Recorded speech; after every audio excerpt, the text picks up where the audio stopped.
including YouTube and Facebook at this point. Salute to you as well. Yeah, I gotta apologize to y'all. Like, I usually like to be super transparent in like my either what's going on or me streaming or whatever the case is. But at times I can't just like forecast my moves. That's just not somebody. That's not how somebody should move, especially when there's a lot going on. So, first of all, I can't tell y'all when I'm here and not here because who knows? It might be a nigga watching, might be like, let me go rob his crib. Now there's people at my crib, but I don't want to set no situation up like that. Nor do I want to tell y'all exactly where I'm finna be at because niggas is weirdos, bro. Okay, so I apologize that I didn't tell y'all. I went to the Super Bowl. Okay, so if you guys are wondering, where the fuck you went? I went to the Super Bowl. Last year, I got gifted tickets, like box seats tickets, and I fucking sold them. Like, I just didn't go. I don't really care for those events. I guess, like, me going this time, I could check it off that I went. I probably won't go to another Super Bowl. It's just too hectic. But I'll give you a recap on my perspective of actually being at the Super Bowl. And probably, actually, let me change it around. Maybe I would go to another Super Bowl. To me, it wasn't fruitful because it was no work for me. Like, it felt like I was just sitting there waiting for like an event that I didn't care too much about. So I guess maybe I would go to another Super Bowl, but it would probably have to be filled with work, right? Like, maybe interviews, streams, videos that I could do. Otherwise, like, the fuck am I doing just watching a bunch of other niggas make money? Like, you know what I mean? Like, I'm not into that type of shit. But regardless, yeah, I was in Vegas for a few days. It was shit was crazy. I kid you not. I've never seen airports that packed. I've never seen nowhere that packed. You know what I mean? Obviously, there was a lot of people in town for the Super Bowl. I could tell you outside of the Super Bowl, random stuff that happened. You know what I mean? Like, I ran to like King Yella. Like, I ran to like a whole bunch of other people. Had a great time at like, salute to Gronkowski. Had a great time at his event. There was a few other events. Like, I had a really great time, like, overall. All positive experience. You know what I mean? All the people who claim they hate me, want to see me, either they saw me, didn't say nothing, or maybe God just intervened and we never saw each other. I don't know.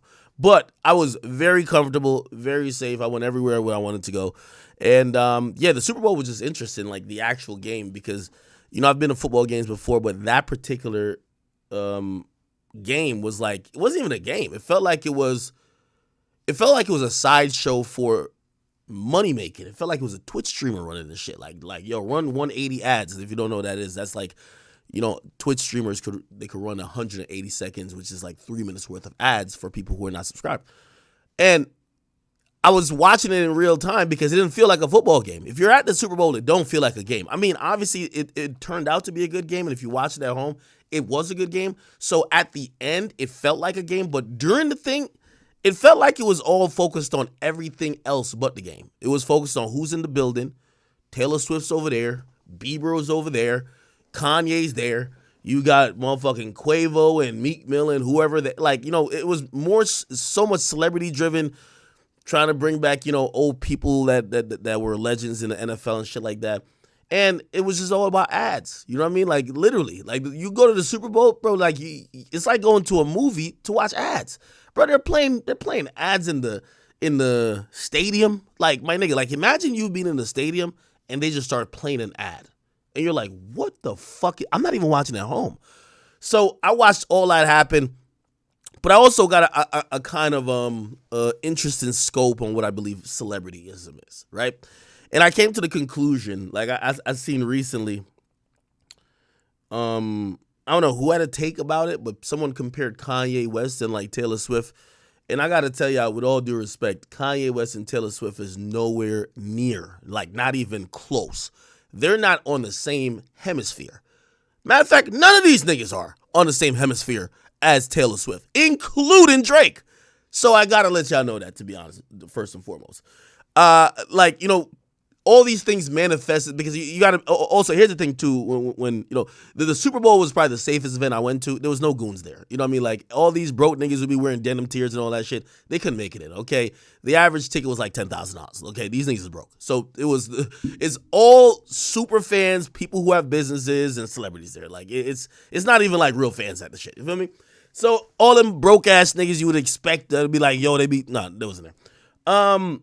Now, with that being said, the demographic is very different. It's not like going to the club, right? And I noticed one thing, and this is why I realized I was like, Taylor Swift is a different dimensional, like popular from everybody. I'll give you an example. They're showing it on the little Jumbotron, the little Titantron, whatever you call it. Everybody's in the building. Now, they're showing fucking stars. You get what I mean? They got Quavo up there. Oh, like, and when I mean, like, you could tell, I'm not saying people didn't know them. Like, people did know them, but it didn't make a ripple. Everybody sees Quavo up on the thing, like, hey, we have Quavo in the building. Silence. We have, like, I'm not shitting on these people, by the way. Whoever else in the building, like, a bunch of other rappers. Oh, Fat Joe in the building. No, actually, Fat Joe did get some applause, but he was wearing Chief shit. They showed Travis Scott. Dead silence. Which, by the way, in our world, in hip-hop, Travis Scott's like the biggest of deals. Like, shit, I was at a slap event. I went to the Power Slap event hosted by Rumble, Salute to Rumble. You know, they had me there. Travis Scott being there was like a huge fucking deal. The nigga was like right there for me. But at the Super Bowl with everybody watching, keep in mind, we could look up the stats. I believe it was almost like 250 million people watch that shit, right? They see Travis Scott, nobody cares. Like, unfortunately. And you get what I mean? Like, no, there's no reaction for people because they're seeing stars. Like, you're sitting, like, the tickets cost so much, you're sitting next to stars. This is how it goes. When they showed Taylor Swift on that fucking screen, my nigga, it was pandemonium in the fucking nigga, you'd have thought it was a touchdown. It was a combined mix of boos and a combined mix of cheers that, I'm telling you, the only person who I've seen, they went crazy for Bieber too. Like, you know, it's Bieber Valley though, right? So Bieber had like a reaction from people. But when they showed Taylor Swift, my nigga, it's like people almost fucking died. Now, keep in mind, remember, this is not a nigga event. There's more white people there than black people because all these denim tears wearing niggas, they can't afford it. So you get to see the grasp of or the scope of the real world. And I thought that was an accurate representation. Yeah, these rappers, yeah, y'all cool. Taylor Swift, for whatever reason, if she could affect the bottom line of the NFL, if she could do all she's doing, I'm telling you, she's just a different level from everybody else. Include my favorite rapper, Drake. I'm telling you, I've never seen such a thing like that. Like, Taylor Swift was like the 13th player on the fucking field. I don't know who was controlling the cameras, but if they wanted to make some noise when a nigga was kicking a field goal or something like that, just pan to Taylor. The crowd is going bananas. I'm telling you, I've never seen such a thing like that before. Yeah, like, so to keep it real, they were showing her on camera every time she took a drink, every time she did a high five, anytime she looked like she was about to dance. And again, it was all visceral reactions by everybody there because everybody was like, you could tell people like, oh my God, we're in the building with Taylor Swift. I'm sorry to you Negroes who love Kanye West and Drake, but nobody thinks like that about them. I'm sorry, okay? Nobody thinks like that about them. I don't know what the fuck Taylor Swift got cooked up in her little fucking Kool-Aid that she done gave to people, but she got people sprung on a different fucking level. You get what I mean? Yeah, anyway. So that happened. Pretty good game. Like, my mind was telling me that the 49ers are going to win. I love their defense, but my heart was telling me, actually, no, my heart was telling me that the 49ers are going to win, but my mind was telling me, nigga, you think that the NFL is going to fuck up this storyline and have Taylor Swift break up with this bum-ass nigga by him not winning? So, of course, my mind logically thinking, of course Taylor's boyfriend's going to win, right? And, yeah, the Chiefs won. And, yeah, like, you know, if you ask me, and maybe it's a conspiracy theorist in me, I think if the Chiefs lose, Taylor's done with that broke-ass nigga by the time she got to drop another album, and she would just talk all about that nigga hurting her. Now she got to stay for another season. She's going to be showing up on TV yet again. NFL ratings going through the roof, money going through the roof. Everybody wins, except the fans, right? Okay, all good. Somebody said you lost money, gets it. Nah, I ain't bet on the game at all. Hell no, I ain't bet on the game. I ain't bet on the game, bro. I did not bet on the game. Somebody said Ye had the best Super Bowl commercial. I didn't even see this commercial. I'm still actually... Did anybody watch the Kanye commercial on on the actual channel? Like, did it actually air? Because I have like a sneaky suspicion that they're acting like it aired.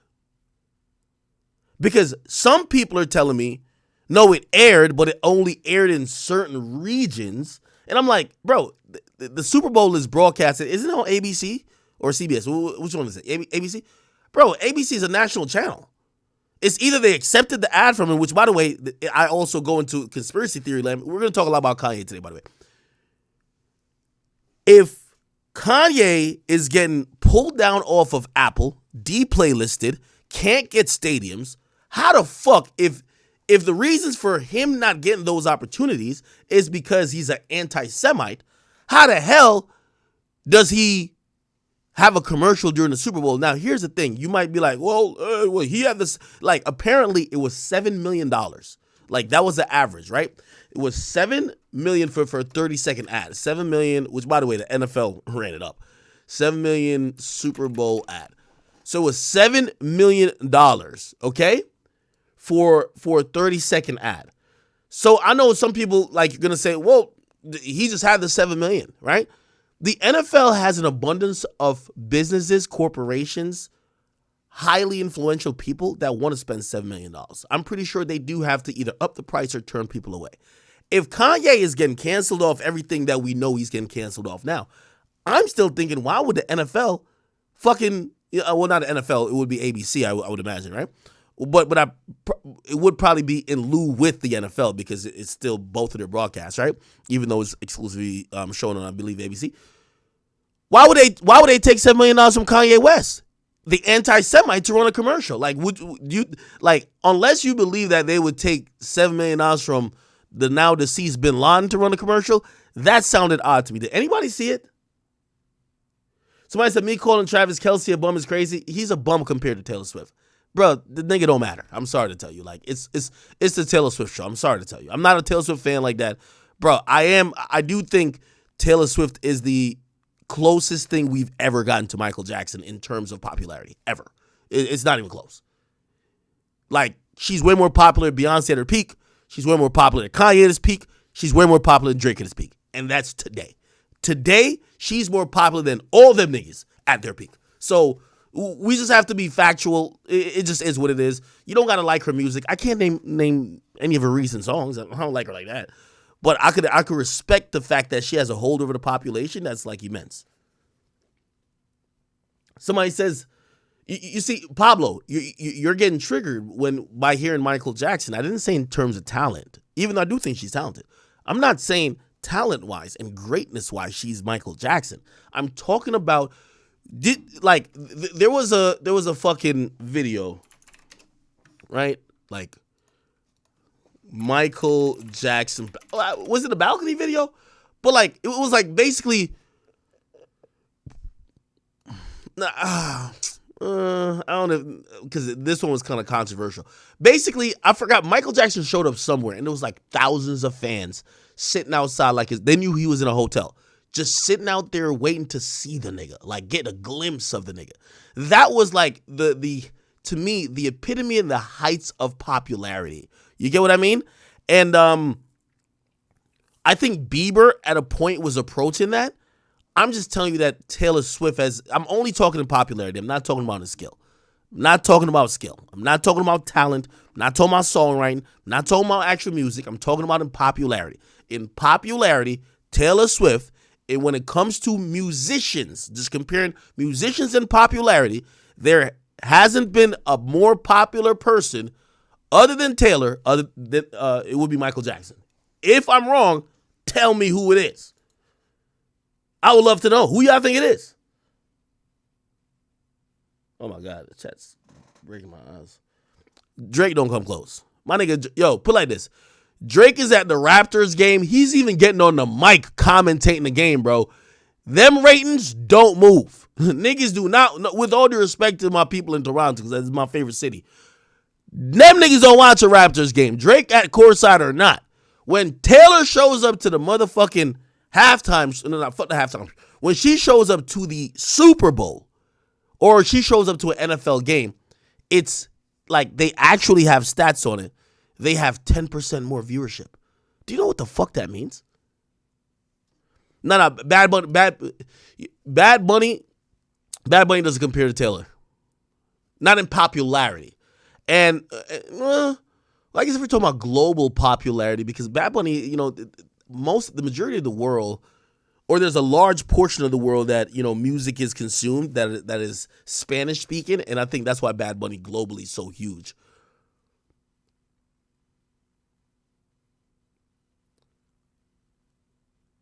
That's a Nicki Minaj. Y'all are wildin'. No, but Bieber doesn't have that now. Bieber did have that.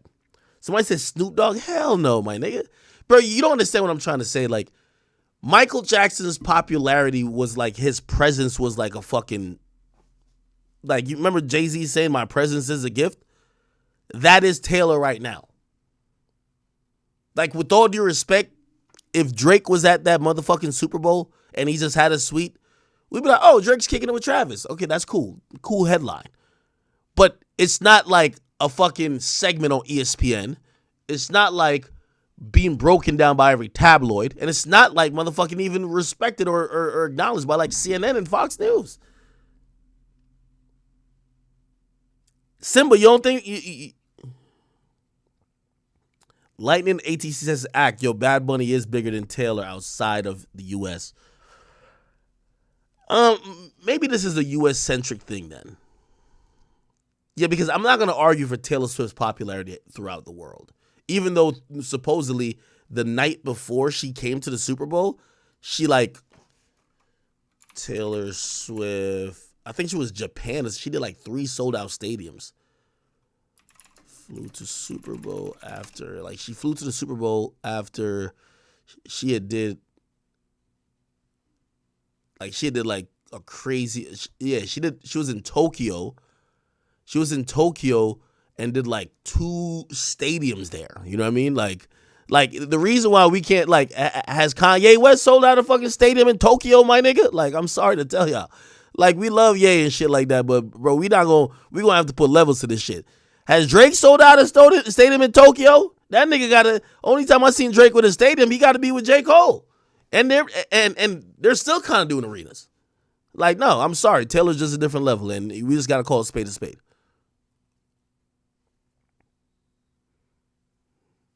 Beyonce probably has. Yeah, Beyonce's traveled the fucking world. Somebody say, Ye is him. Bro, Ye is him for us. Okay, all right. I don't want to turn this into a Taylor Swift, contest. But again, I only say that to say I was noticing a vast difference in what middle, and again, we got to take it outside of our, what we kind of care about. We got to like extrapolate to middle America, them guys in the Midwest, the average white dude or whatever the average person is from the Midwest, who they care about. Like, yes, like we have 400 million people in the U.S., but sometimes we think that, like, for example, to us, YG is popular, right? Like, YG is popular. My nigga, do you think an average 13-year-old growing up in Idaho knows who the fuck YG is? They probably know YG as the motherfucking, there's like a K-pop group called YG, my nigga. They don't know the gangster rapper. Like, that's what I'm trying to say. We got to take it outside of the scope of hip-hop.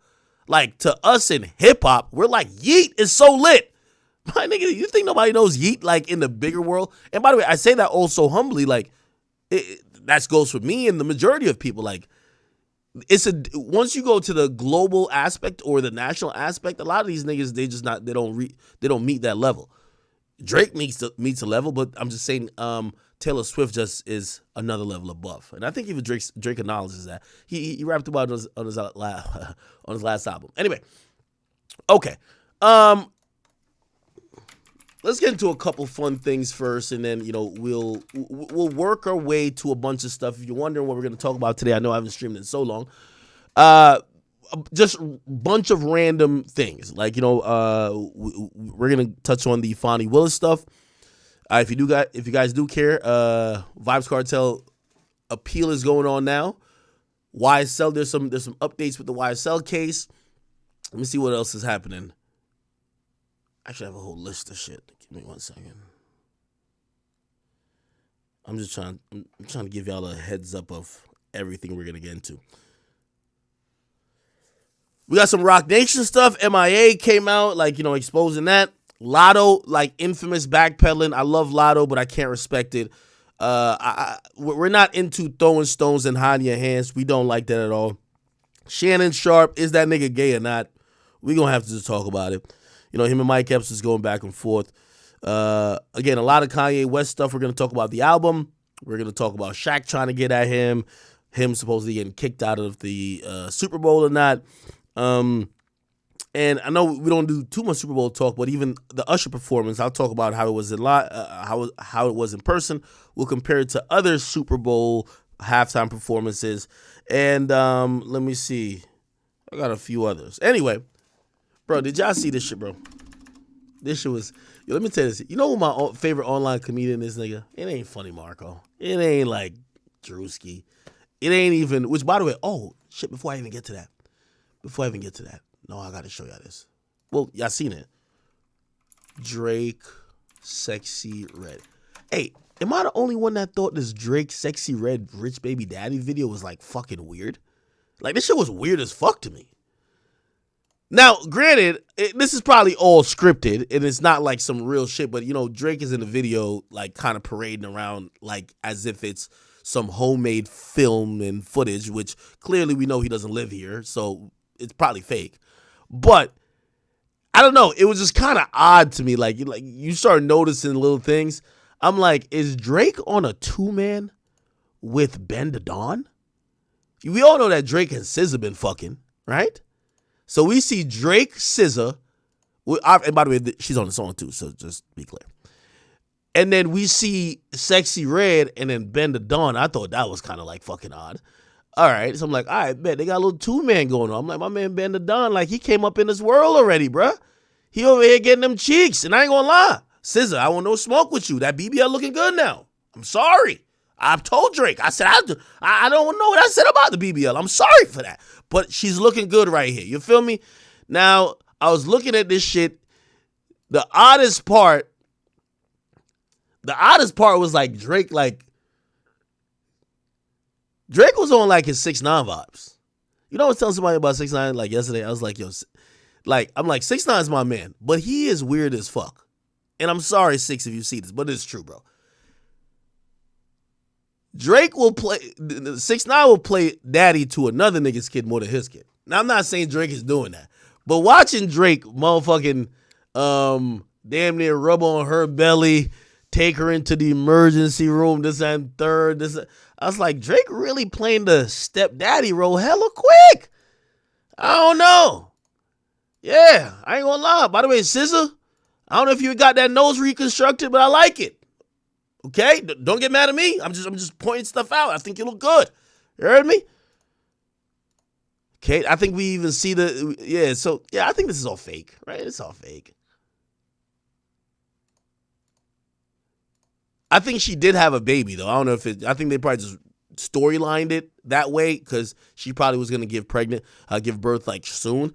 And they put some real footage in there at the end. So it's my boy Ben the Don. He coming up. But yeah. Okay. All right. Anyway. Check out that BBL. Okay, SZA, you moving, girl. I ain't saying nothing about you, man. I ain't saying nothing about you, bro. Okay. Yo, no, back to my favorite comedians online. Yo, my favorite comedians online gotta be Meek Mill, bro. Nigga, I gotta tell y'all the truth, my nigga. Yo, Meek Mill is my favorite online comedian. It's like, I don't even know if he's trying to make you laugh, bro, but he just always makes you laugh. Meek Mill puts out a video. You ever watch these videos where niggas hit the bag? Javante Davis did it before. We seen Deontay Wilder do it before. Now, the great thing about Meek Mill, we've all seen the boxing footage, right? Y'all ever seen this?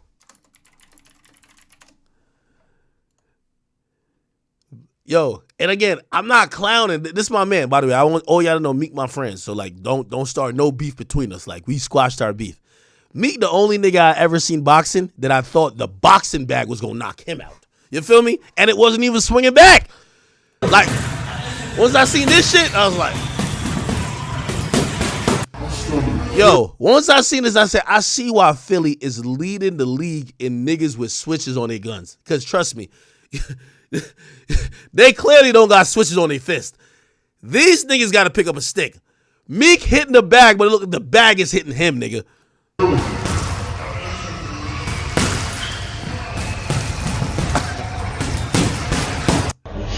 Nah, this is crazy. This was crazy. Nah, this was crazy. Yo, I was waiting for him to be like, ow, my hands, fuck. Nah, this is my man. Oh, here we go.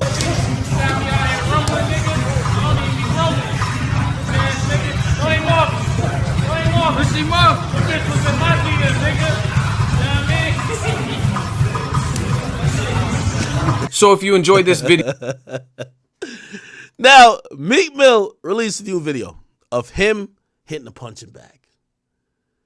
Now, the old videos was before Meek Mill went back to the braids. This time, they're not nappy. This time, he got clean braids. This is a new era of Meek Mill. Let's see how this look. He works on the skates, though. He nice work on the skates.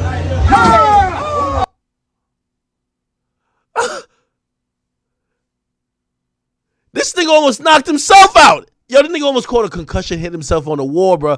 I ain't gonna lie, Meek is a national treasure. I don't care what y'all niggas say, man. I don't care what y'all niggas say. Meek Mill is intentionally giving us these videos to lighten our day, giving us some jokes that we could laugh at. This is too fucking funny. This nigga hit the bag. Yo, this nigga hit the bag, almost knocked himself out. This is crazy.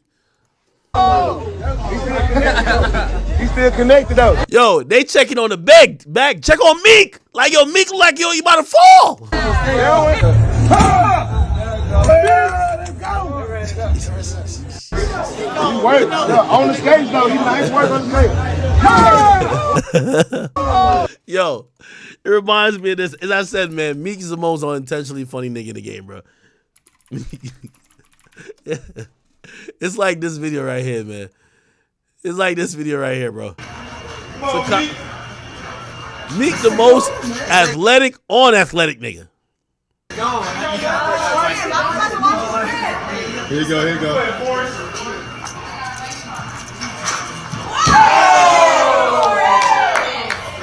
Here you go.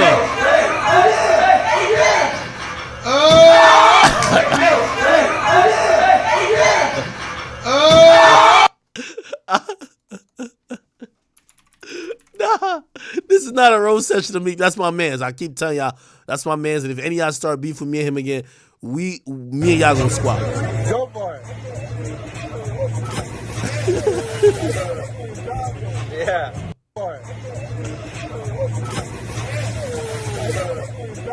Yeah. Used to rap about when he's Nah, hold on, let me see if we get it again. No, you can't. It's a cup. Go for it. Nah, this is hilarious. Anyway, shout out to Meek Mill, though. You know what I mean? My man doing this thing out in the streets. Anyway, let's see what's been going on online. What y'all want us to start off first? Fonnie Willis admitting that she been fucking the special prosecutor. Hold on. Oh, wow. I like that. I like that. Yo, did y'all see my man Young Jock? They booked my man at LA Fitness, my nigga. Like, and by the way, I'm gonna be honest with you. This not even like a bad thing. However, rappers who aren't like the legends, like if you're not a 50 Cent and your time has came and gone, you feel me? I respect the rappers who drop their ego and just go to get the bag. Like, for example, they're probably booking Young Jock in lunchrooms. They probably booking him in bodegas. They probably booking him LA Fitness. You feel me? I wouldn't know. I don't go there.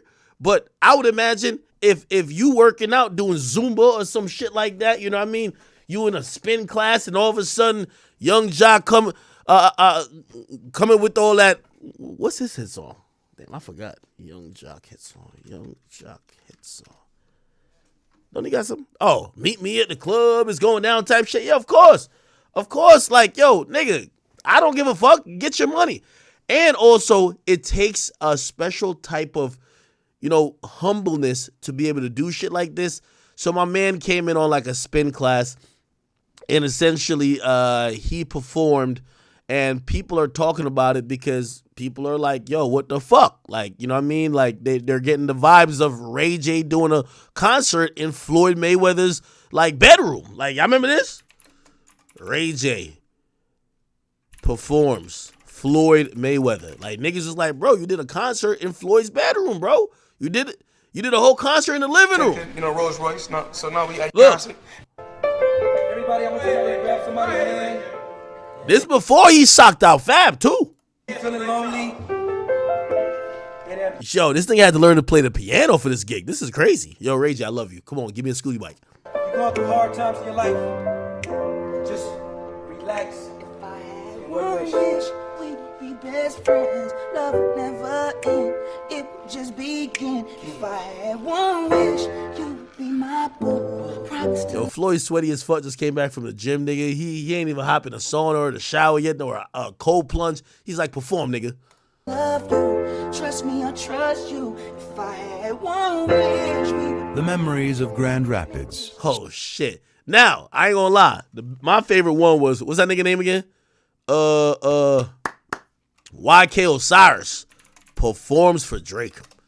You feel me? Ain't nothing wrong with this. You feel me? You down 60,000 to Drake, that nigga say sing? Fuck it. I'm not, So I ain't gonna hold you no more. I ain't gonna hold you no more. You owe me 60 bands, and you have to perform the song right now in the crib. What are we You owe me 60 bands. Go perform, gang. talking about? What are you talking about? I'm giving you an out. I'm not Baby. I'm not Boosie. You don't owe me no. Yo, I'm not. Yo, look at his face. What?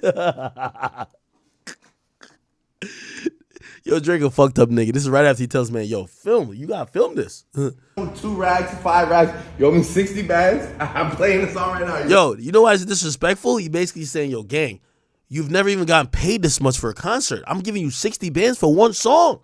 Bro, 20, they give you 20 bands, nigga, you performing for 4 hours. Like, what the hell? Nigga, I'm giving you 60 for one song. Who cares if you're at my marble island in my fucking $100 million house? Nigga, perform. You ready? I need a full. No more.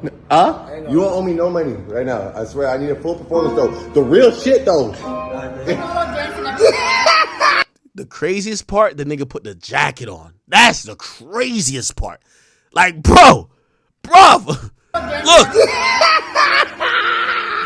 like that nigga was gonna get on his Usher vibes and do twirls and shit like that. You know what I mean? Like, the fuck? I'm serious. Oh, nah.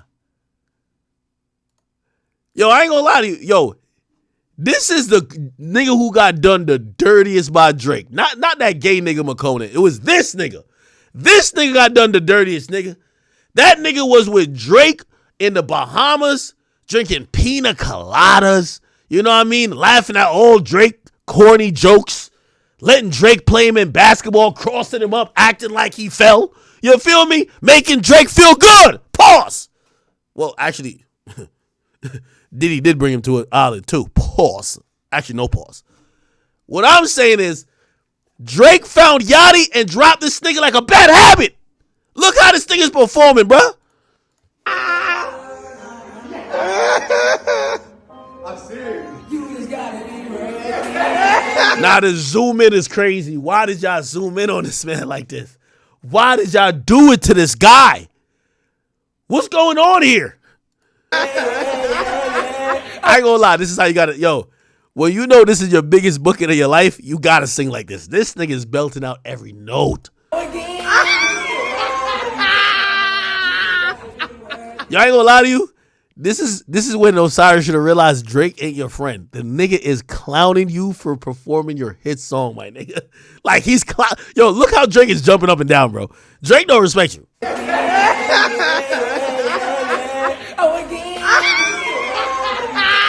Look.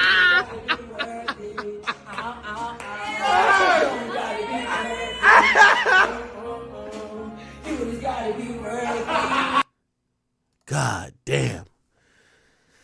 It's all good, man. It's all good. Yeah, it's worse than they're laughing at you, not with you. But yeah, no, like, hey, that's the vibes I got. Listen, y'all remember when Young Jock was driving Uber? See, I got a memory of an elephant. This better than driving Uber. That nigga was called driving Uber, gang. Y'all remember this? Y'all don't remember this. Y'all remember when Young Jock was driving Uber? You know, Y'all gotta remember, there ain't no retirement plan, pensions, 401k, IRA, Roth, whatever bullshit y'all be talking about when y'all work y'all regular jobs. There ain't no retirement day for these fucking rappers. You know what I mean? And usually they blow all their money instantly. So it's like, they're not gonna get no money when they're not hot no more, right? So shit, niggas gotta make it do what it do. Y'all remember when you got caught driving Uber 4 years ago? I've been doing it probably like really about 30 to 40 days. You sound like somebody I know. Huh? You sound like somebody I know. I mean, Is this an Ultima? Oh hell no! What the fuck, nigga? I'm trying to read it. What symbol is this? Don't tell me this thing not even driving Uber Black. All right, never mind. Let's rock. somebody you know, like who? I don't know. What's your name? I told you. Are you? I just want to ask a question. Are you Young Jock? Can you turn around? I mean, I think y'all already put that part together, yeah. Oh, so you must have fell off or something. Like, why is you? Oh, that's crazy. You must have fell off or something. I gotta fall off. Yeah, I mean, I'm trying to figure out. Like, you just Oh, it's a Nissan, ain't it? It's a Nissan Altima. driving for pull up and go. Like, what happened? I mean, I just felt like it's an easy way to get some easy money right here downtown. I mean, I meet people, you know what I'm saying? I really think that's okay. You think Yo, how they got my man Young Jock driving a Sentra? that's what? So you said, like, what happened? Hey, so look, everybody keep hitting me in my DM, right? Yo, I got over 1,600 DMs. Like, look, all that telling me about you got them hands or.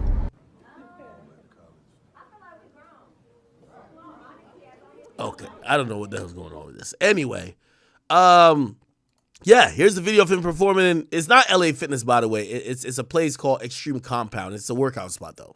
That's the way we let it man. It could go down. Man. Go squad, jump out. That back on blade, man. So you better be looking on your toes. Wet up, chopper, pull it, stop. Hey, nobody knows. Baby's crying, this sound all over the place. Mama crying cause it's bad all over her face. This is not a game. This is not a test. Switch cheese or frame, man. What you do? I put your head. Ask questions later. Throw the deuce inside your dog until you hate us. Don't let me. This is like the old nigga Super Bowl right here, so salute to them, man. All right, anyway, let me see. Apparently, yo, chat, we're going to go real quick. We got a lot of stuff going on today. Despite what you want me to talk about, just add it to the agenda. Keep spamming in the chat when to get to it. But we do got to get to some pertinent things, okay? Fonnie Willis. We all know Fonnie Willis, right? Everybody know Fonnie with the donkey. You feel me? Fonnie with that, you know what I mean? She got that. Yo, listen, anytime you see a black woman with a fat, natural ass under that goddamn work dress, come on, man. That shit is special right here. You know what I mean? She been sitting on a whole lot of ass, man. You know what I mean? She indicted Jeffrey, YFN Lou. She cleaned up the streets of Atlanta. I heard Cleveland Ave. You won't catch a nigga jaywalking over there now because of Miss Fonnie Willis. Now, we all know, okay, even with the biggest of superheroes, which she is one, comes with a little bullshit. Yes, she's been sucking and fucking every nigga known to man. Allegedly, okay? She was fucking some gang members that Young Thug allegedly killed, and then she was fucking this nigga walking behind her, and then they went after Trump. It's been all coming all down and crashing because Trump hired like 55 private investigators to go all through her life. So they knew everybody who she was fucking and sucking. Now it's brought up in court saying, yo, she's basically misusing the office of being the district attorney of Fulton County to try to prosecute a former president, and also paid a special prosecutor, which is this guy, Nathan Wade, an exorbitant amount of money, $500,000, I think that's the number, 500, 600,000, to be the prosecutor, which people and even other people within the government there think is too much. But why did she pay him that? Because she was sucking that nigga's cock every night, man. This is what happened today, and this is why we're cutting to this live chat. She admitted that she was choking on his cock, deep throating his shit, and getting donkey fucked by this man, and that they were using the Fulton County business card for vacations. So this is crazy.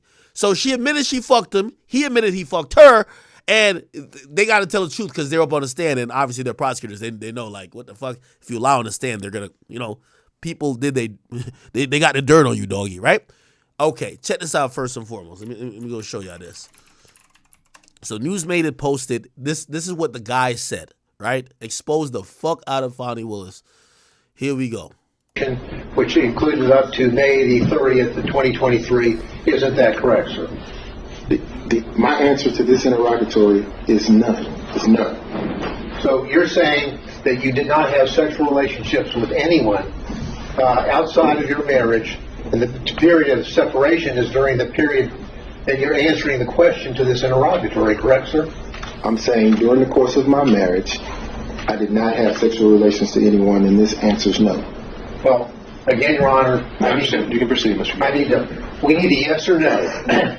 Let's just get down to it.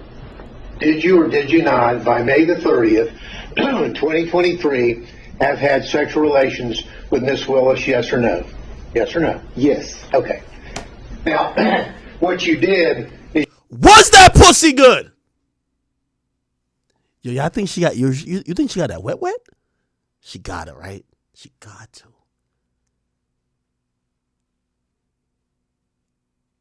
Yo, this is a constant reminder we're all human, people. This is the constant reminder we're all human. Even the people who will be elect to hold us all accountable, to prosecute the worst of society. Someone who I think a lot of us would believe that, even if you feel like she's targeting rappers, she is trying to clean up the streets. But everybody's weak. For one thing, the flesh is weak, man. Fonnie Willis, she's a freak. You feel me? She's a freak. That's all you need to know. Does she do a good job? Now, could both things be true? Here's the thing, though. Conflict of interest will nullify a bunch of stuff, but could both things be true? Could you have a chick who's a whore, and I'm not calling her a whore necessarily, but it does seem like she's a little freaky. Could you have a woman with a promiscuous past still be a good prosecutor? I think so. However, it has to be noted that promiscuity could have that person swayed, right? You know what I mean? Shit. And that's where, by the way, never came up. But remember, the first rumors about Fonnie Willis is that she slept with the guy that was the main target of the YSL RICO case in terms of who got killed. And it was a guy named Donovan Nutt Thomas. They said she fucked him, allegedly. They said she kept a picture of him in her office for years.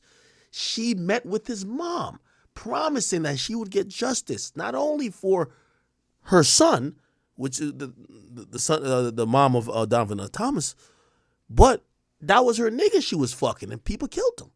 Now, she kind of said those were erroneous lies. Like, she wrote a letter about it, kind of. Because Trump started kind of getting on her ass when she started going at Trump. And this is also another lesson we're learning about this. Fonnie Willis is the example of what Kanye West is going through.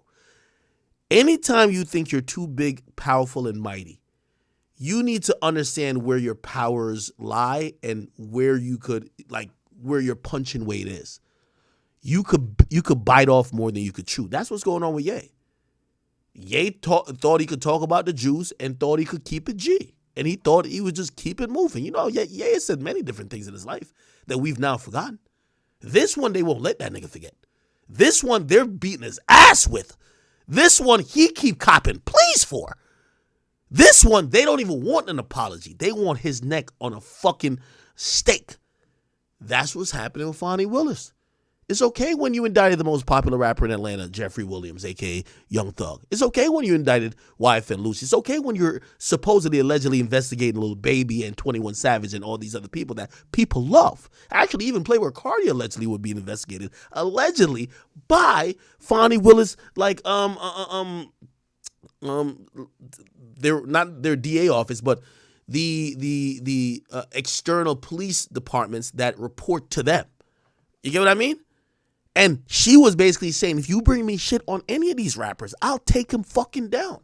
Because I don't care about how popular these niggas are in motherfucking King of Diamonds and Compound and all these fucking clubs. I'll take them down. I'm a black woman. I'll hold that burden. Nobody gonna get at me. She bit off a little bit more than she could chew when she went at former President Donald Trump.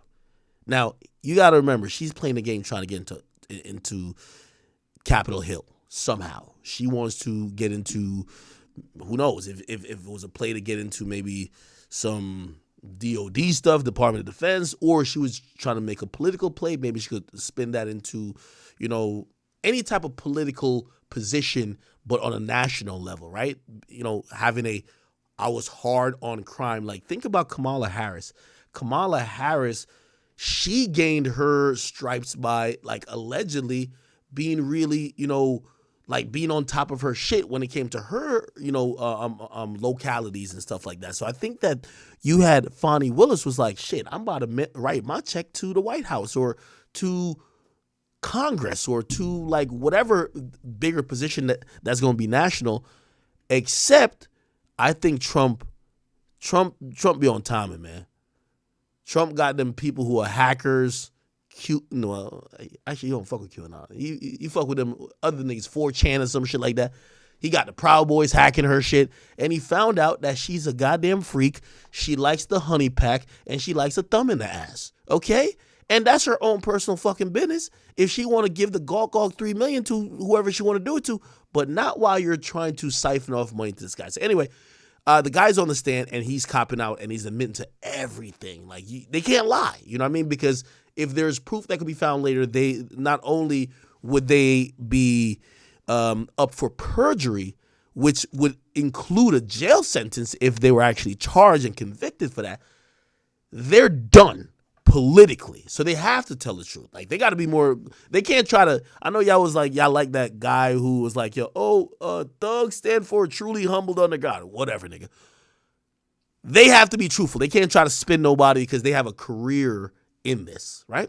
So Nathan Wade basically admits that he's been fucking Fonnie Willis. You answered no to that question, didn't you, or none, correct? I didn't answer no to the question you just asked. I answered no to the interrogatory question. And the interrogatory stands that you answered as a pleading in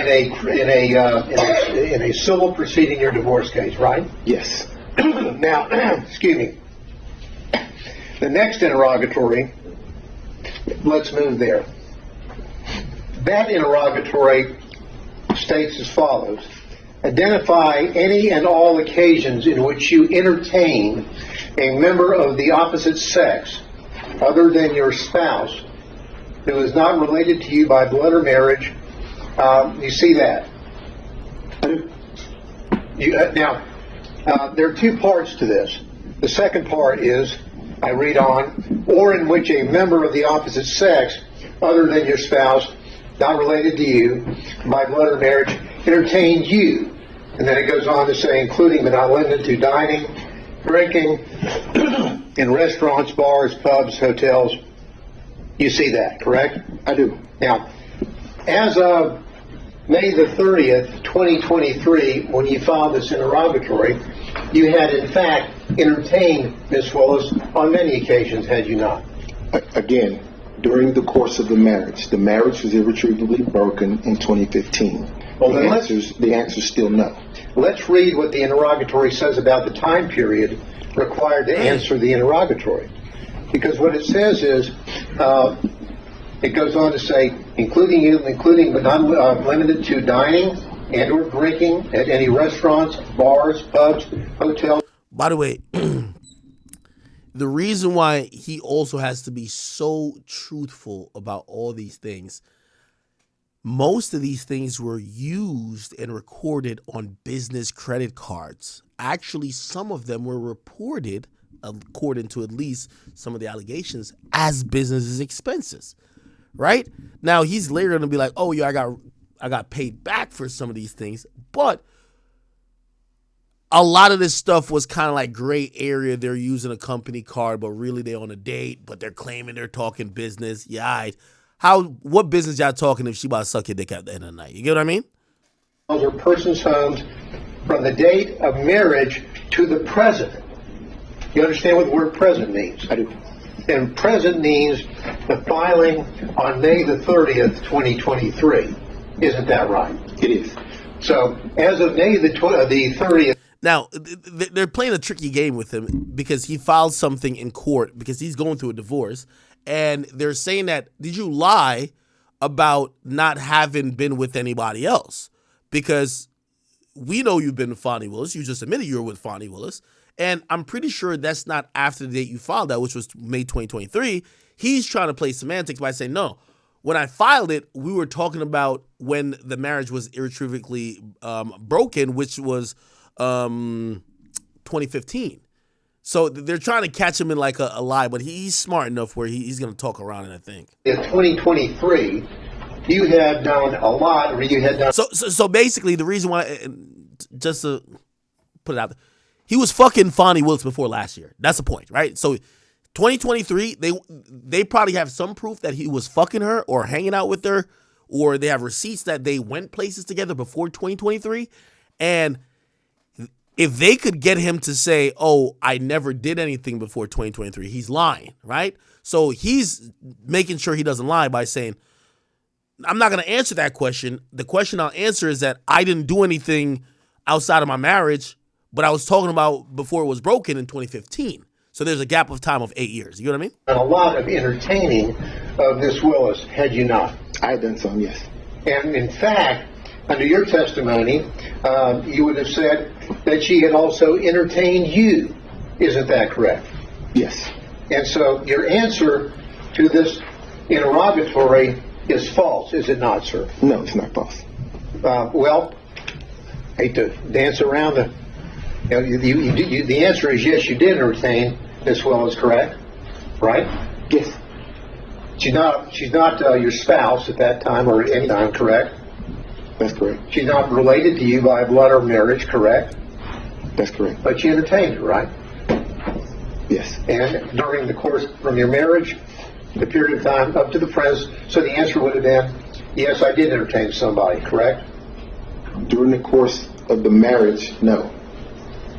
Mr. Wade. Mr. Gill, I think we've made our point. I think it speaks for itself, and we can save that for our. I'll just follow up with one quick question. Do you understand what the word present means? Your Honor, I've been asked. I think we did cover that already as well. Okay. Now, what has happened, period of separation. Okay. Fonnie Willis also took the stand. And Fonnie Willis, you know her. Look at her. But I ain't gonna lie. You know they say don't judge a book by its cover? But goddamn, Fonnie looked like she got some good pussy. Let's be honest. Like, look at her. She looked like she's sitting on that wet. I ain't gonna lie. If she was my lawyer, I'd try to fuck her too. Like, she do look like she got some good shit, bro. Let's be honest. Paid him through cash. And she looked like she got like, you know, she love to talk. She looked like she got like she got that extra reservoir of saliva. Like, she looked like she would suck you up into another fucking dimension. Well, yes. What we're talking about, I'm very confused. You've never given Mr. Wade money through Cash App. No. The only money you've ever given him outside of a contract is cash. I didn't give him money in a contract, so that was cute. But I didn't give him money outside in a contract. That was cute. Oh, nah. Oh, nah. Oh, nah. That was crazy.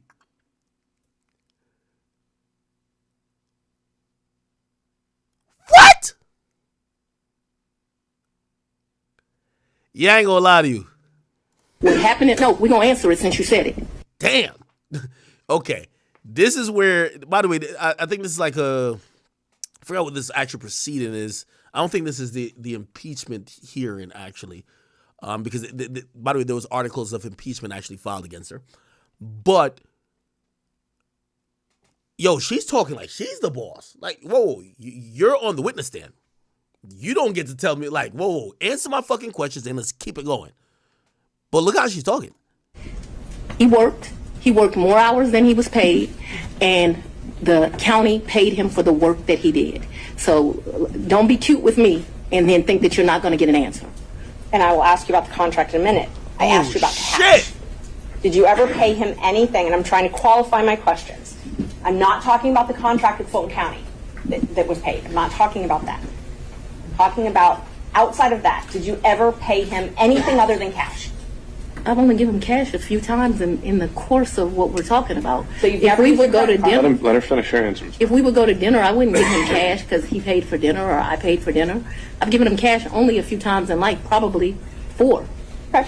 Probably the most money I've ever handed him is $2,500. The least amount of money I've handed him, probably between $500 and $1,000. You never wrote him a check? Ma'am, I don't have checks. Okay. So you have no... Yo, why she feel so offended? Yo, Fonny. Yo, Fonny a freak. I ain't gonna lie. Yo, Fonny giving bottom bitch energy.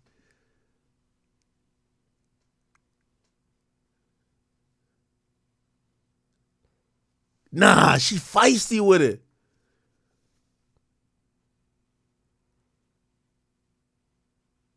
Nah, Fonny giving... Yo, no bullshit and no shade or nothing, but Fonny giving Lil Boom energy 4 hours into the conversation, gaslighting to the point you think you crazy. Proof of any reimbursement for any of these things because it was all cash, right? The testimony of one witness is enough to prove a fact. So my question, you ever paid him through cash? Yo, Fonny gaslighting, yo. Fonny, you. Oh, by the way, I heard this live right now. We gotta get to Fonny Willis. Holy Fonny Willis. Here we go. Oh shit. Shit live like a motherfucker right now. Your question was, she's not sure whether it was before or after. They made this a little smaller, Chef. Well, I'm not sure that was her answer, but let's see if I can get specific. Oh. That is what I said. That's what I said. I'll let you. Next question. Let me go back a little bit. Select between leading and opening. Hold on. All right, so they're done with that nigga. If you do me a favor, I don't know what cruise ship, what time. So if you'll help me and say October cruise with Mama or the New Year's Eve trip with his sisters, I'll be able to, we can communicate. I just don't know what ship. October cruise with Mama. That's what I'm talking about. Yeah. He paid for the cruise and the flights for that trip. So he called his cruise agent and he booked that through them because he has a cruise agent. Right. He also has a regular agent. I don't know the cruise agent's name. So I wasn't asking about his travel agent. I was just asking if he paid for those. He did not, though. Okay. Because the reason I consider that he did not is I gave him his money back. And I was about to ask that. But initially, he paid for that. Yeah, he called his cruise agent. Like, I think they have his card on record. They do whatever. Okay. So initially, he paid for the cruise and the flight to Miami and the Royal Caribbean cruise. And my understanding of that October cruise is like it was a package the lady did for him. Okay. So, and I'll get to the reimbursements and all that. I'm just trying Did to y'all fuck on the cruise though? Clearly, yes, right? confirm he paid for the flight and the Y'all can hear this good? in October. And I think that when you say things that way, I want this record to be abundantly clear that he calls his travel agent, he calls his cruise agent. They do whatever he tells them. He's like on a first name basis with these people. They do it, and then he tells me how much it is, and I give him the money back. I don't, just like you're asking me about the money with Robin, I don't do my friends like that. So if you tell me it's a G, then you're going to get $1,000. Whatever it is, I didn't ever make him produce receipts to me. Whatever he told me it was, I gave him his money back. Isn't it true that he paid for the cruise and the flight on his credit card?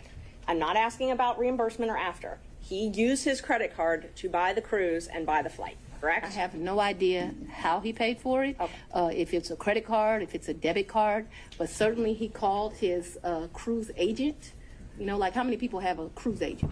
He calls his cruise agent, tells them where they want to go. They tell him what's booked.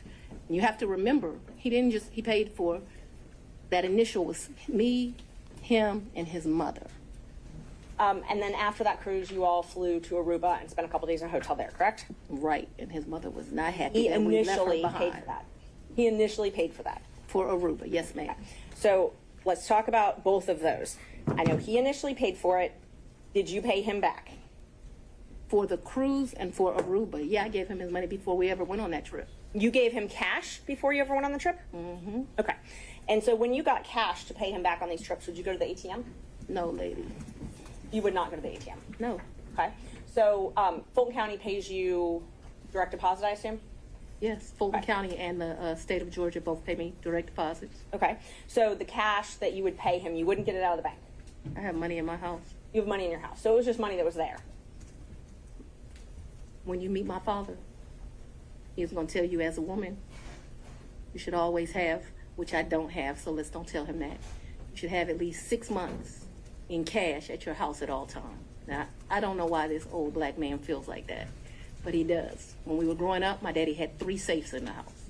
So my father's bought me a lockbox, and I always keep cash in the house. Now, I don't do it to the degree that my father would do it, so he would probably... By the way, she's thought out this lie really well, Chad. Oh yeah, of course I paid him back. I have no proof I paid him back. So really, the guy didn't use whatever funds, or I didn't use whatever funds that were state funds or funds that could be like whatever, because we always paid each other back. Okay, where's the proof you paid each other back? Oh no, I always had cash. She thought it out. She's not stupid. Be ashamed with me, but I always have cash at the house. That has been, I don't know, all my life. If you're a woman and you go on a date with a man, you better have $200 in your pocket. So if that man acts up, you can go where you want to go. So I keep cash in my house, and I don't keep cash as good in my purse like I used to, because I don't go on many dates. But when you go on a date, you should have cash in your pocket. She a freak, man. She don't go on dates. House calls only, nigga. Netflix and chill, nigga. So my question was, where did that cash originally come from, if it didn't come out of the bank? Cash is fungible. I've had cash for years in my house. So for me to tell you the source of when it comes from, when you go to Publix and you buy something, you get $50, you throw it in there. It's been my whole life. When I took out a large amount of money on my first campaign, I kept some of the cash of that. Like, to tell you I just have cash in my house, I don't have as much today as I would normally have, but I'm building back up now. So you just put money in. It's a very good practice. I would advise it to all women. So you can't identify when you came into this cash or where the cash came from? I didn't say I couldn't identify it. No, nobody gives me anything. I am sure that the source of the money is always the work, sweat, and tears of me. What you asked me for is, when did the money go in there? What I am trying to tell you is, so I got divorced in 2005 from my husband. No, it's important. You said, where did the money come from? And I need to tell you where the money came from. And so for many, many years, I have kept money in my house. That money in my worst days has probably only been $500 or $1,000. At my best days, I probably had $15,000 in my house at cash. At all times, there's going to be cash in my house or wherever I'm laying my head. The money that you paid Mr. Wade, the cash, in October of 2022, you do not know where that money came from? I do know where it came from. It came from my sweat and tears. You know which job it came from? Did it come from Fulton County or did it come from a private job? It came from, what are you talking about? So it could have come from a private job, because before I was DA, I was in private practice. So I earned money during that time period. That's probably in there. You don't know That's when she represented Wise Salmondo. She actually was a defense attorney for a while. Move on. Okay, thanks. Same with Aruba. You don't know where that cash came from either, right? Ma'am, you are mischaracterizing my testimony greatly. I'm not going to allow you to mischaracterize my testimony. I know that I keep money in my house. The amounts of money I gave Mr. Wade, it was never that serious. I don't think I've ever handed him more than $2,500 in a reimbursement. So we're not talking about $20,000 in cash. I don't have $20,000 in cash right now. The most I ever gave him, I know I gave him $2,500 when we went to Belize, because we went to one hotel and then we went to a second hotel. That $2,500 I actually gave him while we were still in Belize. I know that the Aruba trip, the one that you described with his mom, I think I gave him about $2,000 for that trip, for like total. His mom went to Aruba with you? The Aruba trip. So I consider that to be one trip. So we got off of a cruise ship and then we went to Aruba, which is why I cannot remember is that the time that we had to stay in Miami to wait for the flight for Aruba. So I consider that one trip, but we didn't like come back to Atlanta and leave. We flew down to Miami. We got on a cruise ship. We spent a couple of days with his mama. We came back to Miami. When we came back to Miami, either that day or the next day, we flew to Aruba. We spent a few days in Aruba and we came back. That was really one trip. Even though we went 2 places, it was one trip. So let's talk about the California trip. Is that when you were moving your daughter out to California? When you all went, or did you have 2 trips to California? My daughter doesn't live in California. Did she ever live in California? I'm not discussing to you the location of my child. So what the fuck? How many times did you go with Mr. You can say that? I'm not discussing the location of my child. Wait, what the fuck? Wade to California? Once. And you all stayed in Napa Valley and he paid for the plane tickets and the hotel? He paid for the plane tickets and the hotel. And what did you pay for on that trip? I gave him much less cash that time, probably $400 or $500, and then I paid for a bunch of stuff. I think we did 2 different wine tours that you do, which are pretty expensive.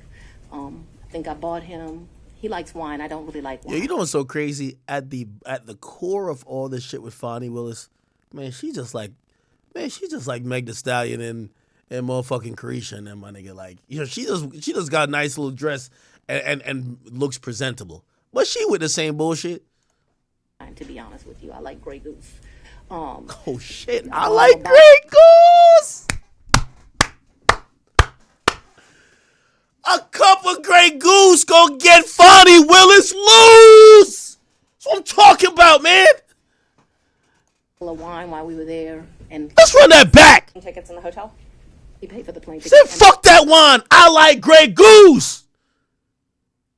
You know she loose off the goose. Like that's what I'm talking about. In the hotel. And what did you pay for on that trip? I gave him much less cash that time, probably $400 or $500, and then I paid for a bunch of stuff. I think we did 2 different wine tours that you do, which are pretty expensive. I think I bought him. He likes wine. I don't really like wine, to be honest with you. I like Grey Goose. Yo, Fonnie, yo, I gotta go get my Casamigos. I'm vibing with her now. I'm vibing with her. She get loose off the goose. I bought him a bottle of wine while we were there. Fuck that Merlot shit, man. Nobody want to hear about no Riesling. Let's get to Hennessy. Casamigos. The sippings that you do. I can't remember how many, like 4 or 5 different. I gotta go get my bottle. I ain't gonna hold y'all. Hold up a second, chat. She talking my language. To this place that they do pairings. That was the most expensive thing that I think that we did while we were there. So they would pair champagne, chocolate, and caviar. It was a 3, and it was like 3 different things: Sweden, Russia, someplace else. I'll make that up, but that was the most expensive thing we did that trip, and I paid for that. You pay cash for us doing that? Mm-hmm. Yeah, that trip did not cost me a lot of money. I might have took like $750 in cash on me because we weren't gone very long. I'd only asked if you paid in cash. I don't need to know the amounts. When I travel, I always take cash. And is the cash that you keep in your house, or do you keep it at the condo that you were living in? So at that point, it wouldn't be at my house, and I'm sorry if I was not clear. The money would be wherever I laid my head. So I wouldn't leave the money at the house. So if I was unclear, no. Money's going to be where I stay. How much did you pay for your trip to Panama? To where? Panama, I believe. I didn't go to Panama. I may have the location wrong. I never went to Panama. So Mr. Wade went to Panama with his frat brother. Oh, he went to Panama with his frat brothers. So tell me about, let's see. Talk that shit, Fonnie. We've got Belize. You already covered Belize. You covered the... So let me tell you our real trips. In October, we went on the cruise with his mom, We got back from the cruise with his mom and we went to Aruba. I consider that one trip. Second trip, New Year's Eve, we went on a cruise to the Bahamas. Damn. That's the second trip. I want to make sure I get this. Yeah, I ain't gonna lie. Yo, Fonny, you done fucked up. Y'all was fucking to bring the new year in? Yeah, you can't be on no case. Right. With that nigga. Trip, 100% on me. I think he might have spent $200 on that entire trip. You tricking? Went to Belize. That was my trip. That was, you know. Yo, chat. Get you a girl that will pay for the trips too, bro. Sugar Mama Fonny? Oh, Sugar Mama Fonny buying trips for niggas, getting loose off the goose, giving it up on a cruise ship? Oh my God. Yo, chat, Fonny Willis is showing us, bro. You know, I realize I be sleeping on these career women. I be like, man, these bitches ain't freaky, man. They ain't about to. Man, this bitch is a freak. His 50th.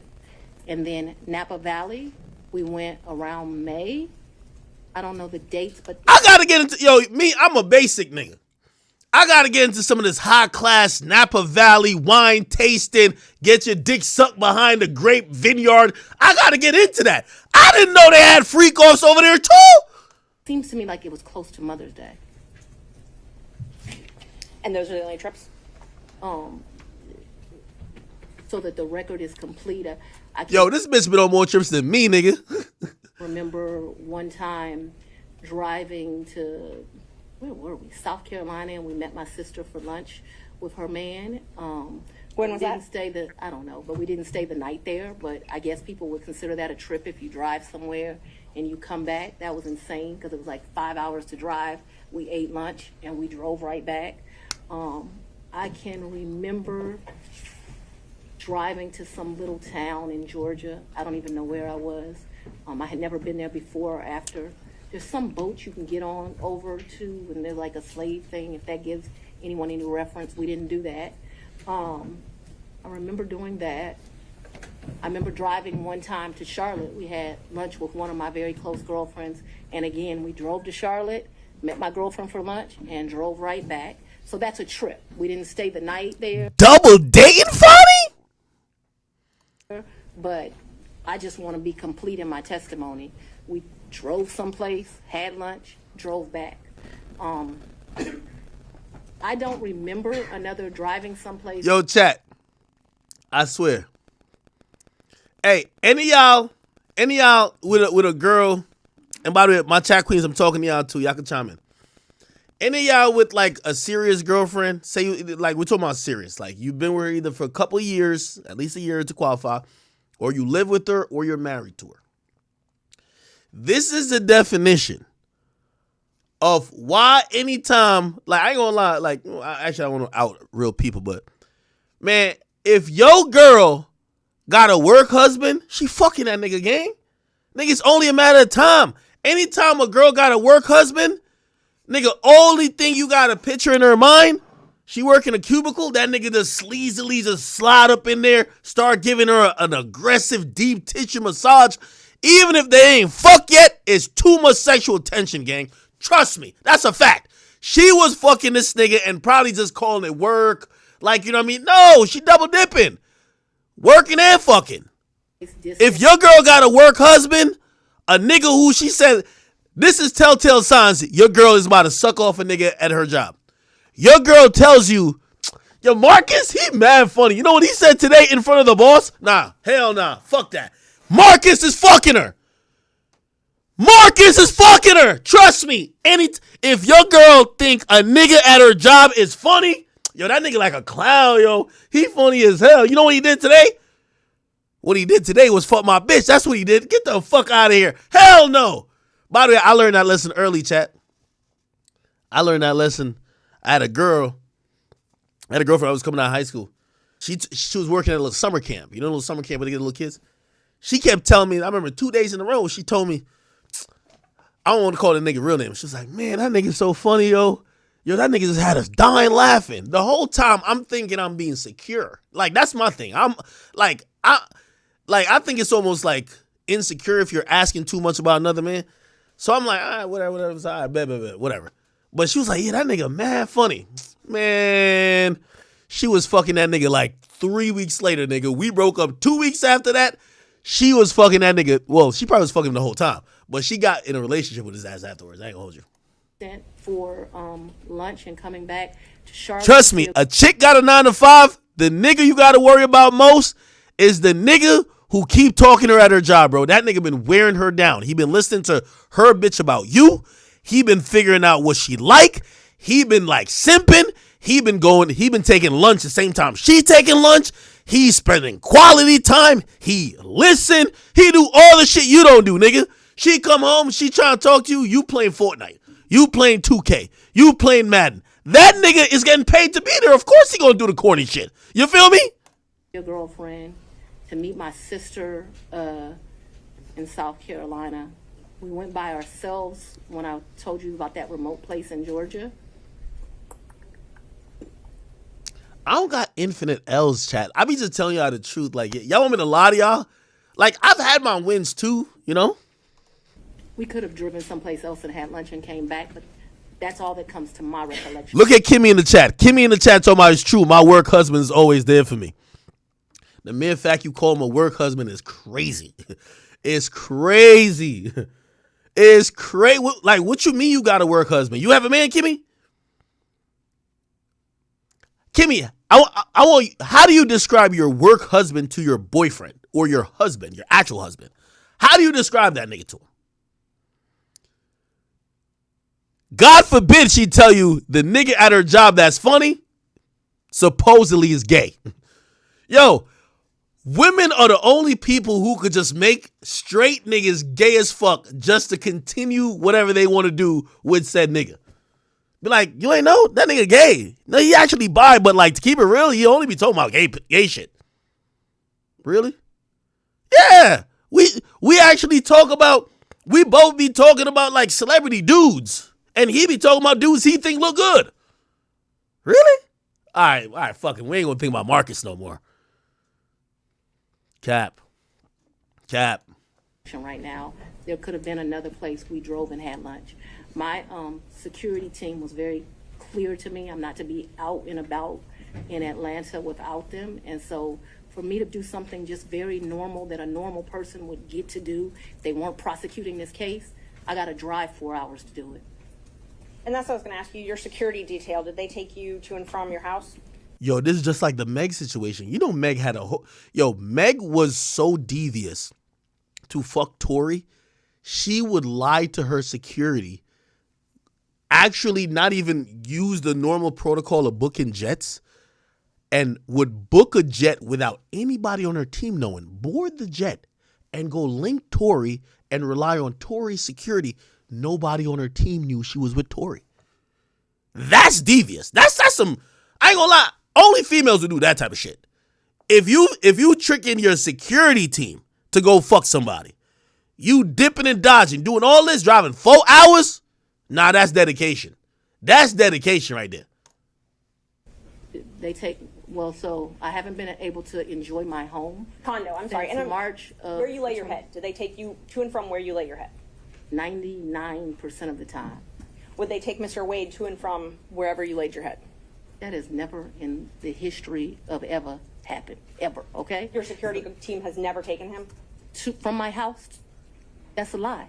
That's another. If they've ever taken him anywhere. And I'm telling you that that's never happened. So your security team has never taken Mr. Wade My security team has never taken Mr. Wade from any place where I have lived and brought him here. Never. Not once. Not ever. Have they ever taken the two of you together? To where? Anywhere. We've left this building and gone to lunch, but I go to lunch so rarely that is a very rare occasion. I am sure, and let me be clear, it wouldn't just be Mr. Wade. So I'm sure my security team has taken me to lunch. Probably been a time I've left here 7 o'clock, gone to get something to eat, and I don't even know that they would have taken him or if he would have driven himself, but they've taken me to do that. But we're talking very few, very far in between. Most days I don't even eat lunch, and when I do, it's because my assistant has heated up some bag, something, and I eat through meetings and eat in my office. It's not a practice of mine to go to lunch. During the time period that you were dating, would your security team ever take you two together anywhere? No. Never. If there was a lunch that occurred that I just described, if there was a meal that occurred that I just described, anything outside of that, and it needs to be very clear. Not often. Once, twice. Because I want to be over-inclusive, I'm saying once or twice. I'm not certain that it happened, but I'd rather be over-inclusive with you. So your office objected to us getting Delta records for flights that you may have taken with Mr. Wade. And, well, no, look. I object to you getting records. You've been intrusive into people's personal lives. You're confused. You think I'm on trial. These people are on trial for trying to steal an election in 2020. I'm not on trial, no matter how hard you try to put me on trial. So my question was... Yo! She's snappy. Y'all got a theory, man. Chat, you know y'all be like, yo, act, yo, you be dating crazy women. You be dating this. Let me say this. Never mind. Let me just you have any problem? I object to you getting any personal records of mine. I was gonna make a bad analogy. Let me not even say it. And I'm not. No. I'm not dealing with privilege. What we had offered to put them in camera for the court to review, and I just want to know if she has any That's problem. not something you deal with a witness. I was gonna make a bad analogy, Okay. man. You have to file as part of your job something called an income and financial disclosure report, correct? That's correct. And you filed your first one. So you filed 2 to date. Is that right? Is it 2 or 3? I probably would have filed 21, 22, and maybe I haven't filed 23 yet, because isn't it due like June of the next year? April, I believe. So you filed, let's see, you filed your first one, it looks like April 15th, 2022, and your second one, April 17th, 2023. Does that sound familiar? That I don't remember the dates, but you're an officer of the court. I'm gonna hope you're telling the truth now. May I approach the witness? You may. Thank you. I already gave the state a copy. Exhibit 20 and 21, if you take a look at those. They're part of the certified records. Can somebody bring me some? Yeah. Guys are getting a little old. Let me fast forward a little bit. 2020. Did Mr. Wade ever visit you at a place that you He resided? has never been to my home in South Fulton. 2020. Nah, she a hoe. You been fucking a nigga for a whole 2 years and he never been to your house? You a hoe. That mean that nigga been just knocking it down in hotels, back of cars, court bathrooms. Nah, you a hoe. You a hoe. That nigga, nah, you a hoe. That's a fact. Was before I knew. Any of y'all chat queens, if you never been to a nigga's house and you've been fucking him for a whole year, you a hoe. Or you one of his hoes. Let me just be honest with you, okay? I'm just letting you know. Either you're a hoe or you're the side chick. Well, I guess technically she was a side chick because he was married. But yeah, you ain't never seen that nigga house after a year of fucking? Knew that a phone call was going to be made and I was going to have to abandon my home. As a result thereof, he never visited, lived at, came to, or has seen South Fulton. You qualified that with your home in South Fulton. That's where I lived in 2020. 2020, did he ever visit you at a place that you resided? Okay. I don't understand. You're going to give me guys. In 2020, I lived in South Fulton. Okay. That's the only place I lived in South Fulton. That's before I had to abandon my home, Judge. All right. And at my home in South Fulton, We'll he never came there, okay? So if you don't come someplace, you can't live there. Ms. Willis, I'm going to have to caution you. This is going to be the first time I have to caution you. We have to listen to the questions as asked. And if this happens she hot. again and again, I'm going to have no choice but to strike your testimony. So, we need to break this down. Ms. Merchant's question, I believe, was asking whether you lived anywhere other than South Fulton. I did not live anywhere but South Fulton, Georgia in 2020. That is before I began my prosecution of this case, and it was my plan to only live there. Did Mr. Wade ever visit you at the condo that you leased from Miss Yurdi? He visited that condo, yes. He did? Yes. Did he ever spend the night at that condo? No. Just visited? Yeah, but he did visit for sure. Did you ever go out to eat together, other than the lunches you talked about, In during 2020? 2019 or 2020? I would think that we probably went to lunch, but it wouldn't have been, let me think, 2019. I'm going to say, I don't know, I'm going to say we probably broke bread someplace in 2019. I don't remember it, but it seems like we would have broke bread sometime in 2019.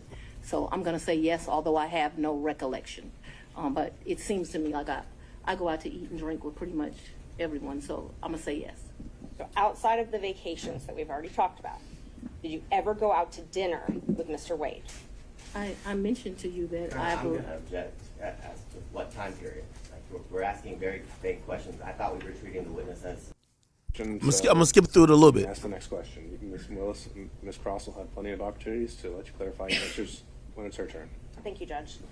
Knowing your role as district attorney, you know that public funds are scrutinized and money is scrutinized and things like that. You understand. I'm sorry, go ahead. You understand you're under a microscope. You have reporting requirements, all of those types of things. You have no record, other than your testimony, of the money that you've given Mr. Wade. You've already asked that question. Let's keep going. When you took office, you had a tax lien of $4,600. Did you pay that with cash when you made that tax lien whole? I probably paid through however you pay. Okay. So, but you were saying that you had amounts of cash. You still had that lien in 2022 when you were dating Wade and going on these trips. So the cash that you gave him, that could have been used to pay this tax lien off? You gonna tell me how to pay my bills? I'm going to object. This is not... Oh, shit. Yo, she is spicy. Ms. Merchant, are you trying to establish that she was insolvent in some way? I definitely was trying to establish that she did not have these mass amounts of cash that she's talking about, yes. All right. Re-ask the question. You had a tax lien in 2022, $4,600. If you say I did. And you did not use this cash that you had to reimburse Mr. Wade to pay that off, correct? No. Okay. I went shopping too when I didn't pay it off. And you talked about, you gave a lot of interviews to some authors of a book called Finance, right? I would not characterize it as a lot. I probably have spoken to them 2 or 3 times. My question is relevant as to... I think it's already come up that finances are discussed in the book. I'll overrule that. $50,000 of my personal money out of my retirement, and that money ended up being lost. And I know when you bet on yourself, you're going to have to bet money on yourself. And so what I was talking about was not wanting to go through the personal financial expense of running for office. By no means did I think that I was going to be financially in a bad position once I won. Let's talk about what I was up against, because it's important to understand that comment. I had a district attorney who had been here for 24 years. And People, it's very relevant as to what my mindset was about this. So I'm trying to answer your question. So what I was saying is tailored solely to finance. Right, but it is about my finances. If I didn't, nobody put me in this seat. So I had already run for office once. I had spent $50,000 of my own money running, and it was vamoose, nothing. And so when I'm talking to those offers, I'm talking about the contemplation of the sacrifice of the run, not the sacrifice of once you become DA. The odds were against me. I was likely going to lose the election based on who I was running against. So that needs to be in the appropriate context. Isn't it true that the authors also wrote, and you can dispute this if you'd like, that you were broke after that race? The 2018 race? Yes. Yeah, that was a hard race. I wasn't broke like I didn't have any. So broke is relative to depending where you are, but that hurt to lose that $50,000. So I'm sure my mental mindset. Okay, let me check this. Did anyone else stay with you at the Yurty condo, including Miss Yurty? Never. Miss Yurty never lived in the condo. She met her husband. Yurty was at the condo. So Miss Yurty and me Mr. Wade were friends. At least that time period. Okay, I'm not talking about... So no, I want to be clear, because my credibility is being evaluated here, right? We were friends. We hung out prior to November of 2021. In November of 2021, I hired him. I do not consider our relationship to have become romantic until early of 2022.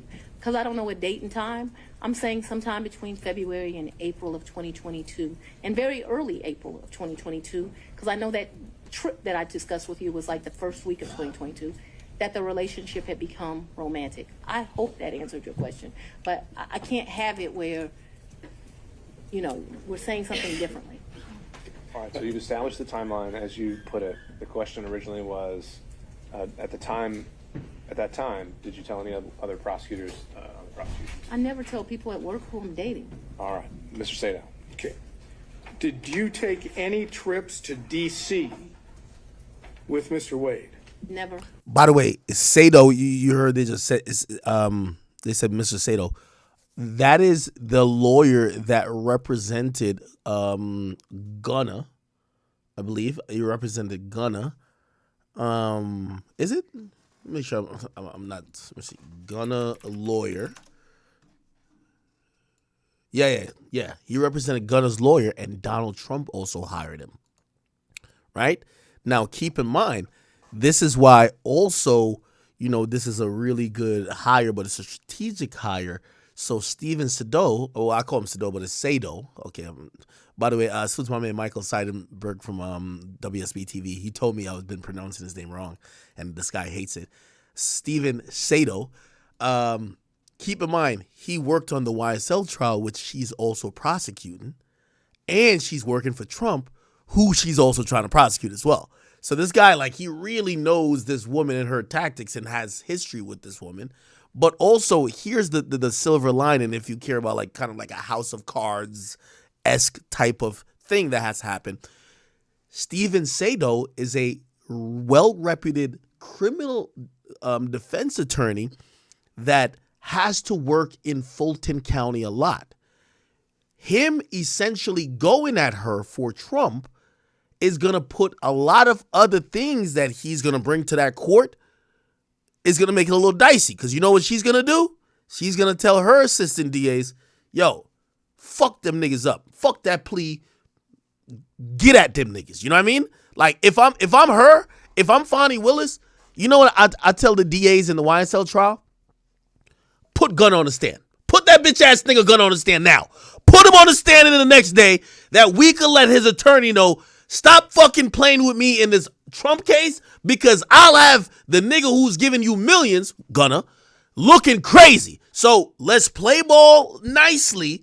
I won't fuck with you, but you don't fuck with me neither. You get what I mean? So that's what I'm saying. If you kind of care about this type of thing, it's kind of like House of Cards. You ever watch some of these political shows they have on Netflix? It's kind of like that, just in real life, right? These guys who are asking some of these questions, they have to kind of they're playing like a role type shit. You know what I mean? You can't just go violate this woman when you have to go against her in every criminal trial. Did you take, so do you have no, what I would call personal trips or business trips to D.C. with Mr. Wade? I never went to D.C. with Mr. Wade, personal, business, otherwise, never. Okay, so I've never been in the District of Columbia with Mr. Wade, or Maryland, Virginia, the DMV as they call it. So as I understand it, just to be clear, any trips that you would have taken to see D.C. That was a pretty clear answer. Huh? That was a pretty clear answer. No. She just said no. Twice. So do you have a variation or something new to bring up? Now, I will also tell you that, in the comments and what people are saying, they feel like the judge is on her side. It's probably a lot of people who support Trump because they want her to be disqualified. Keep in mind, I don't know necessarily about this particular judge, but again, the DA works pretty much closely with the judges. And it looks like the inquiry into this hearing is coming from people that might align with Trump, that might either are in politics, Trump, his attorneys, and also maybe some people from the court. I'll ask it and we'll see. Did you take trips to D.C. that were non-business during the time period that this case or this matter was under? Brittany, you think she's going to get special treatment? She know the district attorney? I mean, hey, again, just going back to just use a anecdotal example, the big folks interview I did, he said his lawyer told him, "Yo, bro, go to sleep, my nigga. I'm playing golf with your judge in the morning." Yes, like, yo, if you've ever been to court and you have a really good lawyer, this is how you know you have a really good lawyer. When your lawyer comes in, and before they get on the record, he checks up on the judge, be like, "Hey, how's your kids? How's this? How's blah, blah, blah, blah. Hey, I heard about your 50th, year in, hey, I heard, whatever. I sent my regards." Once they start talking like that, they gang. That's gang right there. Bruh, they be on the opposite side, but they all still, be in the same locker room. So, again, you obviously want a lawyer who's mad cool with the DA, right? They go to war, quote unquote. But at the end of the day, if you paying enough, or if you're favored by your attorney or whatever, you give enough incentive, sometimes they could pull that favor for you. Be like, yo, they might be talking to the prosecutor like, "Yo, John, I need this. I need this. I know I need this. This is my biggest client, blah, blah, blah, blah. I need this." And they're going to be like, "All right, bet. We're going to give you this plea." It works like that with a DA and a defense attorney, and it definitely works like that with a judge, because most judges were either former prosecutors or worked in a prosecutor's office to some extent, right? Under investigation. I'm going to object. Somebody said just watch Law and Order all 200 season. What up behind the bell? Tara, I see you, girl. Lizzie, what up? By the way, Lizzie, I think you make a great point. This here is torching everything she was doing to have the face, because let's put the YSL case in perspective. After watching Biden win, right? So Biden defeated Trump. It was a time where now, first of all, even Kamala's, her being, put in the vice presidency role. Hey, people of color, especially aligning with the Democratic agenda, you could win, but you have to have certain type of credentials, right? You somehow have to be loved by the people, but still be willing to be, for example, tough on crime. Sometimes that's an oxymoron, because sometimes people love the person who just turns a blind eye to crime, right? But Fonnie Willis, even though she was prosecuting Young Thug, YFN Lucci, she's going at gangs and rappers in Atlanta, some people are looking at her like, yo, she's brave. She's like a black woman who's strong. She's standing on principle. That was a good look for her, right? What resume she was building up is, hey, listen, I'm tough on crime. I'm a strong black woman, and I'm not going to take no type of ifs, ands, or buts, or maybes, and I'm going to make sure shit is how it should be ran. Okay? Cool. Even though, obviously Young Thug probably don't like her, but all of us were like, hey, listen, she doing what she got to do. If y'all niggas was doing crime like that, she cleaning it up. So black people were giving her a pass. As I said, bit off more than she could chew. She went at Trump. She thought going at Trump, the base that she built up, everybody was going to say, oh, no, she is one of us, right? Fuck her going at, of course she got to go arrest Jeffrey and them because they was doing murders and shit. But her going at Trump, she's here to hold everybody accountable. It's now fucking up her public perception, because now all her tea, all her demons are coming out to be judged. And I'm gonna be honest with you, I can't see a political future for her. Even if she stays on as the prosecutor, I can't even see Trump getting prosecuted in this. They've turned this into hey, this is a scandal now. Yo, you hired a special prosecutor who you were fucking for 3 years. Whoa. You might have an ulterior agenda. So again, no matter what, I think Fonnie Willis aim at getting to, I don't know, the White House or bigger in politics, I think that's over. And I think you're going to see her pivot to, especially with impeachment and other potential things coming down the line, she's going to make sure that, which I don't think will happen, not only this administration, but she's going to make sure she doesn't go to jail, right? Which, shit, imagine the person who puts people in jail now having to defend themselves against going to jail. So her career is done, I think. That we're here before Your Honor. Well, again, the question already asked was, take personal or business trips. She said. But that was with Mr. Personal Wade. business. That was with Mr. Wade. This I asked her alone. Good. By the way, chat, could somebody give me a timestamp on this? This is a clip that happened, and I gotta get the timestamp. Listen to Fonnie. Like, I need this timestamp. She's going crazy. Listen to this. Wade visit you at the place you laid your head?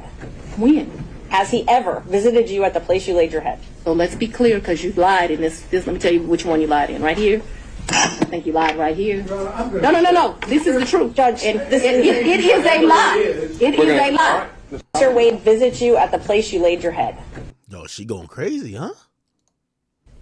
Well, if he doesn't want to, I'm gonna skip a little bit into it. Throughout that time period, throughout my life, I withdrawn money from the bank. Yes, of course. Talking about cash from, that is that you go to a Cash, bank right. or you go to an ATM and you take cash out. Either that way, or you go to Publix and you overpay, or you go to another store and you overpay. So yes, both through that, yes, of course they would reflect that at times. Okay, and so those records, if we had them, would show that, correct? That throughout the course of my life, I took out money.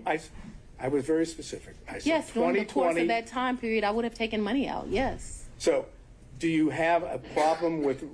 I absolutely. So, Yes. you don't want the bank records to be made available for the court and the court I'm alone. going to object as to the relevance, and this has already been addressed earlier as it relates to other records. This is an improper line of questioning.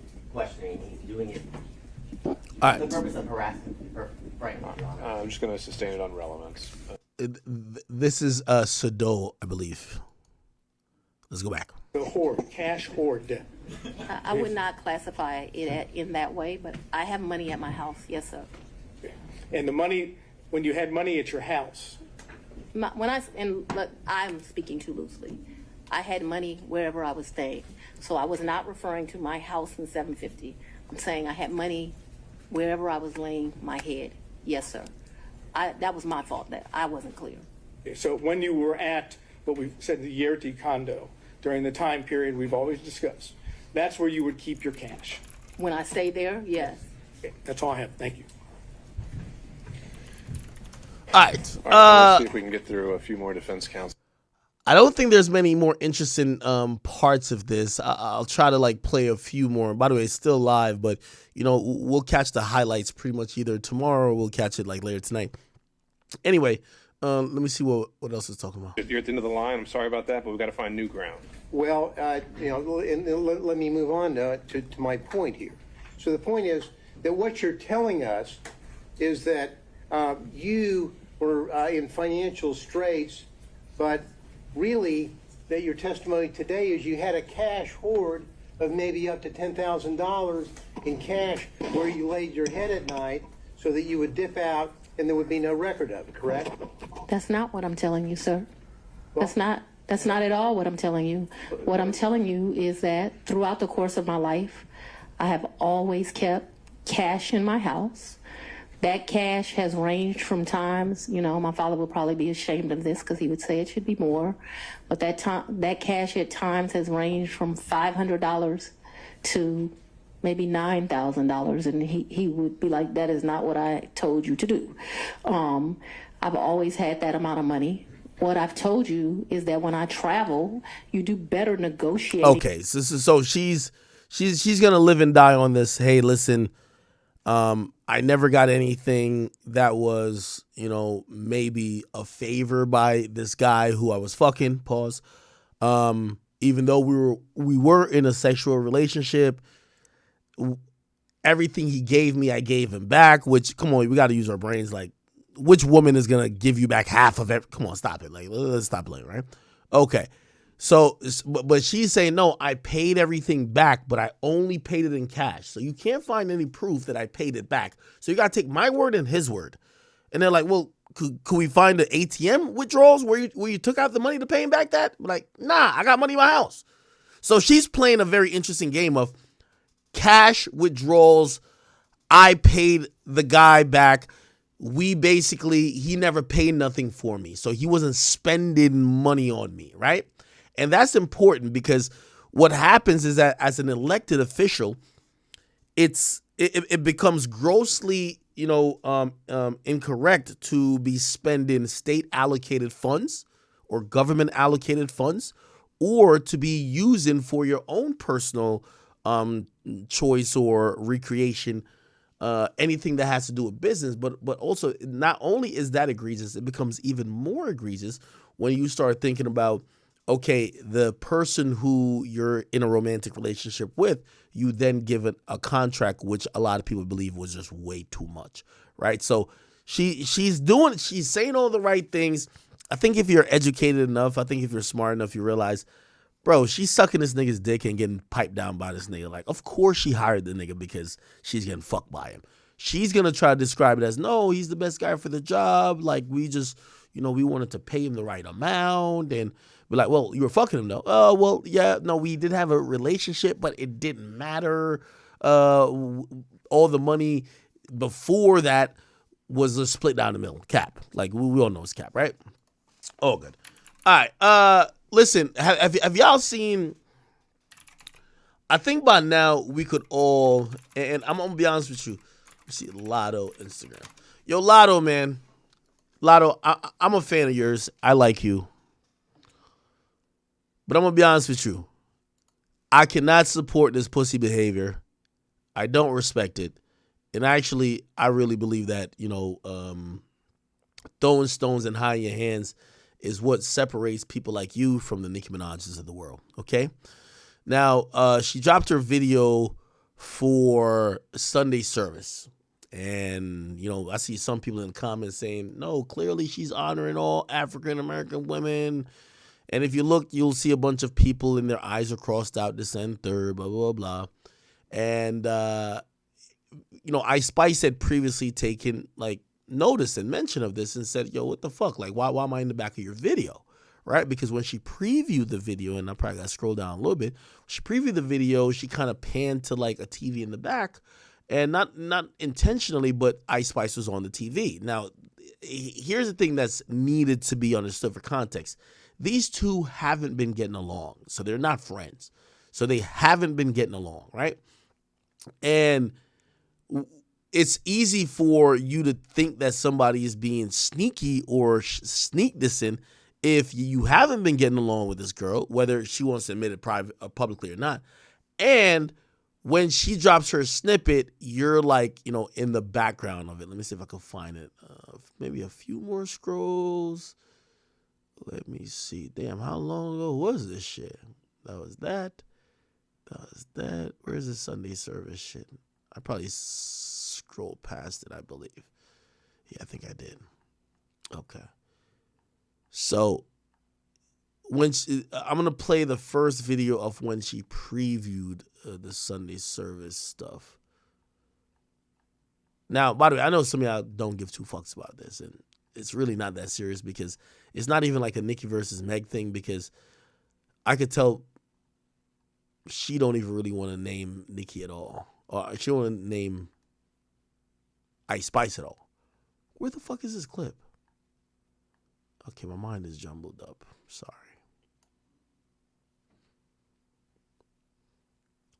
Why can't I find the fucking snippet?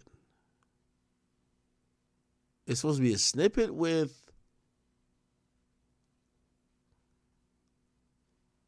Lotto. Okay, let me just go to YouTube. Sorry.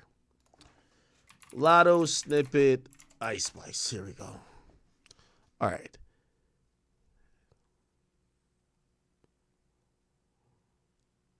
Okay, here it is. Latto. Spice got off on Latto for playing the Pretty Girl song video in the backdrop of a recent video. Yeah. While fielding questions from fans. Welcome back, it's your host, Nancy. Okay, that was fast. Because it... Okay. This is just straight hate by a guy. Okay, so she played the video. There was an Ice Spice snippet in the background. Ice The Spice thing is, for this. me, why am I seeing that I'm in the back of your weak ass snippet? Like, that's why I was confused. Literally, like, So hello. I was like, wait a second, that's me? So I'm like, okay, since we're talking about me, let's talk about me. And I dropped that. It was really... Okay, so Ice Spice is basically explaining why she dropped some bars on Fart, where she's clearly sneak dissing Lotto when she says, get up off the floor or something like that. And Lotto has a song called Put It on the Floor, okay?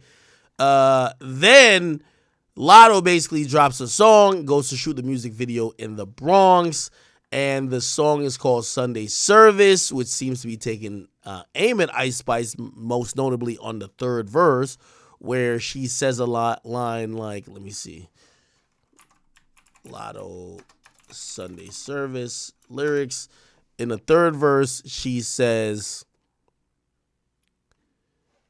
something the shit. It says, think I'm the shit. Bitch, I know it, ho. Jesus walked on water. I got ice boiling, though. Miss me with that sucker shit. I'm not your baby mama. Blocked his ass on everything. He in my DMs writing albums. Okay. And that's when she, so that was the song Sunday Service. And let me see if I can find Lotto basically coming out afterwards to explain why she dropped the song. Let me see. So if you get shot in one. No, okay, that's Nicki Minaj. My bad. Give me a second. I gotta like decipher all the bullshit I post on my page because I do post a lot. Sorry. Here we go.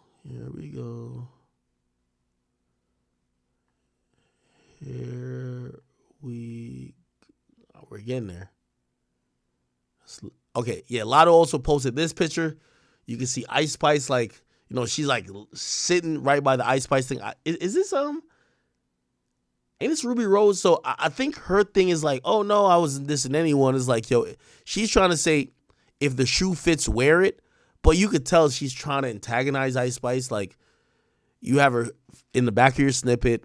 You're taking a picture by her face when there's a bunch of women faces there, right? You're trying to make sure people know it's Ice Spice, right? And then we get, let me see what happens next. Then we get Ice Spice.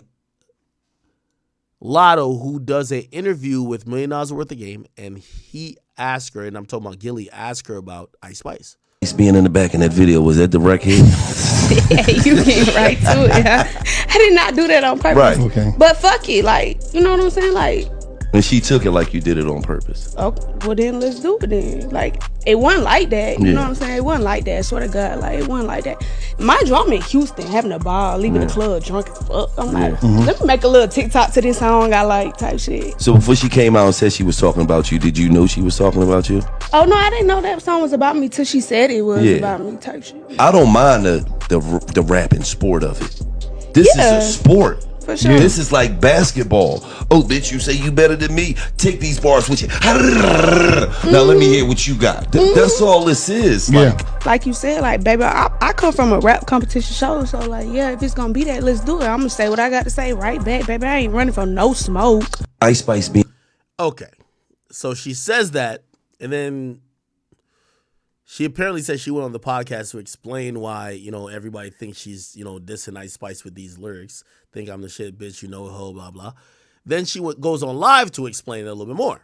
Let me tell you something. I did the interview solely for the purpose so I didn't have to, like, do shit like this, get on live, get on Twitter, and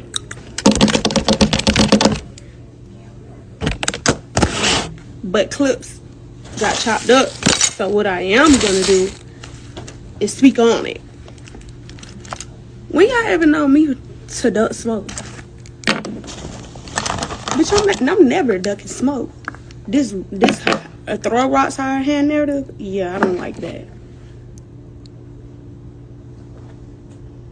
Fuck I look like. Fuck. Lotto, that's exactly what you're doing, girl. I've never been more disappointed in Lotto. Like, I like Lotto. Like, biasly like Lotto. Lotto, you're dissing Ice Spice. You can rap better than Ice Spice. I think Lotto's scared of Ice Spice's popularity. Ice Spice is like this enigma in music where, like, she's seen as like the innocent girl that's just kind of doing her own thing. And one thing about, like, especially with women, innocence always wins. If you're a bully, just like Nicki has came off a couple times to be the bully, people don't want to root for the bully, right? People like the girl who's innocent, who seems to mind her business, who doesn't know nothing about nothing. That's Ice Spice. Lotto wants to get into it with Ice Spice. Ice Spice can't battle rap you. She's like, she knows how to do her rap, not battle rap. Okay? And I think Lotto started kind of feeling people like, yo, bro, like you're doing too much or you're kind of reaching, and she tried to pull it back. But that's what to be honest, I can't respect about that. If you gonna diss Ice Spice, stand on it. Say fuck that bitch. Yes, was Nicki's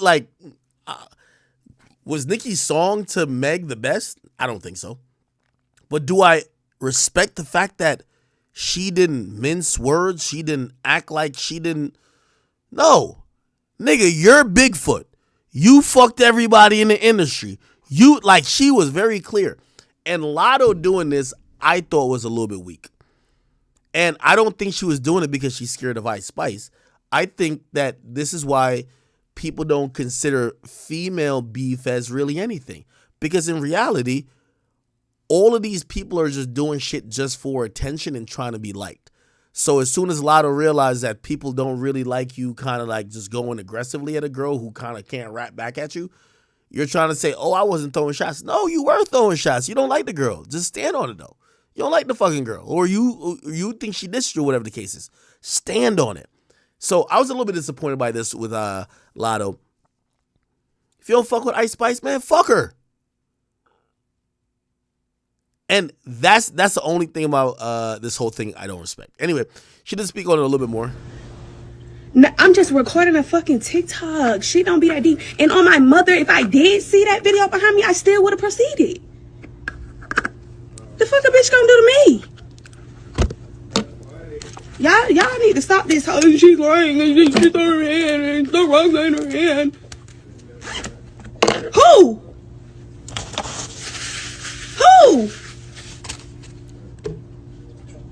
When y'all ever knew me to do some shit like that? The fuck? No, I'm just recording. Lotto, you're throwing rocks behind your hands, bro. Like it's not that big of a deal, but you're throwing rocks behind your hands, and that's just the reality of it. I think you could out-rap Ice Spice. I think Ice Spice is not here to rap battle. I think she knows how to maneuver this industry, and she realizes one important thing: it's about likability, not talent these days. So, even going back to the whole Nicki Minaj thing. You know why? By the way, to me, Meg lost the battle, but she lost the battle and won the PR war. Nicki came off so nasty, so ugly. It came off, oh, I'm going at your dead mother. Like, by the way, that's all part of rap beef. So I'm not like over here like, oh my God, you should have did that. But the way that Meg played it was, I'm going to just bow out of this because rather than respond back with lyrics, I'm now going to get the sympathy votes. I'm going to be the person who's liked, and you're not going to be liked for what you said about my mom. And yes, I lost the rap battle, but I won the PR war. And I think that's what Meg did. And I think in this situation, I think Ice is going to do the same as Meg. The fuck am I? I'm not rap battling with you. So you could pull up to the Bronx. You could do whatever you want to do. You could make obvious disses against me. Yeah, I'll say my little random lines about you, but you're going to look like the bully. So, again, if I'm Lotto, I understand why she's kind of like double backing a little bit, but still stand on it, okay? Anyway, yo, this got to be the most hilarious shit I've ever seen in a while, bro. Okay? Actually, let me not talk about this yet. Remind me to talk about it. So, Deion Sanders' daughter, and I got to talk about it. This is hilarious. I'm going to talk about it in a second. Let me talk about, what was I going to talk about right before? Fuck. There was something I just seen on my timeline. What was I going to talk about? We got to talk about this Iggy thing too. Okay. I'll talk about this. So, Killer Mike won the Grammy for like best rap album or whatever the case is, and Kai Cenat infamously responded by saying, yo, he didn't know who Killer Mike was, and he thought that Travis Scott, Utopia, should have won. Okay? Joe Budden on his podcast, the Joe Budden podcast, actually responded to that, and he had a couple interesting words for people who are streamers. Here we go. But yeah, it's a lot of people involved in culture that know absolutely nothing about culture. But today, because of tech, they're integral parts in the conversation, in the song making, and just the artists, what the artist can and cannot do. And it's like, who the fuck are you? Where did you come from? It also like, opens the doors. There's no world, for me, the hip hop I'm come from, there's no world where me and Aiden Ross need to talk about something. Who the fuck are you, nigga?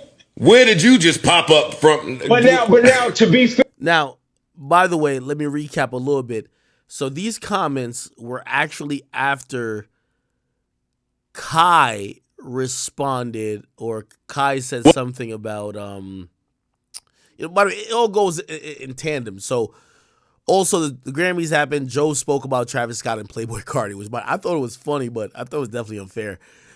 I think Joe is getting back to the era of, I don't know if I ever told y'all this. I know a lot of y'all loved Everyday Struggle. For the last 2 years, not including this year, but there was a 2-year period after Joe left. Remember, he stopped. We did it in 2017. Never did it since, right? It's 5 years later, right?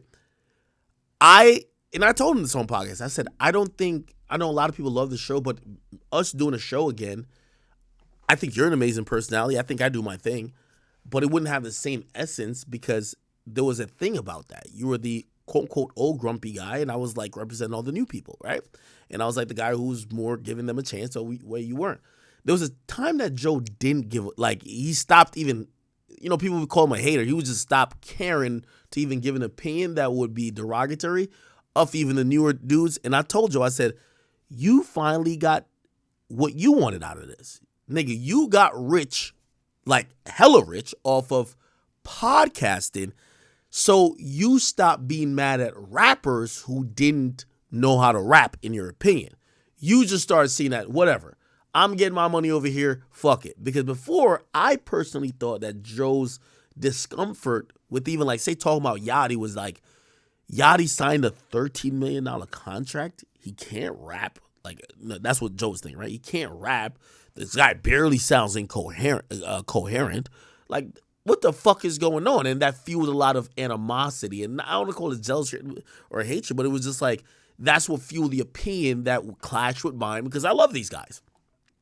Once Joe got rich, I was Joe stopped caring. He stopped caring about those things. I think Joe's getting it back, but I think it's for streamers now. So Joe is the person I feel his disdain now is coming for more streamers and more people.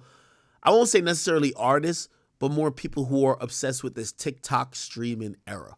So I ain't gonna lie, I haven't seen him give takes like this in a while. Joe called out Travis Scott and Playboi Carti for performing at the Grammys. What the fuck is Travis and his man doing up here? Oh yeah, that was nasty. Hey, you two bozos, get the fuck off the stage when niggas got beautiful women in tuxedos on. Honestly, I was disappointed in them. And then you up there smashing shit. You got the nerve. This is after you like that, right? Hell no. That's y'all. Are y'all familiar with Travis shows or anything? It's on brand. You say for him? 100% on brand. He didn't belong there. Same shit as the Super Bowl. He didn't belong there. All that shit look different when it ain't 1,000 little white kids jumping up and down. Exactly. Hey, when there are grown people here, all that feed. That's what you wanted to win over Killer Mike? You fucking stupid. Feed. I was watching that shit why them niggas get at you. I miss this, Joe, by the way. Joe, if you're watching this, I miss this version of you.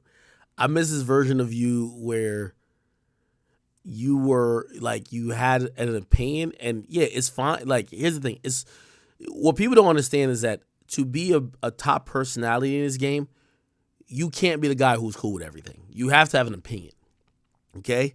And Joe's opinion was that hey, some of this shit is garbage.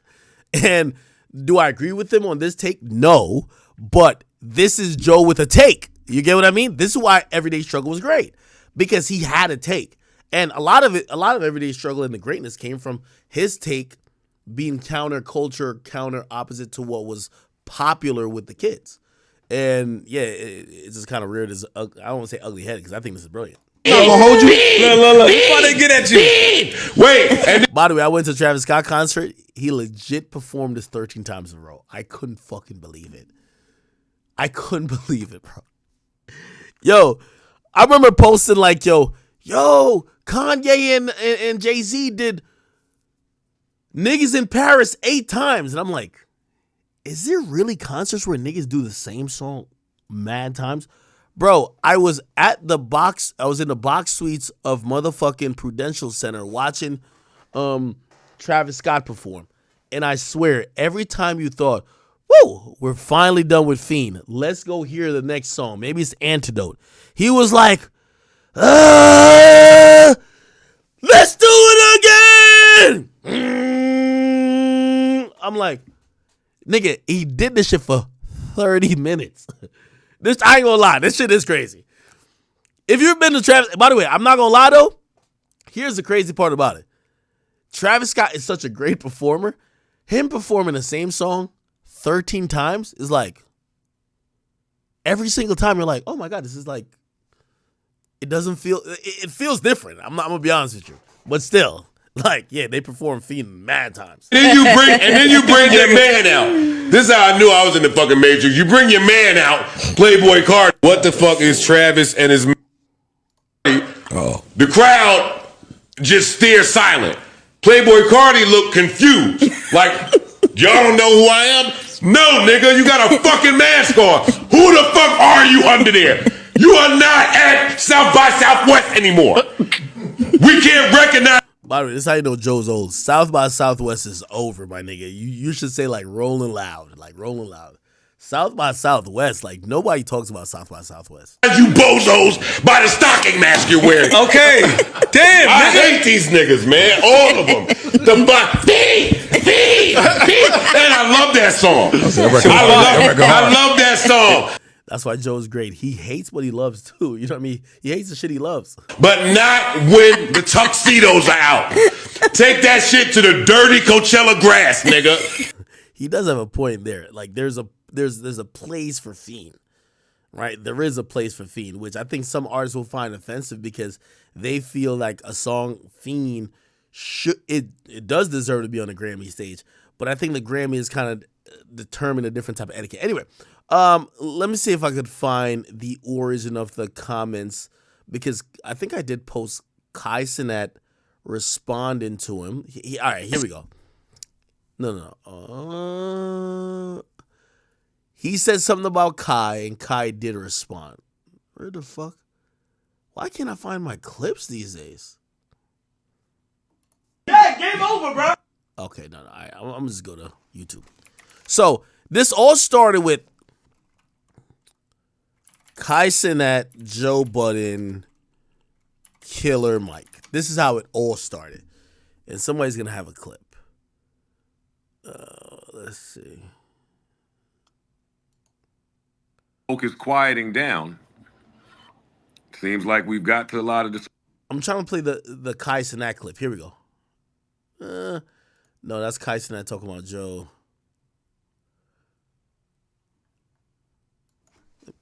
Kai Cenat, Killer Mike.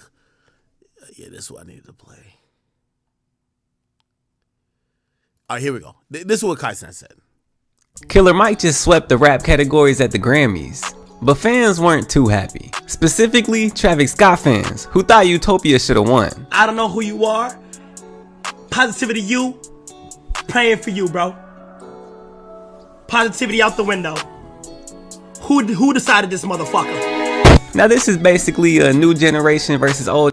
Okay, so he basically said that, yo, he didn't know much about Killer Mike. He was like, how the hell did he win, right?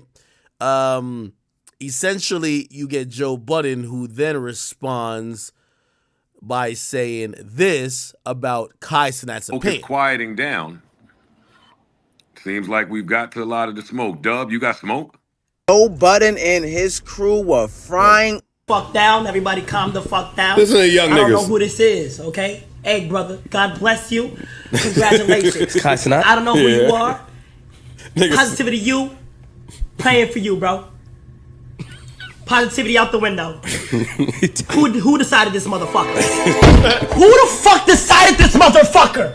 Her loss? Utopia? Yes, nigga. Yeah, neither of those are better than Yes. Michael. Over Utopia. Metro Boomin! shut your ass up, no, nigga. Yo, y'all little streamer niggas don't always run shit. Shut the fuck up. That's the Some people don't give a fuck about your numbers. Yeah, we don't care about none of that little streamy mosh pit, marked card, whatever you niggas is doing over there. And let's keep it a buck. Parks, you said it. Utopia was mid, yo. By the way, shout out to Ice, by the way. But let me just stop Joe in his tracks. Joe, this is, whatever you're saying here is full cap. It's full cap. And I'm going to put the history and the dichotomy of what's going on these days into perspective. I told y'all this before. The industry is moving off what streamers are saying. I told y'all, like, hey, when y'all talk about me and be like, Ack, why you been here for 13, well, how long? 15 years? I don't know how long at this point. But when y'all give me credit, y'all should give me credit for reading the game. I still see people trying to make new If you're in 2024 trying to make like a new hot podcast and you don't have a big name, you're fucking losing. Go get on a motherfucking stream and go live stream. That's a fact.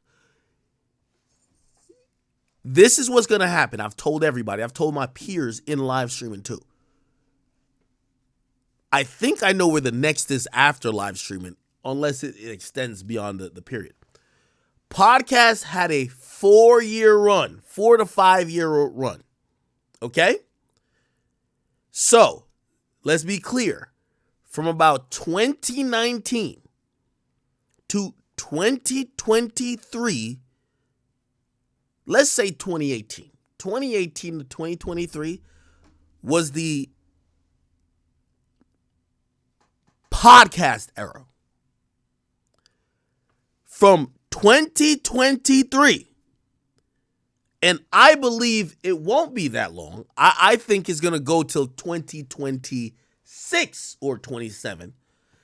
We're in the streaming era. Now, here's the breakdown I'm telling you. I run a media company. I'm being very transparent. When I shit on people like Carisha, like, did y'all know, like, I was talking shit about Carisha. You know they paid me for JT's song, right? Like her new song, right? Which is solo, right? Like, I could tell y'all this because I'm that nigga. I'm sorry. Like, I don't have to keep this hidden. I'm still going to get paid. That's my biggest gift. I figured out all this shit in terms of marketing. Right? And by the way, I love you, JT. I got no problems with you. I only got problems with the other girl. But she not your song, so it's all good. Love your song. Actually, I don't. But, you know, it was a good song. Decent song. Yeah. Whatever. Anyway, here's the point I'm trying to say. As I run a media company, you see, remember when I used to beef with Adam? I felt like Adam was like a fraud, like facetious. Now, I kind of fell back off that. I'm like, maybe he really is just that naive, but he's white. Like, white people be on their bread. I peep everything. I've ran a media company successfully, and whether you want to, like, yes, all money through rap comes through me. I'm in somebody's marketing plan. I don't give a fuck who it is, unless I'm like clearly beefing with them. Like, for example, who just popped up with Glorilla just popped up with a campaign. I could tell they told the label, don't send it to Act, which I appreciate too. It's cool. Here's the thing, and I'm telling you this because this is astute observations. Listen, I'm telling you this is facts. I watched labels try to leverage podcast for 4 to 5 years. They don't do it no more. I'm telling you, this is a nigga who's literally in everybody's pockets. They don't do it no more. I have a post in my phone. This is from 15 minutes ago. 15 minutes ago, what does it say? Matter of fact, I'm gonna show you how real I am. I don't give two fucks. Actually, no, because I don't want this person to feel this type of way.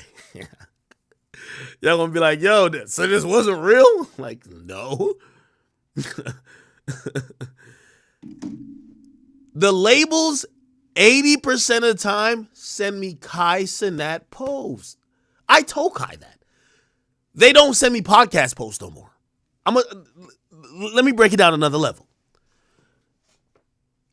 Labels and the music industry try to look to the influential people of reacting, of co-signing, of whatever their acts, and they spend money marketing those clips. Hey, this popular guy who y'all care about likes our artist. Spread it to everybody that their dick riders will like that artist. There was a time that they would do that about podcasts. Oh, hey, Joe Budden says he likes this. This podcast fucks with this. This other podcast does this or has. They don't do it no more. This is why I'm telling you, the industry, like, I'm not saying that successful podcasts, like, for example, Joe Budden podcast isn't noteworthy anymore. I'm just telling you the industry is past focusing on them. They're only focusing on streamers right now. It's a fact. I'm telling you this because not only am I a streamer and a podcaster. That's why I'll be like, yo, I don't be mad about none of this shit. I'm a podcaster and a streamer, but the biggest thing I've always said is I own my own media company. And if niggas want to promote, come through me, bro. That's it. Because things come and go, the platform never changes. They used to go through podcasts. As of the last year, 80 to 90% of post looks, if we're talking about, like, I sit on the phone with a lot of these motherfuckers. Okay, so-and-so, I'm not going to name these artists. I don't want to embarrass them because they might think it's embarrassing. To me, it's not. To me, it's just bringing down the veil that y'all can see what the fuck is going on in the industry. I don't think it's embarrassing. Hey, we're dropping this project on this date. We want to promote it. We got this single out. We're going to do this. We're going to do Jimmy Fallon on this. We're going to do this. Hey, we're getting the cover of this magazine, blah, blah, blah. But we also want to get it lit. That's the term. We want to get it lit. Okay. We're trying to get Kai to react to it. That's what they all tell me now. Before they used to tell me, hey, we're going to have this person go on this podcast. They don't say that no more. It's all about streamers. So this is why I got to stop Jonas' tracks, because the music industry you're talking about is now, and I'm the nigga who's a direct recipient of people trying to market shit. They're not trying to market through podcast. Matter of fact, I will give y'all a new update about all podcasts, is that labels, the only podcast they're trying to send their niggas to, with all due respect, is Shannon Sharp. Just to let everybody know. You know who they're trying to send? Fuck podcasts. You know who they're all trying to send their artists to? Kai, Aiden. That has told me that despite what Joe is saying, it's not true. Because you could think, because maybe he's thinking on a what's the dopest, and he's actually thinking on a cultural level where you're actually evaluating talent and you're evaluating skill and evaluating art. The music industry has never been about evaluating art, and Joe knows this. It's always been about how we could get more money. The music industry right now are indubitably tied to all streamers. Facts. I've heard, and this is a fact, a record label was down to pay $200,000 to get a particular artist on a stream. That never... Listen, I've heard all money conversations for artists on podcasts. It ain't never been that. So when Joe says that Kai and Aiden, the top of the streaming world, don't matter, he tweaking. He don't matter maybe to your opinion, but he matters to the industry that you're talking about. The industry you're talking about is eating, like, literally at the feet of those two boys. They're at the feet of streamers. That's the fact. I'm telling y'all, listen, I'm not telling y'all some shit I made up. I'm telling y'all objective facts. Now, granted, this is why Joe is Joe. Because when Joe speaks about music, it's not only monetarily. He's speaking it from a passion perspective. He's speaking it from a knowledge base, someone who is an historian. And I think that's why he probably looks at whether it's a Kai or a Speed or a Aiden and probably say, who the fuck gives a fuck about your opinion? Okay, I get that. But these people absolutely matter because the music industry is molded and folded into them. Okay? Okay. Let me keep playing this clip. Marked card, whatever you niggas is doing over there. And let's keep it a buck. Parks, you said it. Utopia was mid, yo. Yeah. You didn't deserve to win. I'll say it. Fuck that. You fucking Topia. That shit was ass. Nopia, nigga. That nigga's just crazy. That shit was, man. I'm just so happy that the streamer, that the little fuckity fucks finally have a look in the mirror moment and say, oh, it's not about us. No, adults are out, nigga. Yeah. It's a good one. Niggas got pocket handkerchiefs in. Niggas got fly shit on. Musicians are out. Yeah, real execs, business people, you little fuckity fucks. Shut up for a change.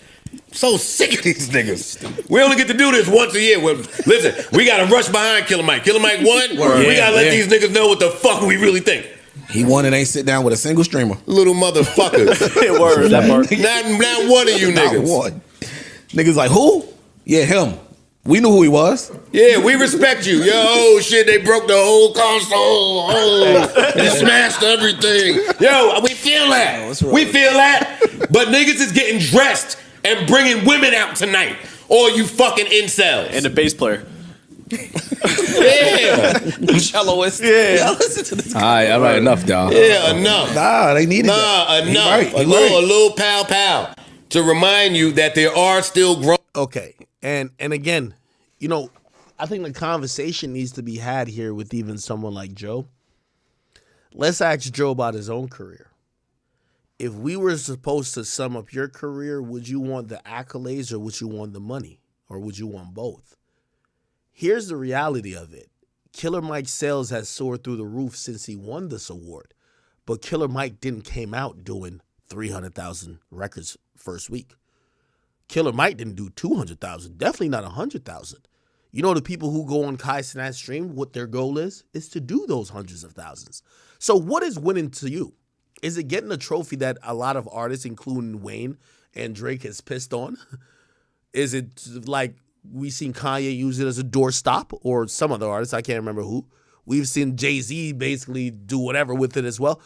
Is it just being awarded the award, but not getting the monetary value of the attention? That's the thing about when you know, obviously we're talking about the Grammys here, but when you say, hey, he got awarded or he won without fucking with a streamer, nobody, like, let me not say nobody. The majority of people didn't know he had an album out. If your art ain't being consumed by the masses, yeah, great. You got a nice little award on your like a Grammy doesn't mean anything. You can't sell that shit for $10,000. It's a fucking trophy. You can go make a trophy. So the point here is the only true win is if you're at the top of your game and you're being consumed by the most people and you're also being awarded as the best.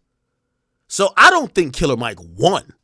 Yes, he won the award, but if he won, the masses would enjoy his music. So when you say he did this without going on these guys who stream, no, the goal should be, I think Nicki did a great job.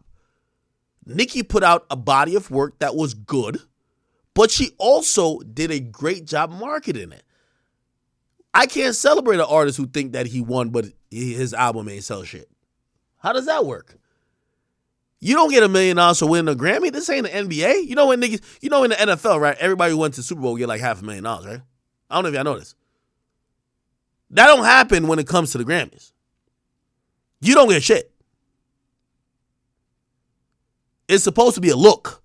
So again, I can't say that Killer Mike is winning necessarily because no one knows, and I'm not saying this on my behalf, I'm saying this as Joe is explaining. If nobody knows about his art and he gets awarded a trophy, how the fuck did he win? Because I could make him an award show and I could say random bum-ass niggas won too. I'm not saying that Killer Mike is a bum. Do you understand what I'm saying? But niggas is getting dressed and bringing women out tonight. All you fucking incels. And the bass player. Now, again, and this is why my opinion on this is very like layered. I think Joe has a point about, art being elevated a bit, right? Hey, not because you make music that's primarily geared for the rolling loud grounds, mean you shouldn't elevate your art or mean you shouldn't try to get to a different level that it could be seen and accoladed as different. Like, I agree with that too. But I wouldn't shit on somebody just because they got a song like Fiend. Like, Fiend's an amazing song. Yeah. Celloist. Yeah. Listen to this. All right. Mood Music. You're clear there, Joe fans. It shows proof that artists went on Kai's stream and his album sales increased compared to their previous albums. Show the statistics. Now, Mood Music, that's a great, like, I wish I could put this comment up on the screen. You're saying you want me to show you stats. Like, I don't have the stats, and I think it would be a label thing. Hey, I'm not telling you that this is true. By the way, didn't I tell you this already? I think what labels don't know how to promote. Again, I think I've been so honest with y'all. I've made a shit ton of money, millions of dollars, not because I'm funny, not because I've done YouTube videos, because I've realized there's a fundamental problem in the industry. People who work at record labels do not understand how to market and promote an artist. So they always outsource, and I always show up. Hey, you want to go get something done? Come holler at Big Act. I'll give you a nice little, let's run through the whole thing. Pay me this amount. I'm here for you. That's how it works, people. I'm not saying that, like, I've said it myself. What labels are doing wrong is that they think that having Offset on Kai's stream for 2 days straight, 48 hours, means that his sales are going to double.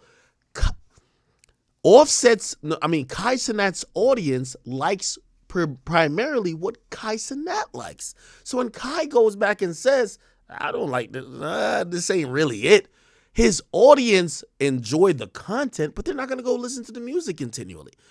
It will be more beneficial. I think all these labels are doing wrong with. If I'm a label, right?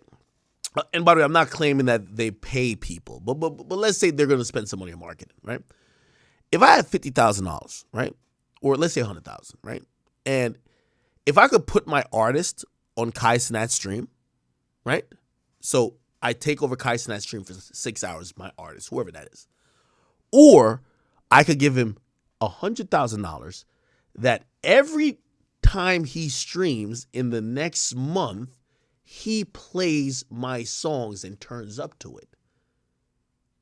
I would pick the second option because it's more important to be the song or have the song that Kai Cenat likes rather than making content with Kai Cenat. How many times have I been on Aiden's stream? How many times has Aiden called me? He be having 80,000 people on Twitch or wherever, now Kick. They don't just immediately be like, oh, now we know about Acro. No, it doesn't happen like that. They love Aiden. That's the thing. How many times have I had people on here? I'm starting the academy, ain't I? Shit. If I'm on live, there's like, we be having 10 to 20,000 people. I wish that y'all would show up if it's the comment section. Y'all, again, it's not that's transferative. Like that's the point I've been trying to tell to labels. Y'all think putting somebody on somebody's stream, it automatically works. It does not. If anything, I'm telling all these labels, use these guys as radio stations. Fuck having your artists go over there and play tic-tac-toe and play video games. Just have the streamer play your song every stream. Like, for example, which, by the way, and I'm being transparent, like, obviously I just like the Burna Boy song. But to be honest, that would, like, think about how many people liked Burna Boy Last before I started playing it like that. Did all y'all like that song like that? Did all y'all know the words like that? Nigga, I played every fucking stream. Now, I could do an interview with Burna Boy, but would that make y'all a fan of his music? Or would me playing his song every fucking day That's the thing I've been telling to every fucking label. Now, granted, and just to be very honest, I never got paid. By the way, no, actually, let me be very clear, because I'm very honest. I do. Me and Burna Boy's team, we do have something, but it has nothing to do with stream. It has completely nothing to do with stream. Just to be honest, right? But I think that only came because they're like, yo, you're like a huge fan of Burna Boy, like you're doing it for the free ski, like shit. Could we expand on some of this shit? I'm like, all right, cool, let's talk about it, right? But yeah, I've been telling all these labels because nigga, like they're retarded. Like what the fuck? Like if you'd pay $200,000 for somebody to be on whoever's stream, bro, their fans ain't about to go stream the whole album.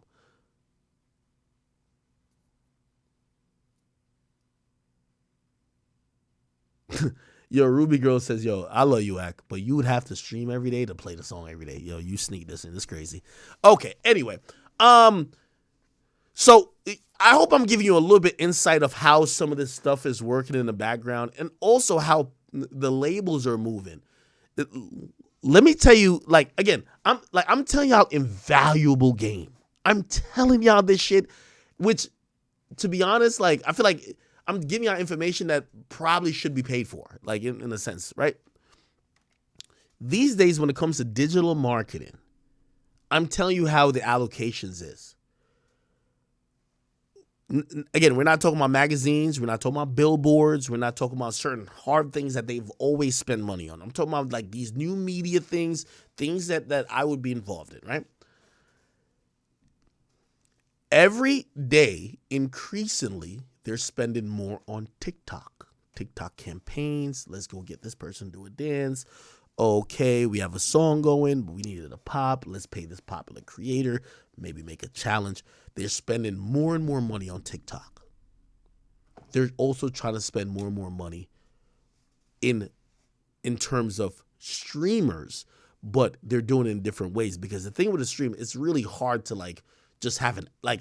Imagine like your favorite streamer just be like, hey, by the way, if you guys didn't know, Kanye West released Carnival. Make sure you guys go check that out on all your streaming platforms. As a matter of fact, here's a 20 seconds. It was like, it's hard to do, right? So like with streams, they kind of almost have to find an artist that the person already fucks with.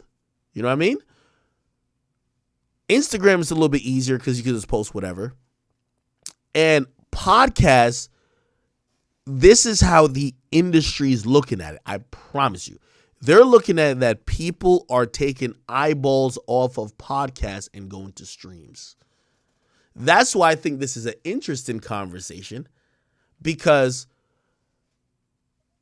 the word is that podcasts are being consumed less and live streamers are being consumed more. Okay? So I don't know if Joe is like this deep with thinking about it, but that's, I'm looking at it from a layered perspective. I'm Big Ack. I do everything, motherfucker. Like, nigga, if DJing come back in style, I got a turntable right there, nigga. Like, I'll be DJing again. Like, nigga, I'm with whatever that's popping. What's good? So, anyway.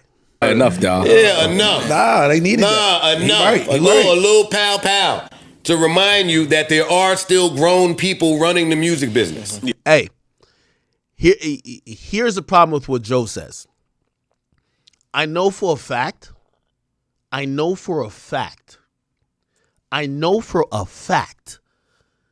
that labels are spending hundreds of thousands to promote, hey, Kai turned up to this song. Aiden turned up to this song. This streamer reacted to this song. And by the way, it's not only streamers, like YouTube reaction channels too. Look, this dude reacted to so-and-so saying he killed 15 people in like a blazing house.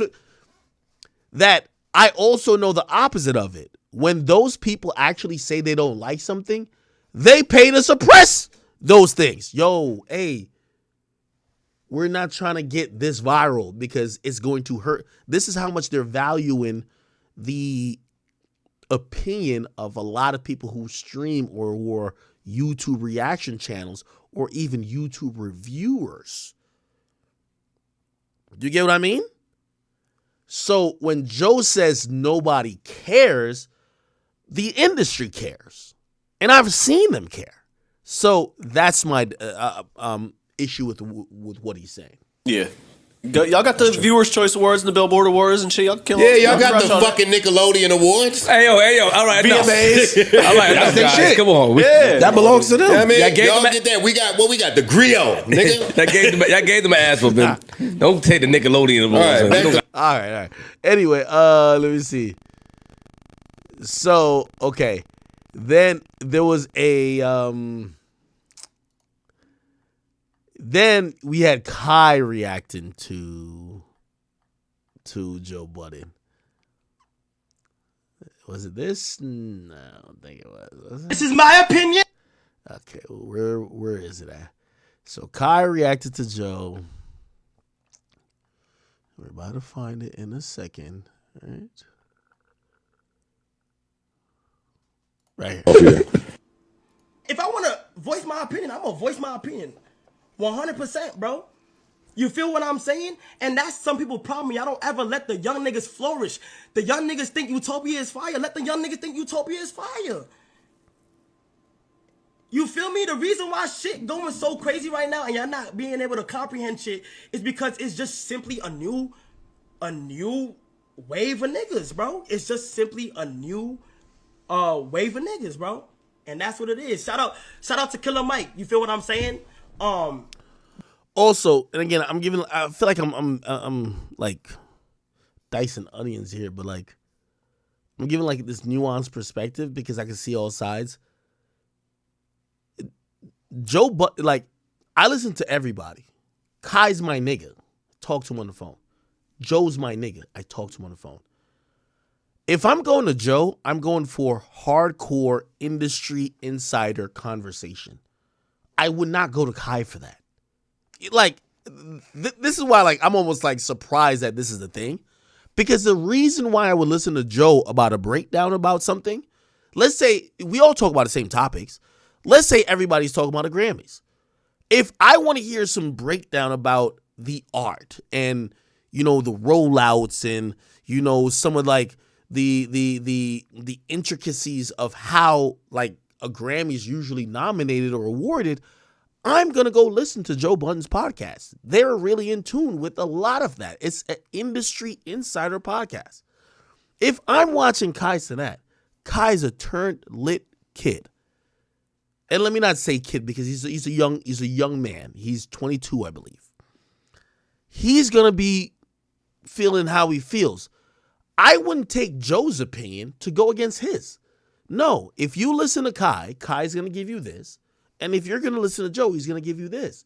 You should be able to understand and discern between both of those without thinking that, oh, nah, this person can't speak on it versus the other person. Like, that doesn't make sense to me. Bro, but look, if I think they should have won that, okay, let it win.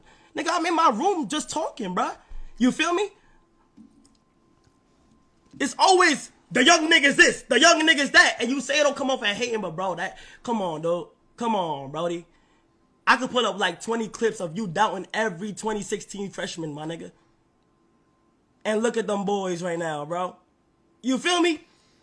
If I want to voice my opinion, I'm going to voice my opinion. Okay. You can you got one hit, Joe. Joe, pump it up. Like, you got one hit, dude. You feel me? No offense to your career and shit like that. But come on, bro. Be real, bro. Like, shit be crazy, man. Like, bro, just let the young niggas look. From now on, bro, so you don't want it to come off as hate and shit like that. Just let the young niggas flourish, bro, and everything will be all right. Other than that, be amazing. God bless. Have an amazing day. Okay.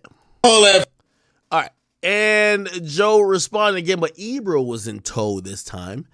And this is what their conversation was. But yeah, it's a lot of people involved in culture that know absolutely nothing about culture. But today, because of tech, they're integral parts in the conversation, in the song making, and just the artists, what the artists can and cannot do. And it's like, who the fuck are you? Where did you come from? It also like, opens the doors. There's no world, for me, the hip hop I'm come from, there's no world where me and Aiden Ross need to talk about something. Who the fuck are you, nigga? Where did you just pop up from? By the way, I agree with this. Again, I'm going to keep saying it. Joe is a Music Insider podcast, Music Insider, versus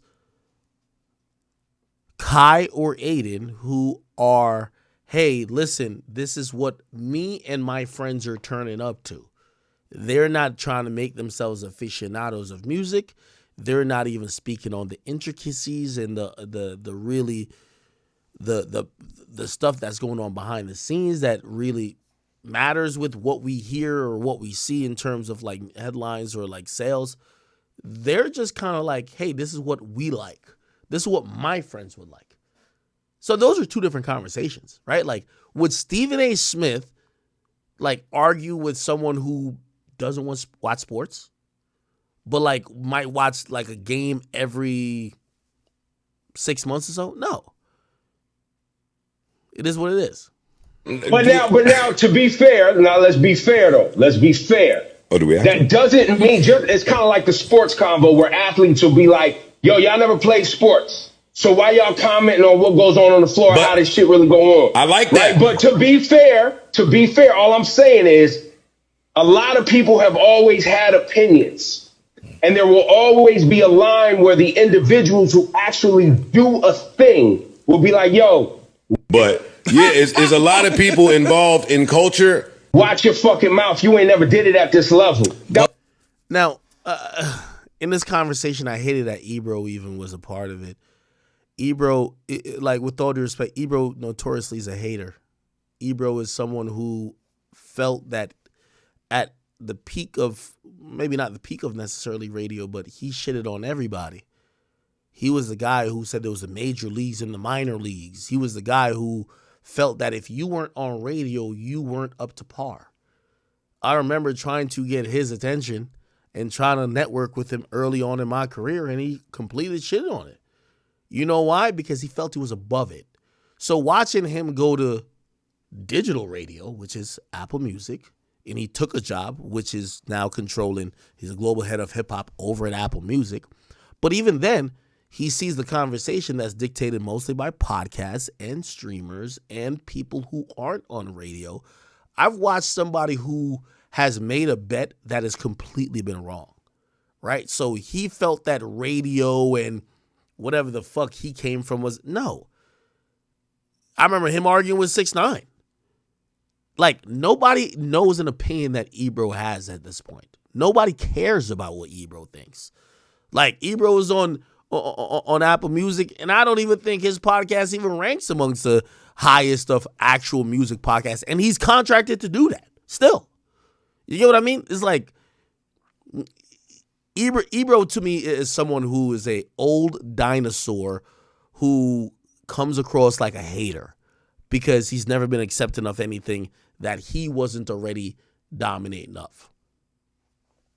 It will always happen. But people have always had opinions on things that they never actually have done. You know what I'm saying? Just to be fair. No. In the spirit of fairness, I understand that and receive that. However, there comes a time on Get Up on ESPN when the football players is talking, Mike Greeny has to shut the fuck up.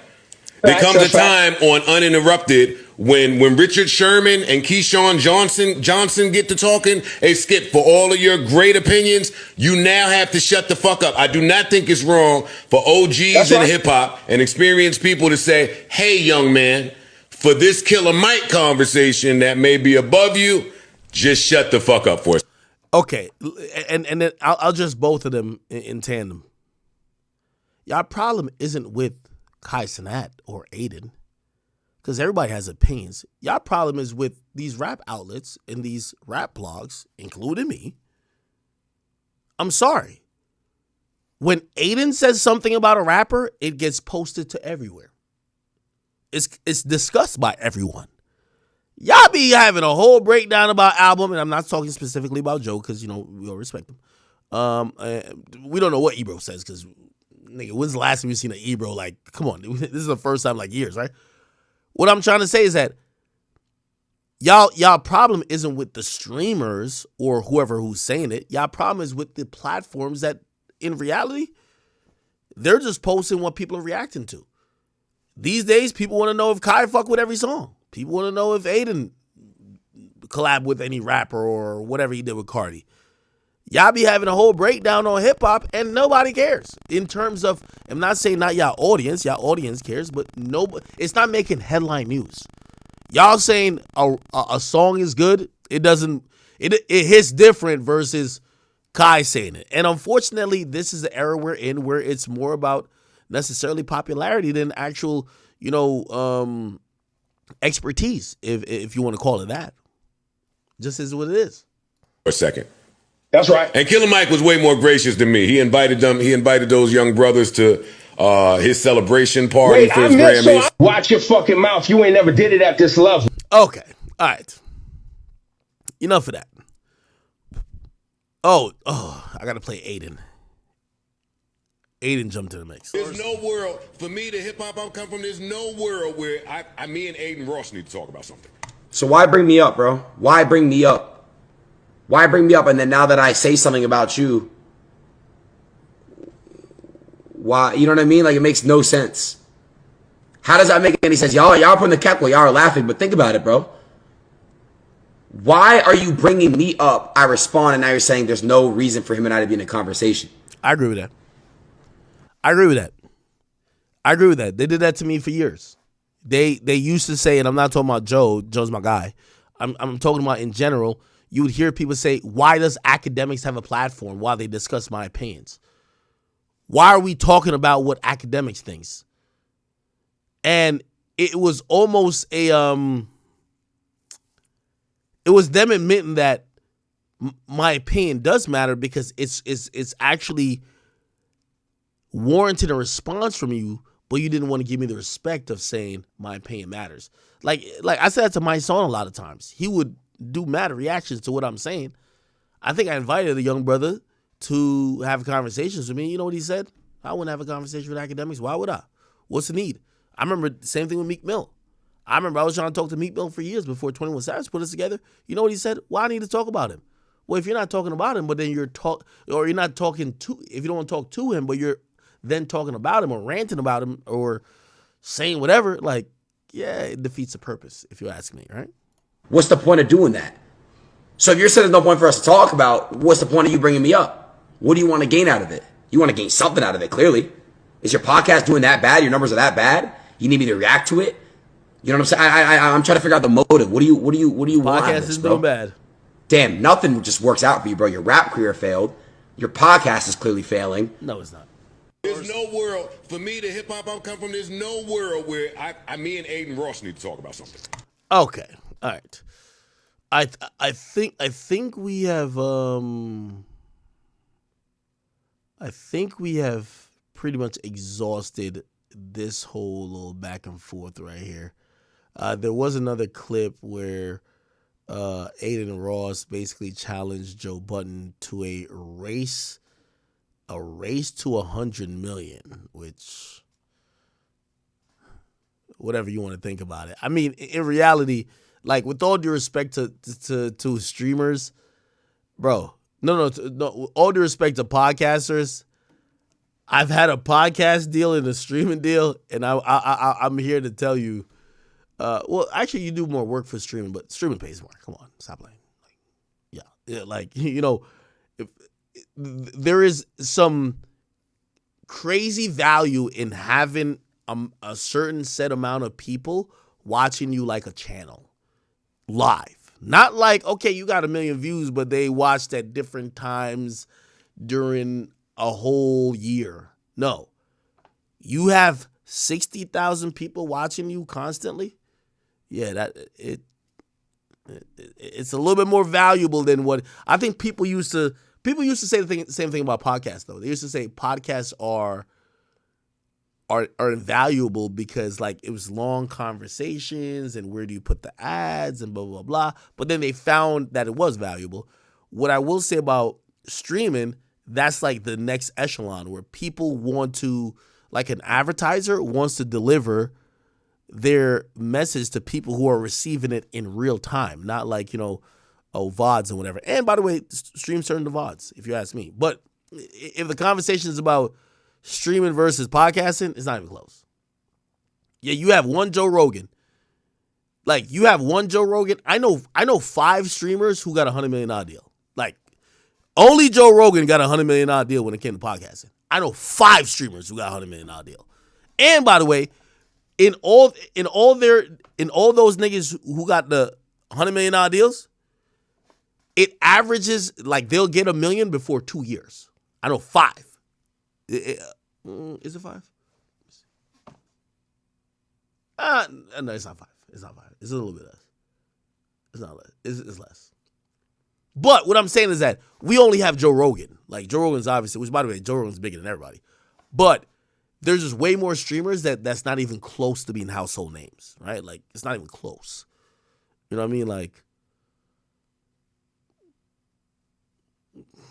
I just don't want to, because I talk to some of these people in private and they reveal whatever they got going on. I don't want to be the person who's like, yo, he's getting this amount. I met with a streamer, that nigga told me he was getting, over the span of 3 years, he was getting $250 million. Nigga, I nearly fainted. Gang. But it's all good. All right, let me see. Wow, why did I move off that thing? Fuck. What I really wanted to play afterwards or showcase, can I find it again, please? Where is it at? Y'all know what I'm talking about?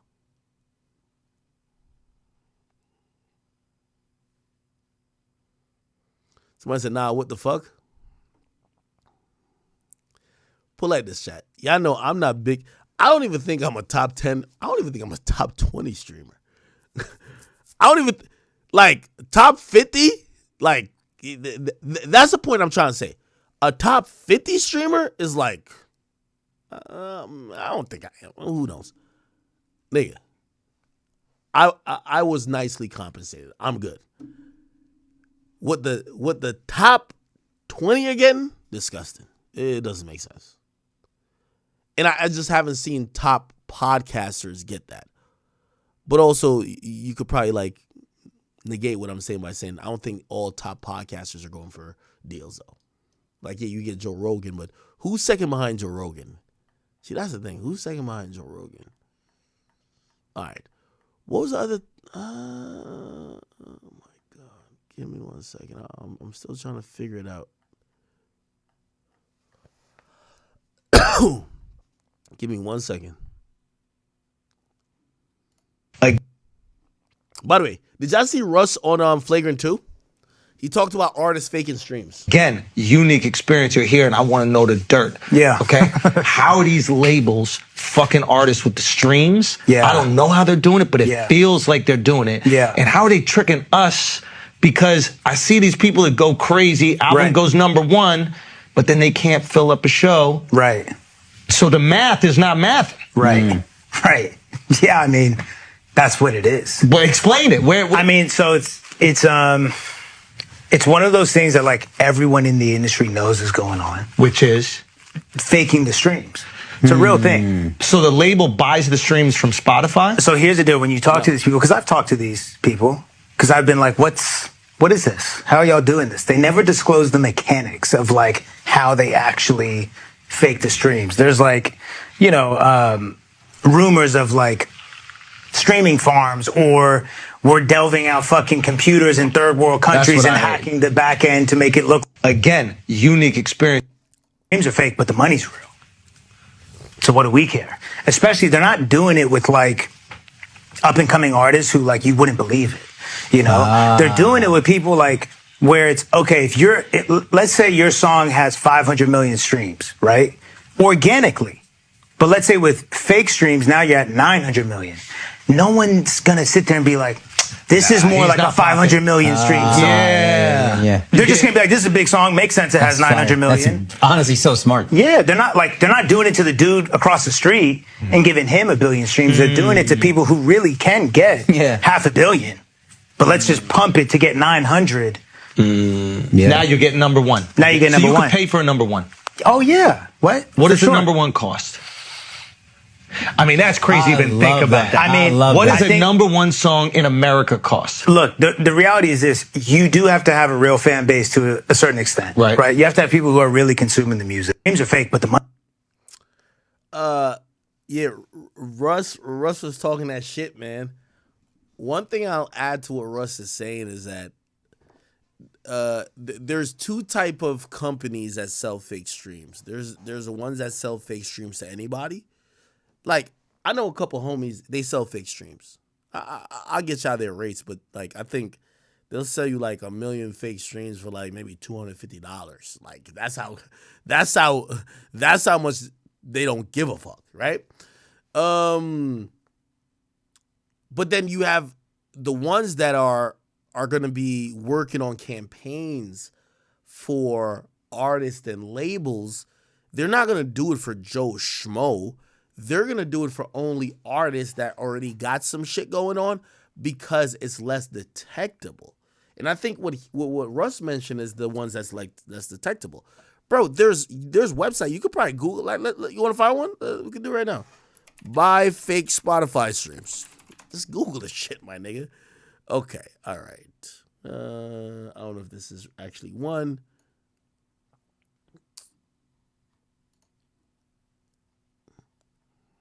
Oh, this is actually nah. This is just giving it whatever.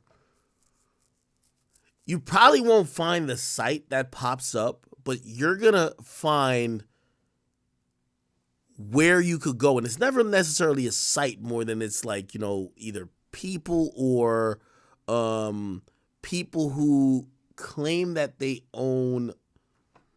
It's almost like bots, right? They're like, hey, I could give you, and I've seen this before. Hey, I could give you 50,000 streams, blah blah blah blah blah blah blah, and it's almost like they're speaking as if they own the bots that could run up the 50,000 streams, but you just need to pay them. It would be stupid if they necessarily had just a website that anybody could do it, because here's what's going to happen. First of all, the price is going to be low. Second of all, the labels are going to go through it and figure out how those streams are getting placated to artists, and they're going to ban them. Like, to be clear and to be fair, Spotify actively is moving against fake streams. They're not trying to support it. If they find out streams are fake, they actually take it away. And they actually introduce some new shit to penalize the artists. I don't know if y'all seen that. Did y'all seen that recently? Spotify penalized artists, fake streams. Look, wait. Let me see. They confirm a new royalty. Look, so people got mad at the headline, which is, it's official. They won't pay out. It says you need 1,000 streams to earn royalties, right? Which, by the way, if you have 800 streams, like, bro, that's like barely a penny, my nigga. Like, why the fuck would you even want to get that to be paid out, right? Anyway, what was also important, I gotta go. Okay. Oh my God, don't tell me everything I gotta like subscribe for now. Jesus. Okay. Anyway, they took a stand against fraudulent streams in their new royalty model. They're gonna penalize labels. Listen to this. In a bold move to combat fraudulent streaming, Spotify has introduced a new measure that will hit labels in a pocketbook when their songs amass more than 90%, which, by the way, that's the problem. If you openly announce the number that if 90% of the streams are fake, you're going to hit them, bro, they're going to do 89. Like, that's what's going to happen. So I really think Spotify, like, they're trying to do the right thing, but they're still fucking up. You can't tell the people what percentage. You should be like, hey, we're going to do analytical, like, you know, evaluation, and if we feel like it's majority, that's what they should have said. Majority fake streams, we're going to give you a penalty, right? So now the only way to hit people, you have to have 90% fake streams under new music giants' new royalty model. Labels or distributors found guilty of such manipulation will face a financial penalty of, look, 10 euros per offending track. You know how much 10 euros is? 10 euros. Look, 10 euros is $10. So you tell me I buy 3 million streams, right? Which is going to equate, by the way, a million streams is about $4,000. Which, by the way, if you think about, you want to do simple math, chat? I'm not telling y'all if y'all are artists to buy fake streams, but this is why the math is mathing, even for independent artists to buy fake streams, is because you could probably, we're going to be generous too. Let me do this. Let's say for 1 million streams, they're going to say they want, I don't know, let's say $750 for 1 million streams. Can you see guys? Sorry. Hold on. Let me do reset. Okay. Let's say 1 million streams is $750, right? You spend $750, give or take, 1 million streams, right, is actually paying out $4,500. So it's like a Ponzi scheme, right? So you could buy 1 million streams less than what it pays out for. And yes, you do get paid for it, right? Because Spotify is not going to always catch you that you bought 1 million fake streams, right? And they have such a lax policy. Let's say you bought 1 million streams for $750, but the song really did 9 million streams. So you bought the extra one to make it 10. So it's going to be 10 times 4,000. That's about what Spotify pays for 1 million streams. So you got $40,000, right? And yeah, your audience made you get 30. Well, not 30, but like your audience made you get 35,000. But the fake streams you spend for $750 made you get $6,000 more. You get what I'm saying? I hope y'all. I know y'all smart enough to get this. The point what I'm trying to say is that because these streaming services are so lax, and you could tell, they said if you fake 90%, hold on, my bad. Let me just say, if you fake 90% of your streams on a track, obviously they're gonna nullify it if they catch it, not pay you that money, okay, but they're gonna fine you 10 euros, $10. What? Imagine parking in a handicap spot if they said that, yo, the fine was 50 cents. Bro, I'm parking there all the time. What? So that's the problem. The new development sheds light on Spotify's determination to ensure fair compensation for artists and maintain integrity for the stream platform. The initiative reflects the platform's commitment to fostering a transparent and trustworthy environment for both creators and listeners. The decision to fine labels when fraudulent activity surpasses the 90% threshold signals a significant shift in Spotify's approach to combating streaming manipulation. I think it won't do much, okay? Anyway.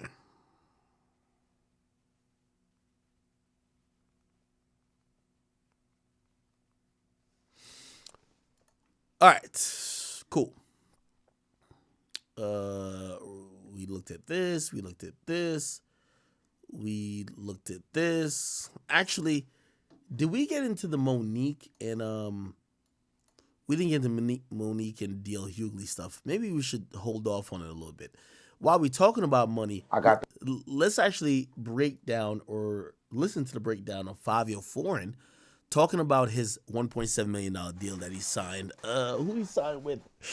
It's evaded me. So, by the way, if you guys don't remember, I think I've infamously told this story, and I don't think he probably never even came across his desk. But when I had I still have technically a label, but it was funded, and we had overheads and this and third, and again, I didn't know what it meant to run a label, but I'm a popular social media personality, so a label comes to me and say, hey, we want to give you a deal. And I said, okay, what do you mean you want to give me a deal? They say, hey, you're going to have your own label, the Academy Records. And I said, perfect. We're going to fund it. All you got to do, use and leverage your celebrity, your influence, and sign a couple people. Hopefully somebody pops off. I've told you, I've been mad transparent. This is how labels operate. Because at first I was like, really like, I'm like thinking it's like picking a girl to be a baby mama. Like, you want to pick the right one, right? And I remember like the person who I signed it with, he told me the best thing. He said, yo, check this out, bro. This is how the music industry works. Don't like be like, oh my God, you need this one. No, fuck it.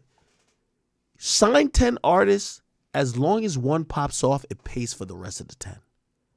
And that was what that person told me relaxed me because I didn't want to. I remember I got really bent up on trying to sign this one guy, and I was like, damn, if I don't get him, like, it's just, I'm not going to be a success. And this person said, no. Sign 10 niggas. As long as one pops off, it pays for the other 9 bums. And I said, wow, that's interesting. Anyway, I forgot what my budget was. I could say it now. I don't give 2 fucks, right? I think my budget was about like signing budget actually was about like, was it $500,000 or so like that? It was like $500,000, I believe. It was like $500,000 for the year. And just to like, I feel like I'm giving y'all like industry fucking secrets, but I don't give a fuck. So it was I had $500,000 of who I could sign artists. Let me be very honest with you. Lil Pump signed for $30,000. The majority of these guys signed for under $50,000. If you're not that lit, you sign for under $50,000. Okay? Now, the niggas you hear get these big ass deals, like they're kind of really rare and exceptional because the majority of people sign for nothing. I could tell you some of your favorite artists who signed for $20,000. That's just really, really what happened. So me having a deal that I have $500,000 in a budget to sign people is like, great. I'm like, perfect. I can do whatever I want. All right. I think I pursued some nigga in Jacksonville. I forgot the nigga's name. Anyway, at a certain point, Fabio Foreign, someone who I was like, having like look around at people who weren't signed but was about to pop, came to me and said, yo, Fabio Foreign is an independent artist. I think maybe Big Drip didn't even blow up yet. It was like, yo, would you want to do something with this? Now I'm from the New York, New Jersey area. I'm like, yo, the song's kind of ringing off to me. I'm like, of course, let's fucking do it. I need it. I was prepared to do, so I hit my lawyer who knew their lawyer, Fabio's lawyer. And I was like, yo, I'll offer him $400,000 and I wanted to sign him. I also went to the person who gave me the deal and I said, hey, this guy's I think he's like, it's not like one of them random dudes. He kind of already got a buzz. Trust me, he's going to kind of make it. Pop Smoke is going crazy. Well, actually, did Pop Smoke pop off yet? Well, anyway, like the New York drill shit is crazy, right? And I told it, and the guy says to me, he says, yo, Ak, this is the guy who I did the deal with. I won't tell you his name. He says, Ak, I'll go in half with you on the label. No, on this deal. So he says, if you're doing 400 out of your budget, I'll give another 400, and we'll both jointly own the artist, right? And I'm like, fuck, like shit, damn, we're almost like we could get up to a certain amount of money, $800,000, that I could possibly sign this guy for, and now he's signed to us. Anyway, and this is why, like, obviously this wasn't a thing. So I'm telling you from my perspective, it wasn't really a thing like that, right? Quickly, my attorney heard back, and it was from an attorney that claimed to have represent Fabio Foreign, and they came back and said, hey, listen, $400,000 is not even what we're thinking about. Then they said, we're just going to be clear with you, because I guess that attorney knew my attorney and said, we're going to be clear with you. From the conversations we've had with them, Fabio is not signing for less than $1 million, okay? That immediately put me and even the partner who I did the deal with, who was about to add $400,000 to what I was going to do, they said, well, we're tapped out. This nigga clearly wants $1 million. Big Drip ain't even popping off like that, but it's getting there. And we fall out of the race. So because we were talking about trying to get meetings and shit like that, we get to realize, bro, if you're not giving $1 million or you're not even about to offer $1 million, let's not even do the meeting. So, by the way, I never got to a meeting, okay, just to let you know. It was just that, like, we were throwing numbers on a board trying to, like, oh, shit, maybe you'll take that. Anyway, long story short, I heard the stories from behind the grapevine. They say, yo, he's being repped by Mace. And this is one thing that is a fact. Fabio Foreign got a deal that was probably, I won't say $1 million heavier, but definitely $500,000 heavier because of Mace. What ended up happening is that Mace fronted and used his face to walk in buildings, and I guess now we find out the deal he signed was $1.7 million. So I only tell my story because you're probably, I try to give a little bit if I know anything about some of these things. But clearly we were outpriced. Like, shit, we couldn't offer more than like $800,000. And like, I would have to like fucking tell this guy who was like an executive, he's not really into hip hop, like, yo, this is the guy. Like, this the one. You know what I mean? It's like it's almost going all in type shit, right? Because I'm about to blow my budget pretty much damn near, and he's going in with me, which I'm only going to own half the artist. Anyway, we couldn't afford him. We learned that quickly. He was searching for $1 million. I actually heard that it wasn't too many people interested in giving him $1 million. So I thought he was going to come down. Somehow, and this is why I think he don't talk too much shit about Mace no more. Bro, Mace got him that $1.7 million deal. Factuals. 100%. So anyway, he signs a $1.7 million deal, and he went on Math Hoffa's show, which is my expert opinion, and he actually broke down what he did with his deal. And if you've never heard about a record contract or a record deal and what happens when the money comes in, here's your breakdown. Check this out. The 1.7, he got half of that deal. So yeah, he got like 700. Okay. So again, that's the beauty of like catching an artist really early. You could give them, by the way, he probably gave, actually I think Fabio broke this down before. You give him a 40,000 or whatever the case is, and then you get him in a deal where you get half of anything that comes in for him. You sign him to a production deal. For all my people who, by the way, if I'm getting too heavy into like music business and structures within music, please tell me, because I'm not here to fucking be a lawyer and tell you how this whole fucking convoluted system works.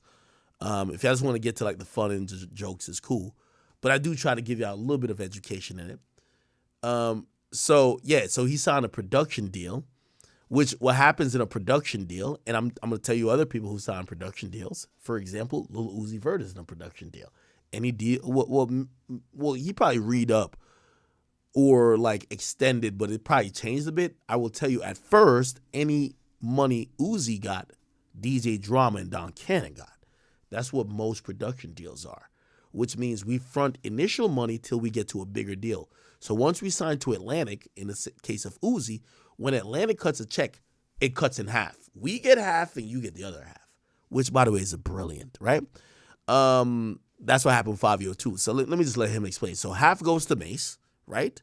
So 1.7, half of 1.7 is, what's that, 850,000, right? And then 750, then I got the rest. They gave me an advance out of that. My advance was like... Now, this was like an interesting deal because the whole deal was seemingly worth 1.7. So he doesn't get the rest of that. He actually gets an advance on what he's owed. Like 300,000. With that 300,000, well, the smartest thing I did was I bought a truck, bulletproof. You know what I'm saying? I was 100,000, right? 90-something thousand. Like, then I bought... What kind of truck? Chains, bulletproof Escalade. Then I bought chains for everybody, right? 75,000. But I had got set, so I think I got 5 at first, so it was probably like 50,000. I'm just doing the math so you can understand where my money was going. You feel me? When niggas was acting like they wanted more money from me and I was over for it. I got the 1.7. He got half of that deal. So yeah, he got like 700. I'm just doing the math so you can understand where my money was going. You feel me? When niggas was acting like they wanted more money from me and I was over for it. I got my cousin right there, and I didn't even give my cousins no jewelry, no nothing, no cars, no cribs. You understand? I got a crib in Tenafly, New Jersey for niggas, right? It's not there no more, so I could just say where it was at. I paid it off. I didn't even know about putting money down for a mortgage or nothing. I'm just trying to hurry up and get niggas out the crib. So it was the rent. It was a rental house. I did like 90,000 on a rental house when I could have put money down for a property. Now I know. I would never do that again. So that's like 250 gone already. I'm just doing the math so you can understand where my money was going. You feel me? When niggas was acting like they wanted more money from me and I was over for it. I got my cousin right there, and I didn't even give my cousins no jewelry, no nothing, no cars, no cribs. You understand? Niggas that say, yo, King Von did good for niggas. I was niggas that tell me, yo, I fuck with King Von. Look what he did. He split 100,000 in the hood. I'm like, damn, nigga, look what I did. You feel me? Say what I did. Now it's King Von my mans, but I'm like, damn, like niggas will tell you that, like, should be weird. 250.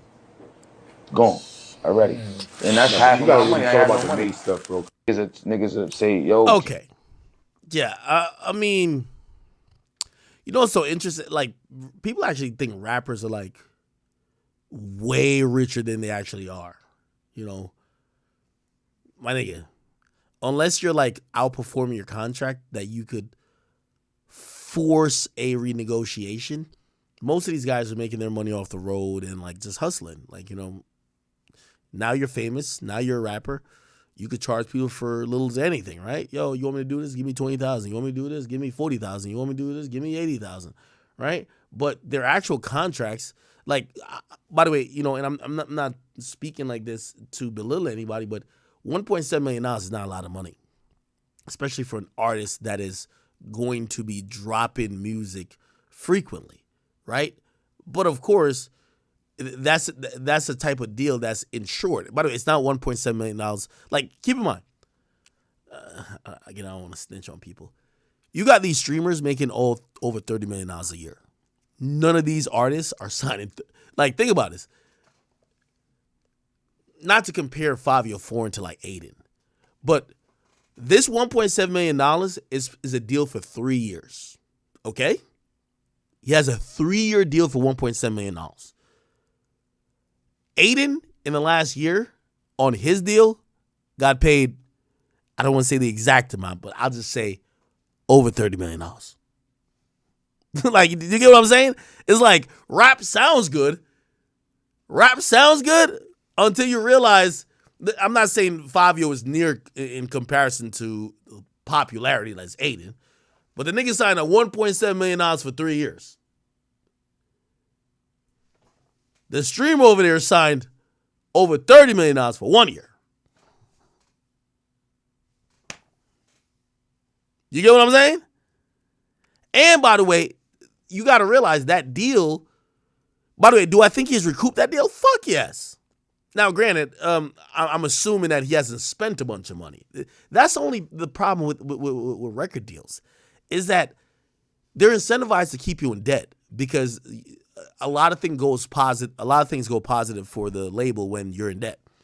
So, of course, they're gonna, okay, we're gonna give you a budget. You can fly private all you want now, and then now you're taking all these $50,000 flights. So that $1.7 million you have, or you thought was owed to you, they flip it into a debt. You know what I mean? Okay. Anyway, it's a long conversation to be had. I got the 1.7. By the way, and I'm also saying this, I'm not saying that Fabio got fleeced at all. For where he was at, 1.7 was an actual good deal for him. He shouldn't have, if you ask me, 1.2 maybe should have been the max. He got $500,000 more than that. So he got a good deal. Okay? All right, cool.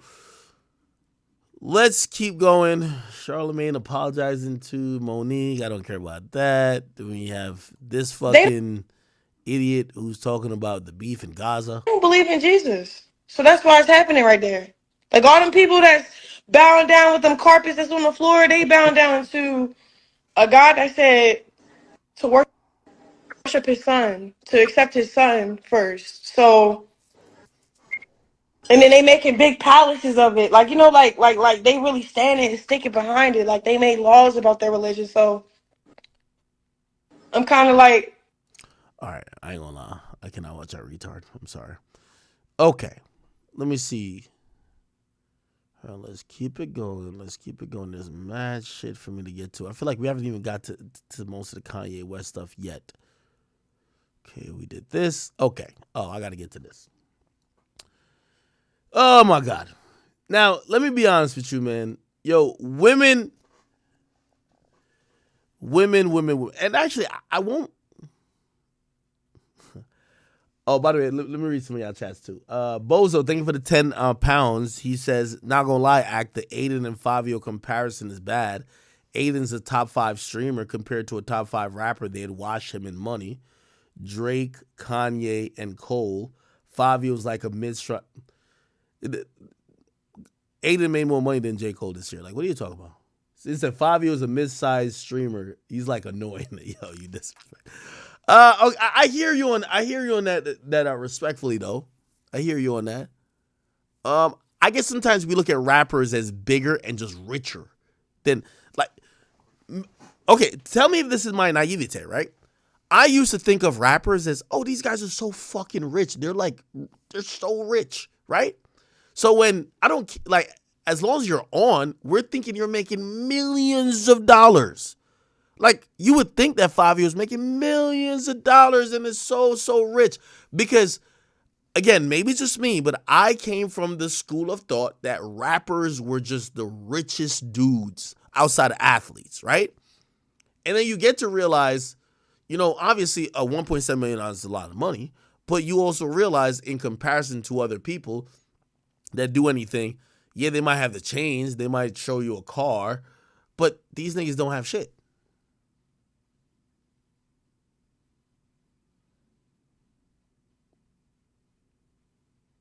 And, okay, if you compare him to annoying, okay, I guess. But, like, nigga, your Ray's making a shit ton of money. All these things making a shit ton of money. Like, again, if you're, but you would probably say your Ray's is a top 5 streamer, right? It's okay. Whatever. Anyway, let's talk about this, man. I don't know what it is with short niggas in the industry, but you always, like, I think it's just women in general. You always, I don't care who it is. It could be a fat slob like Ack. It could be a nigga that's a midget like Jaquise. It could be a nigga like DJ Mustard with a pack of Franks on the back of his neck. As soon as you successful, man, you going to have a bunch of bitches fighting over you. That's just reality of it. I'm sorry to tell y'all, right? So, if you guys don't know, Jaquise used to date Dreezy. This is Dreezy over here. This is Jaquise. But recently, he's popped out with Deion Sanders' daughter. Now, I'm going to be honest with you, and I follow, and she follows me, Deion Sanders. I think her name is Deandra Sanders. But I'm not sure what she does. I'm going to be honest with you. I know she's the daughter of Deion Sanders, but that's about as much as I know. Anyway, she's the new girlfriend of Jaquise. Anyway, what ended up happening is that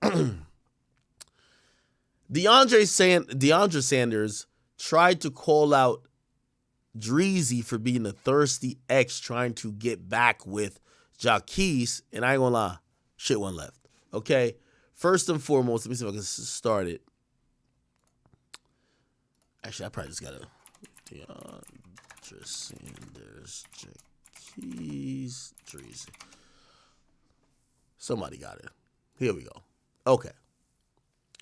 So essentially, this all started where, let me see. So Deandra Sanders, who is pregnant. Oh, by the way, so Deandra Sanders is pregnant with Jaquise's kid. She told Twitter that she was crushed after learning that Jaquise was seemingly pursuing a relationship with his ex-girlfriend Dreezy. Okay? Now, she tweeted out, and I don't know if the tweet still exists. I think she deleted it. It's like, yo, why would he switch out a dime for a penny? That's what Deion's daughter said, right? She also said, obsessed is when you're still sending underwear with your face on it to the crib. Then Dreezy came back crazy. He says, nah. Obsessed is when you're having a baby on the way, but the nigga is actually begging to get me pregnant because he barely fuck with you, you bird brain. Okay? Then people assumed obviously Dreezy was talking about DeAndre, and they thought she kind of went too far, but she followed up with, it said, the fuck I turn your nigga down every day for you. And this the thanks I get around this motherfucker? So basically Dreezy's saying, bro, The guy who you're having a baby with is begging to get back with me because I dated him like previously. I keep turning him down every day, and I'm doing it really because I'm trying to save your relationship, and you over here talking about I'm desperate. Okay? Anyway, shit got a little bit more staticky because it says, and I think this is Dreezy who said this. Waiting because I'm real cute. What the fuck? You 34, you was smarter than this. No kids, moi. Wait, Deion Sanders' daughter's 36? Deandra Sanders. I don't know, it's been Deion. Oh no, she's 31. Okay. Wait, Deion Sanders got a 31-year-old daughter? Yo, that's crazy. What the fuck? How old is Deion Sanders? Oh, he 56. Okay, so he had his daughter at 25. Okay, bet. To verify her claims or embarrass DeAndre even more, Dreezy posted some receipts of alleged text message from Jaquise seemingly begging her for another chance, saying that he wanted to impregnate her as well. Don't be a dummy, the crooner reportedly wrote, which is obviously Jaquise. Just let me get you pregnant too. Yo, that's a crazy line. Wait, I gotta see these messages. Somebody's, okay, my ex obsessed with you is so cute. Oh, that's how it started. So Dreezy said, my ex obsessed with me, so cute. Then DeAndre says, obsessed is when you still send underwear with your face to the crib. And then she says, obsessed is y'all having a baby on the way, but the nigga begging to get me pregnant because he barely fuck with you, bird brain. And this was after she said, why would you switch out a dime for a penny? And she says, old ass package. I told him to throw that shit away. You thought you ate. That's after she said you were sitting close to the crib. This is Jaquise saying, and you might, oh no, she's saying to Jaquise, you might get a package at your crib from me, but please throw it away. It's from a long time ago. And Jaquise says, so I'm going to give it in person. She says, I don't care how you do it, but I really want it. Thought you would have got it for Christmas. You saw me liking it. And then he says, I didn't see that. I'll see what I could do. So, okay. Then she says, the fuck I turn your nigga down for, and this is the things I get around this motherfucker. And then this is the message. This is Jaquise texting her. I don't want you. No, I want you. I don't want her.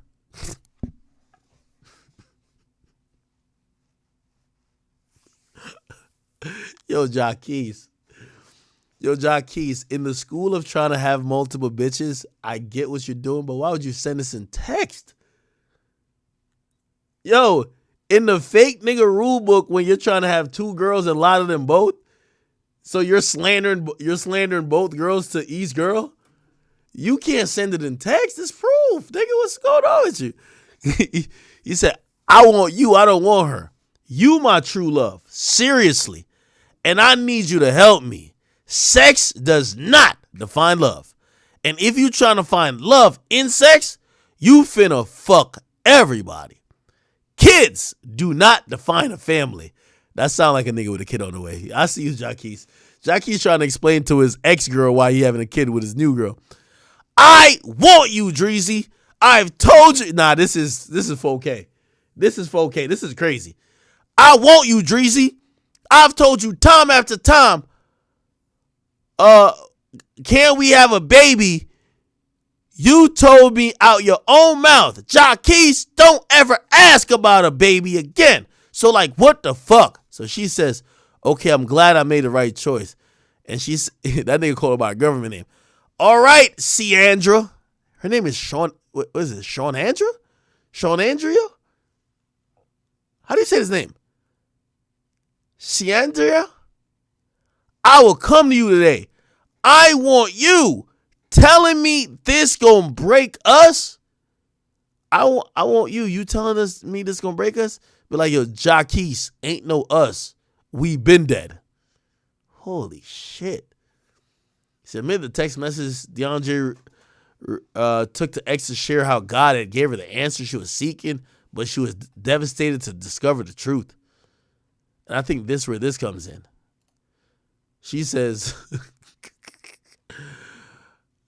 I'm so heartbroken. Yeah, listen to this shit.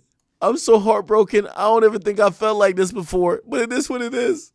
I prayed for God to show me. I know we should have never questioned God, but sometimes I question why. Why even allow me to love like this hard if you knew? I just feel so stupid and so dumb. Random. I shouldn't be enjoying people's pain like this. I'm sorry. So, yo, if you want to believe that, then so be it. I don't even talk to niggas with girlfriends. Hint. While we was friends for so long. If anything, you're taking your anger out on the wrong person. So, by the way, this is Dreezy said, like, after this one message right here about her heartbroken, like, bitch, how you heartbroken when you was fucking this nigga when I was dating him? So basically, you're just having your karma come back to you. So she's like, no, it's not. Listen to this. She says, I ain't saying another thing in this foolery. I'm done. It took me out of character and shit. No. Shit does hurt, but oh well. It happens to the best of us. But I could go up from here. Y'all can't. So, this is hilarious, chat. She pregnant for him, but he want his ex back. So she is over here saying that both of them are bums. Now, I usually try to keep up with a person who's a victim, but you can't say the nigga who's a bum got a baby in your belly. You feel me? How'd you let the bum impregnate you? So he says, I could go up from here. Y'all can't. I'm done with this shit. Then listen to this shit right here. Coming at me like I can't go get a real man. $100 million nigga tomorrow. Bitch, the best you could get is Jacquees. Yo, you know why this is funny, chat? I'm going to tell you why this is funny. She's pregnant with the nigga's kid. She's telling another girl the best she could get is Jacquees while she's fully pregnant with Jacquees' kid. Like, shorty, I'm sorry, and don't follow me for this, but it's true. If the side chick could get is Jacquees, and you're pregnant for the nigga, the best you could get is Jacquees. Y'all both can only get Jacquees. Stop playing. He says, that nigga lucky I even looked his way. You lucky I even gave you some shine. Y'all stay in y'all lane. You got him, and you can have him. Enough is enough. This shit is funny. Now, this is Hurt Files 101. Hear this shit right here. This is now beneath me for real. Got me arguing with a dusty bitch over a dog-ass nigga. I need a snap back. Y'all can have each other. Go be toxic and let the devil continue to have his way with y'all. I'm done with this shit. He played you numerous times, not me. Now want to be running back to you because I don't want him. Girl, bye. You really think you ate? You unhappy online and in real life? Go build a relationship with your daddy that don't really fuck with you. For real. Oh, man, Chad, I ain't gonna lie to you. This is hilarious. Hold on. Wait. There was one more tweet that I didn't read. I just gotta read this. I gotta read this just for the foolery. Just for the foolery. Hold on.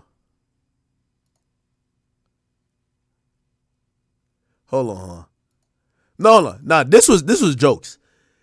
Yo, I'm gonna be honest with you. This is how you know, like, DeAndre, we follow each other. Don't follow me for this. I just gotta keep it a bean. This is how I know you women, y'all, I don't know who raising y'all, but y'all like glorified prostitutes. When y'all talk about men and y'all always attach a dollar sign to the man, we think of y'all as purchasable commodities, right?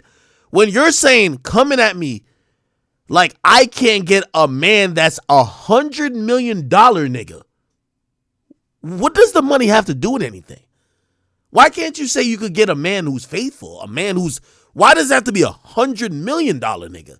It tells me that Bro, it's the reason why y'all get in these situations. Y'all don't fuck with broke niggas. Y'all only fuck with rich niggas who are always gonna have options. But anyway, let me find the next tweet. This was funny as shit. Oh man, why can't I find it? Oh man, like there was another tweet. Fuck. Let me see. Maybe this. Let's see.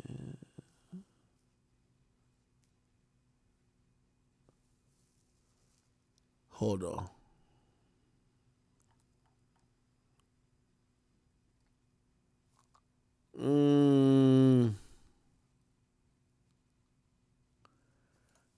I can't find it. It was one of those.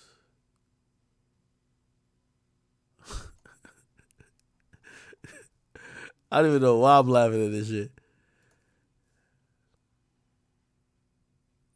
Is it this? This is one tweet in particular. Yo, she said, "This your baby daddy?" Nah, this is crazy. Yo, Dreezy, you really from Chicago. I ain't gonna hold you. Even though Dreezy, you going back to Dreezy. Hey, I'm on Jackie's side. Yo, hey, wake up. Dreezy and DeAndrea, y'all sister wives. Y'all both gonna be sucking the same dick. I'm sorry to tell y'all that. Like, y'all acting like y'all above each other. No, y'all fucking with the same midget. That nigga got 4 strands of weave pulled out of his head by motherfucking Trey Songz, my nigga. Trey Songz been doing sit-ups for the last 20 years. That nigga been getting all type of, like, we heard the rumors about it. We don't got to talk about Trey Songz. What I'm saying is that nigga posted up 4 strands of dreads pulled out of his head, and y'all both beefing over him. Like, let's be honest. To keep it real, it was interesting. I wanted to show this tweet so bad. DeAndre Sanders, I don't mean to humble you, but I gotta humble you. We only know you for your daddy. I'm sorry. There's no other accolade. I'm so sorry. I love you, girl, but I'm so sorry. Okay? And Dreezy, we love you too. Girl, you know I love you. I interviewed you on Everyday Struggle. But you're not that big enough that we talking about you neither unless it's for this. Y'all only both known for Jackie's. Y'all should be over here on a fight to the death on some Zeus baddie shit for that dick. It's whoever win. I'm sorry, y'all got nothing going on. It's like, it was crazy. Yo, I was trying to look for the tweet. DeAndrea Sanders was like, she said something about her family name. I'm like, bruh, I don't give, like, with all due respect, Deion Sanders coaching a bunch of bum niggas like on some team, don't make his name like some historic. Nigga, you're not the Rothschilds. What the fuck? Nigga, you're Deion Sanders. Yeah, you're the greatest, like, what is it? Cornerback, whatever the fuck of all time. Yeah, you're that, but like, that don't mean your whole family blessed. Nigga, look at Marcus Jordan. That nigga's a bum. That nigga's, you think he's using the Jordan name to do? No, nigga, that nigga's a bum. Not because you have one great person in a family, meaning the whole family. No, we need multiple family members to do some shit before we start talking about a family name. Okay? I ain't even gonna lie to you, the Kardashian name hit harder than motherfucking the Sanders name. You know why? Because at least you got the 3 sisters who did some shit and then the mom who's like on some other shit. But we don't know the Sanders family for nothing but other than what Deion did. Like, respectfully. You feel me? I can't find a tweet. She literally was like, yo, I shouldn't even be talking to you because, oh my God, like, I'm a Sanders. And I'm like, what the fuck does that mean? I'm sorry to tell y'all. Like, I just got to keep it a bean with y'all. Dreezy ain't had no hit, and you ain't did nothing. We not about to just award y'all because y'all are, like, close to greatness? Alan C, tell me if I'm wrong. Alan C says, nah, act their family lit. What is Deion Sanders' family known for other than Deion Sanders? I'm not saying Deion Sanders ain't lit. I'm not saying that, my nigga. I know he's lit. So you're telling me if I'm lit, all my kids could just like, they could just be merchant on some, yo, my daddy academic. No, nigga, go make your own legacy. What you done did.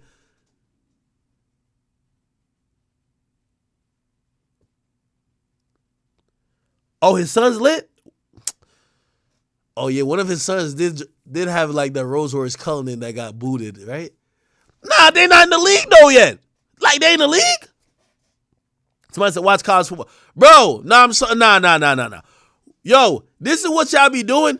Bro, let's keep it a bean. We stuck in between figuring out if Bronny James is a bum, nigga. Let's keep it a bean, nigga. I'm sorry. Your daddy could be LeBron James or Jesus Cristo, nigga. We don't care. If you don't come and perform, we don't care. Like, bruv, listen, Bronny look like he gonna be a 6-point averager. I'm sorry, we not about to go jack that. What you niggas talking about? Bro, no, nigga talking about all his sons playing college football. Duh. Everybody's son played college football that was a fucking star. Hell nah, nigga. Bronny finna be the next Marcus, we call it again? He about to be the next Marcus Jordan. Mark my words. Kyrie better not have no daughter. Pause. I ain't trying to disrespect you, Kyrie. Don't get mad at me. So it was in the beginning, so it'll be in the end. He gonna be on the same shit that Marcus Jordan was on with motherfucking Scottie Pippen's wife. Actually, no, not a daughter. Kyrie better not have no damn wife. Oh, actually, Kyrie do have a wife. Yeah, let me not disrespect his wife. Yeah, I'm gonna take it back. Let me take it back. I like Kyrie. Kyrie, like, listen, I'm gonna boil some incense. I'm gonna spray some whatever shit you got going on, nigga. I don't want no smoke with you, nigga. D-Wade's son. Somebody said D-Wade's son. Nigga, D-Wade's son is a girl. What are you talking about? D-Wade's son is trash. Nigga, D-Wade, bro. D-Wade's son got a dress on, bro. Like, bro, what are we talking about, bro?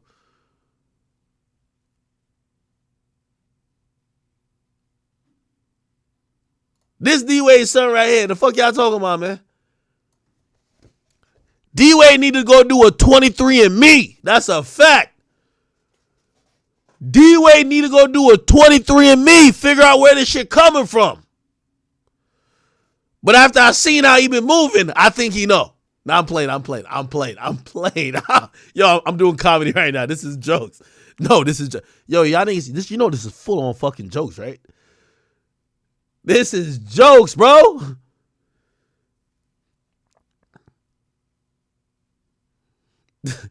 Yo, this is jokes. This is jokes. What are y'all doing? Like, this is jokes. This is jokes. This is jokes.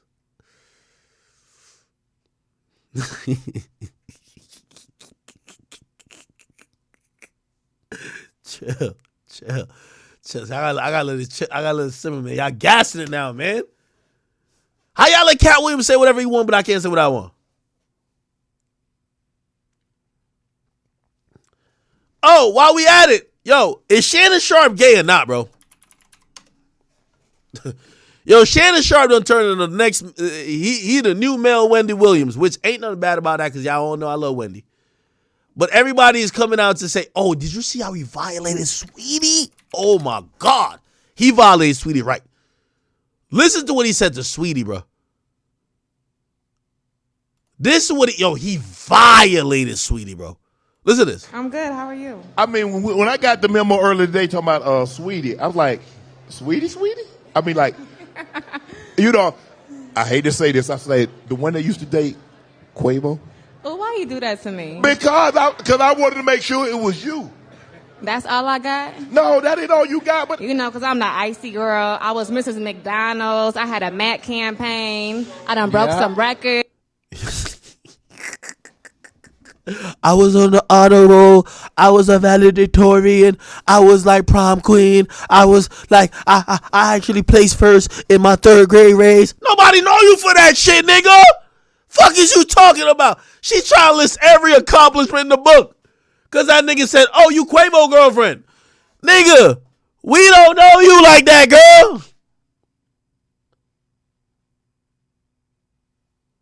girl. You know, I hate to say this. I say the one that used to date Quavo. Well, why you do that to me? Why you do that to me? You ain't know, like, I was on honor roll for 10 years. I actually passed my driving test. Y'all don't know, like, I actually, like, pay my taxes. Hey, I, like, I'm an icy girl. Like, shut up. Nobody know you for that. You sold 2,000 records. Because I wanted to make sure it was you. That's all I got? No, that ain't all you. That's all yes, that's all you got. Yo, Uncle Shay, tell her. That's all you fucking got. You got, but you know, because I'm the icy girl. I was Mrs. McDonald's. I had a. What the fuck is Mrs. McDonald's, my nigga? Yo, she said that shit like she was Miss America. What the fuck is Mrs. McDonald's, nigga? When I hear Mrs. McDonald's, nigga, I think about like, what that motherfucker name? Honeycomb Boo Boo or some shit like that? Nigga, I don't even think of like Sweetie, nigga. What the fuck does Sweetie and McDonald's got in common, nigga? Maybe if you said she was Mrs. Dr. Miami, I'd be rocking. Oh, she Mrs. Dr. Miami. Okay, I feel that. She got, like, the surgery was finna hit. It's finna hit. Like, yeah. The fuck? Mrs. McDonald's? The hell? A Mac campaign. I done broke some records. Yeah. What records you broke? Well, come on then. Well, tell us some more what you done. That nigga's generally clueless, like me. Tell us what you've actually did. A lot. A lot. Nigga, you think you 21 Savage? Fuck out of here. Tell us. So you don't want to be referred to as that's. Of course not. So I guess there's no chance of you spending the block with an ex. I don't really spin the block. Huh? Wait. I don't really spin the block. What about you? Spin the block. What's that? Hold on, time out. Oh, Joe, I'm having a conversation. Oh, we got Club Shay Shay today. Go ahead. You don't really, but would you consider it? You know, I don't have a record of doing that, so no. So when you done. Up until now, yeah. So up until there's a possibility you say up until now you ain't met the right one just yet. Well, if I met the right one, I wouldn't have to spin the block. No, but there you go. Okay, how about this? The man, he was nice. I don't know what transpired, and you don't have to get into that, but. Yo, shout out to my man Shannon Sharp though. Bro, there's nothing to talk bro, we can't get into a musical conversation with Sweetie don't write. Like Sweetie could barely rap. Nigga, Sweetie look like she could barely read. Like, what the fuck? Yo, let's get straight to the fucking drama. I told y'all, remember when I showed up all them female rappers, y'all be like, yo, Ack, why you say that Nicki Minaj the only one that sell records? Because they don't sell records. We don't talk about them for music. We talk about who they're sucking, fucking, and twerking on. That's it. Nobody talking about the icy girls, nigga. Yo, why you hit Quavo in the face while that nigga was trying to get his goddamn Call of Duty joint back in the elephant? What's popping with you, gang? That's what we gotta ask him, man. Shannon Sharp doing the Lord's work. And we gonna get on you, Shannon, because we don't know if you gay. Like, we don't get you. If you're in the closet, you just come out. Because if you want everybody to come out, you got to come out too. Look, she doing that little nervous girl flip. By the way, I ain't gonna lie to you. Truth be told, and I do want to say this. Everything I've seen of Sweetie, she does seem like a sweetheart, though. Other than her trying to beat up Quavo or whatever. But, like, she does seem like a sweetheart. And I don't want to be, like, mean. But, like, I am being just honest about her. I don't think when we think about Sweetie, we think about a musician. Like, I'm going to be honest with you. Like, she like the female DDG type shit. Like, except she don't do YouTube videos. You get what I mean? Now, I'm not saying that to disrespect even DDG because I fuck with DDG. But it's just like, this person is popular and relevant. But sometimes for people, the music might not be the first thing that comes to mind, right? For Sweetie, it's definitely in music. Like, you know what I mean? Like, bro, you know what I mean? Like, what the fuck? Gun to your head, name 5 Sweetie songs right now. You're dead, my nigga. It's over. It's over. I don't know what transpired, and you don't have to get into that. But how you gonna get up off the gift the man gave you? Why would you get rid of the gift? I didn't want to get rid of the gift. Yeah, that shit got confiscated, nigga. You didn't get rid of it? No. What? Tell us what happened to the gift. I don't know what happened to the gift. No, come on. Come on. I don't know. Hey, I ain't gonna lie to you. Yo, Shannon Sharp, that Cat Williams interview done turn you into a monster, gang. You are more instigating than even me, nigga. Like, nigga, this nigga is on some, like, let's get it in right now type shit. Like, let's get to the drama. It's cool because right now artists ain't peep that. They're gonna peep it a little bit, like, because it always happens. They'll peep it a little bit, and I'm going to tell you what's going to happen. Shannon, I'm going to give you a little bit of game, at least on the media side. And I know, like, you've been doing your thing, like, by the way, you're a big OG in this shit. But still, I'm going to tell you what happened. like you're doing an amazing job for the audience. But you know what people are gonna do? They're gonna start blaming you for their problems. Because they're gonna blame you because you're going viral off people actually being real and talking about issues they have, when people usually like to come on platforms that are as big and just cap it out. There's gonna come a point where they're gonna start blaming you, saying that you're starting beefs and you're instigating. Trust me, it happened to me. So right now, you're halfway there.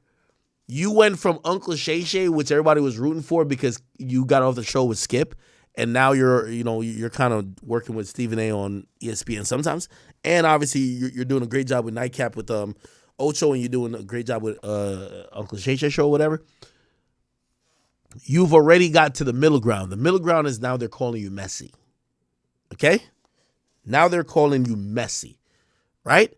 After they're calling you messy, the next phase is now they're going to say you're the reason why we're having problems. Hold on. Whack 100's calling in. Let me see what's popping with him. Whack, I'm on stream. What's cracking? Is it an on-stream conversation or should I call you afterwards? Bro, I don't give a fuck. All our streams is live. We lit around this bitch, act. Yo, we ain't got no secrets, bro. Yo, Whack. Is everything okay? Niggas is saying that something happened at Super Bowl, and I know you moved too. Let me ask you a question. What happened? They said this is the most people that ever been in Las Vegas in history, right? That is true. Act, right? Regardless of what people want to say, Whack 100 is a public figure. That is true. I take a lot of pictures. Okay. Now, here we go again. Do you think Whack 100 could have been involved in an argument, altercation, or a rumble or a fight? First of all, who was I fighting? Is somebody claiming it? Yeah, that was odd. Come on, Adam. Who? First of all, because these persons would be lit right now. That was odd. Now, by the way, if people don't know what's going on, there was an erroneous rumor that came out. I knew not to bite into it, so I didn't even put it out. It said that Whack 100 got either beat up or was involved in some altercation. And by the way, I was in Vegas too. Nobody, like, if there was an altercation of anybody of importance. I didn't hear about no altercations. I was shocked.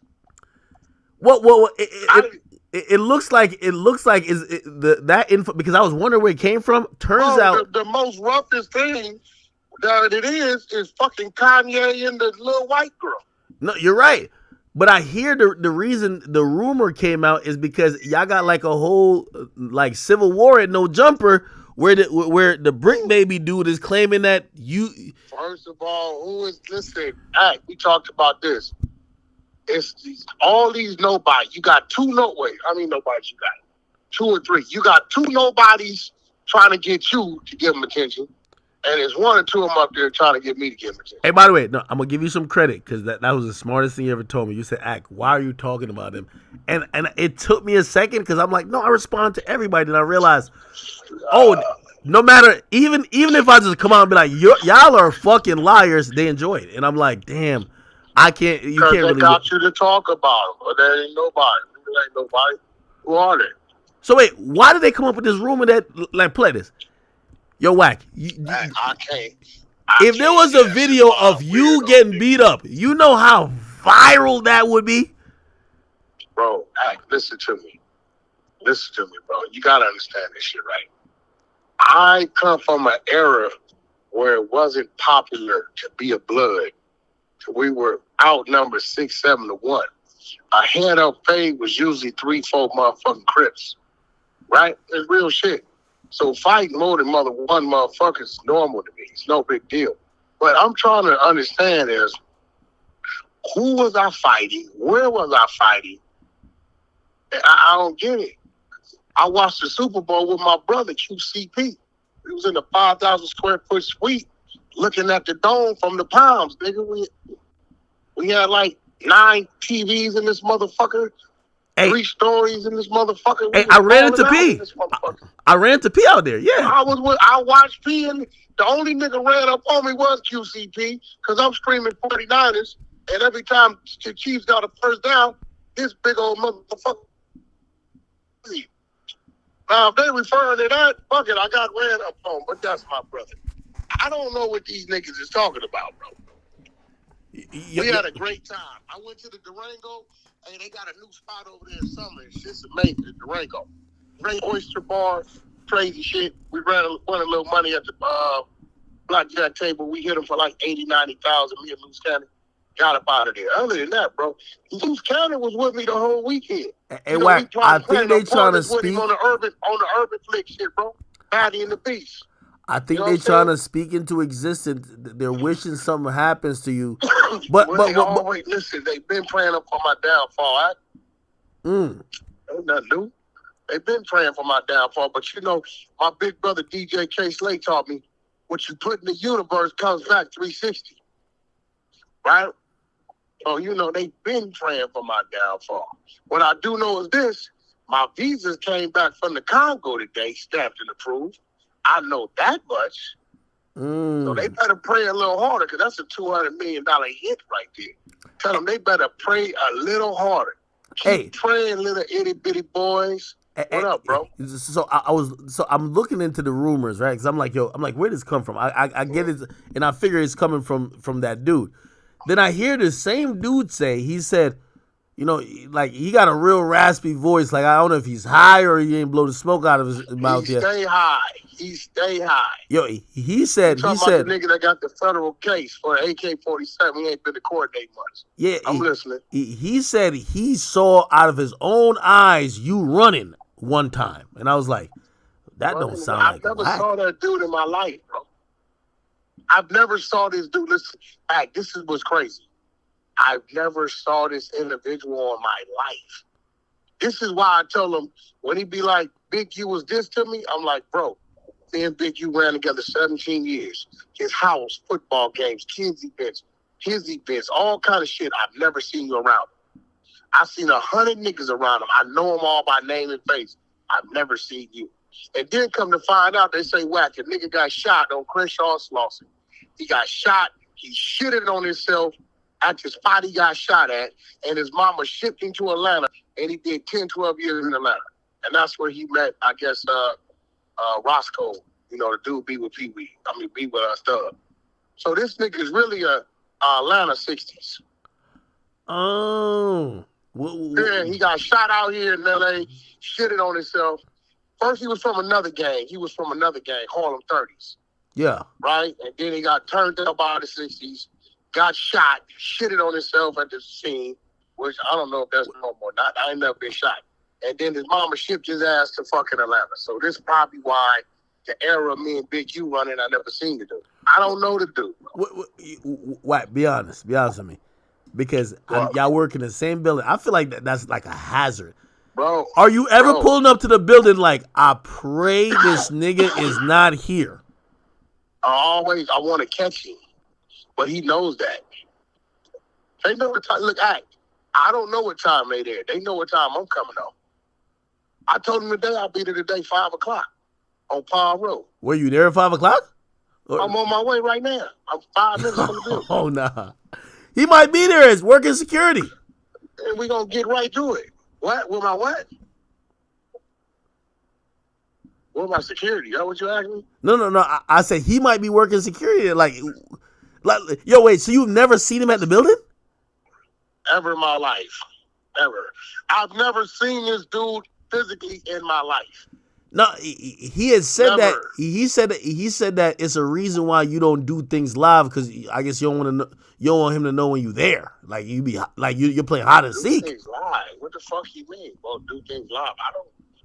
I'll be cool with Adam, bro. I don't know what the fuck I go in. You know what I do, bro? Put the fucking headphones on, bro, and I freestyle. What the fuck? I do the same shit, but y'all do with him. What is he talking about doing something live? I don't know about none of that shit, bro. My IG don't even go live. I've been restricted for like 6 months. So I don't know what he's referring to, bro. Hey, yo, did you hear Brandon Marshall say that Kanye got kicked out of the session by Taylor Swift? Another lie. The nigga went over there to YG box. When I was hollering at the homie in YG box, Ye them walked in. My daughter's security with Ye. Pit bull. You know what I'm saying? So he never got kicked out? Security. No, they just rolled it. Go fuck with YG now, bro. Nigga, if Ye would have been getting kicked out, Ye would have made the scene, nigga. We'd have seen that shit. You know that. It'd have been cameras on that shit. Yeah, I was thinking the same. I'm like, I've never seen like a These silent. niggas be talking, bro. Anytime it's a name, right? It's a name attached to whatever they're saying. People talk about it. They ain't gotta have no proof. They ain't gotta have shit.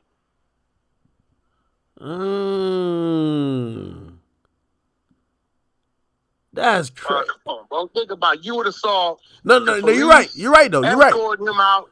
Jay would have been talking crazy, swinging them fucking long ass arms of his. You'd have saw the escort all the way to the parking lot. All that shit, bro. Yeah, I ain't gonna lie. When he ain't get invited, or according to him, he ain't get invited to like one of his son's birthday parties or something, like he made that a scene. That was on TMZ all day. It's gonna be a scene. Now you talking about in the fucking the stadium? Get the fuck out of here, bro. It is nothing. They said Wack had a fight. Who I fighting with? You even heard a nigga claim to fight? Like, come on, bro. What we talking about? Right? Well, everybody's expecting that it's gonna be like some Rolling 60s person because like the Big U stuff, like Big Rolling 60s was with me. Loose Cannon was with me the whole weekend from Rolling 60 crib. That's my business partner, bro. On Urban Flicks. All you motherfuckers, we just pre-beared yesterday. We went big. 200 motherfucking thousand, nigga, subs, nigga, the first premiere, right, yesterday. Beauty and the Beast is going up. Niggas getting stripped butt naked. Niggas getting robbed. Bitches getting packed out. Nigga, we got some real West Coast hood shit going on. And it get worse. Next week, we got the Big U Nipsey footage when he FaceTimed the boy and was 30 minutes late. It's going down. We got Crip Mac getting marked out on there, hiding behind the couch. We got the boy Yael for Park Village Copper Crip getting out. Hey, bro. Wait, so next week, if they subscribe, they could catch the footage of it, like the Nipsey footage. They catch it next week. But we premiered Friday. Go check the motherfucker out on Urban Flicks. Go to urbanflix.tv, nigga, and download that shit and check out Fatty and the Beast. That's Sharice Mills and my boy Loose Cannon. Loose Cannon was with me the whole weekend. It was a Rolling 60 with me the whole weekend, bro. Damn. He was with me. Everywhere I went out, he went with me. I don't get what he's talking about. Hey, did Blueface get another girl pregnant? I see another girl claiming that she's pregnant by him now. Who is that? Some girl named Bonnie. She tatted his face on her thigh or ass or something. I don't know, bro. I've been seeing all kind of people. I don't know if those tats real or that's that fucking, what you call that shit? The henna ink or whatever that shit is. Is the Krishan shit real? Krishan shit real. Yeah. It's real. It is. Oh, shit. But Bonnie got a kid already. What's she talking about? She had a kid when we met her. Like, she's on season 1 of the Bad Girls Club. She got like a son or some shit. Son gotta be like 5 years old or something. Hey, Wack. Ain't Blueface kid though. Hey, Wack. Because you're a manager and I know you know the business, let's talk this because I seen it pop off and I cared about the business part of it, not the other part of it. So I guess like Krishan was like mad at the Lemuel Plumber dude from Zeus because she felt she was deserved more money for like either like some shit. If you a manager of anybody or even Blueface, because you manage Blueface and Blueface has had contracts with them, how do you determine somebody's worth when it comes to a reality show? Well, first and foremost,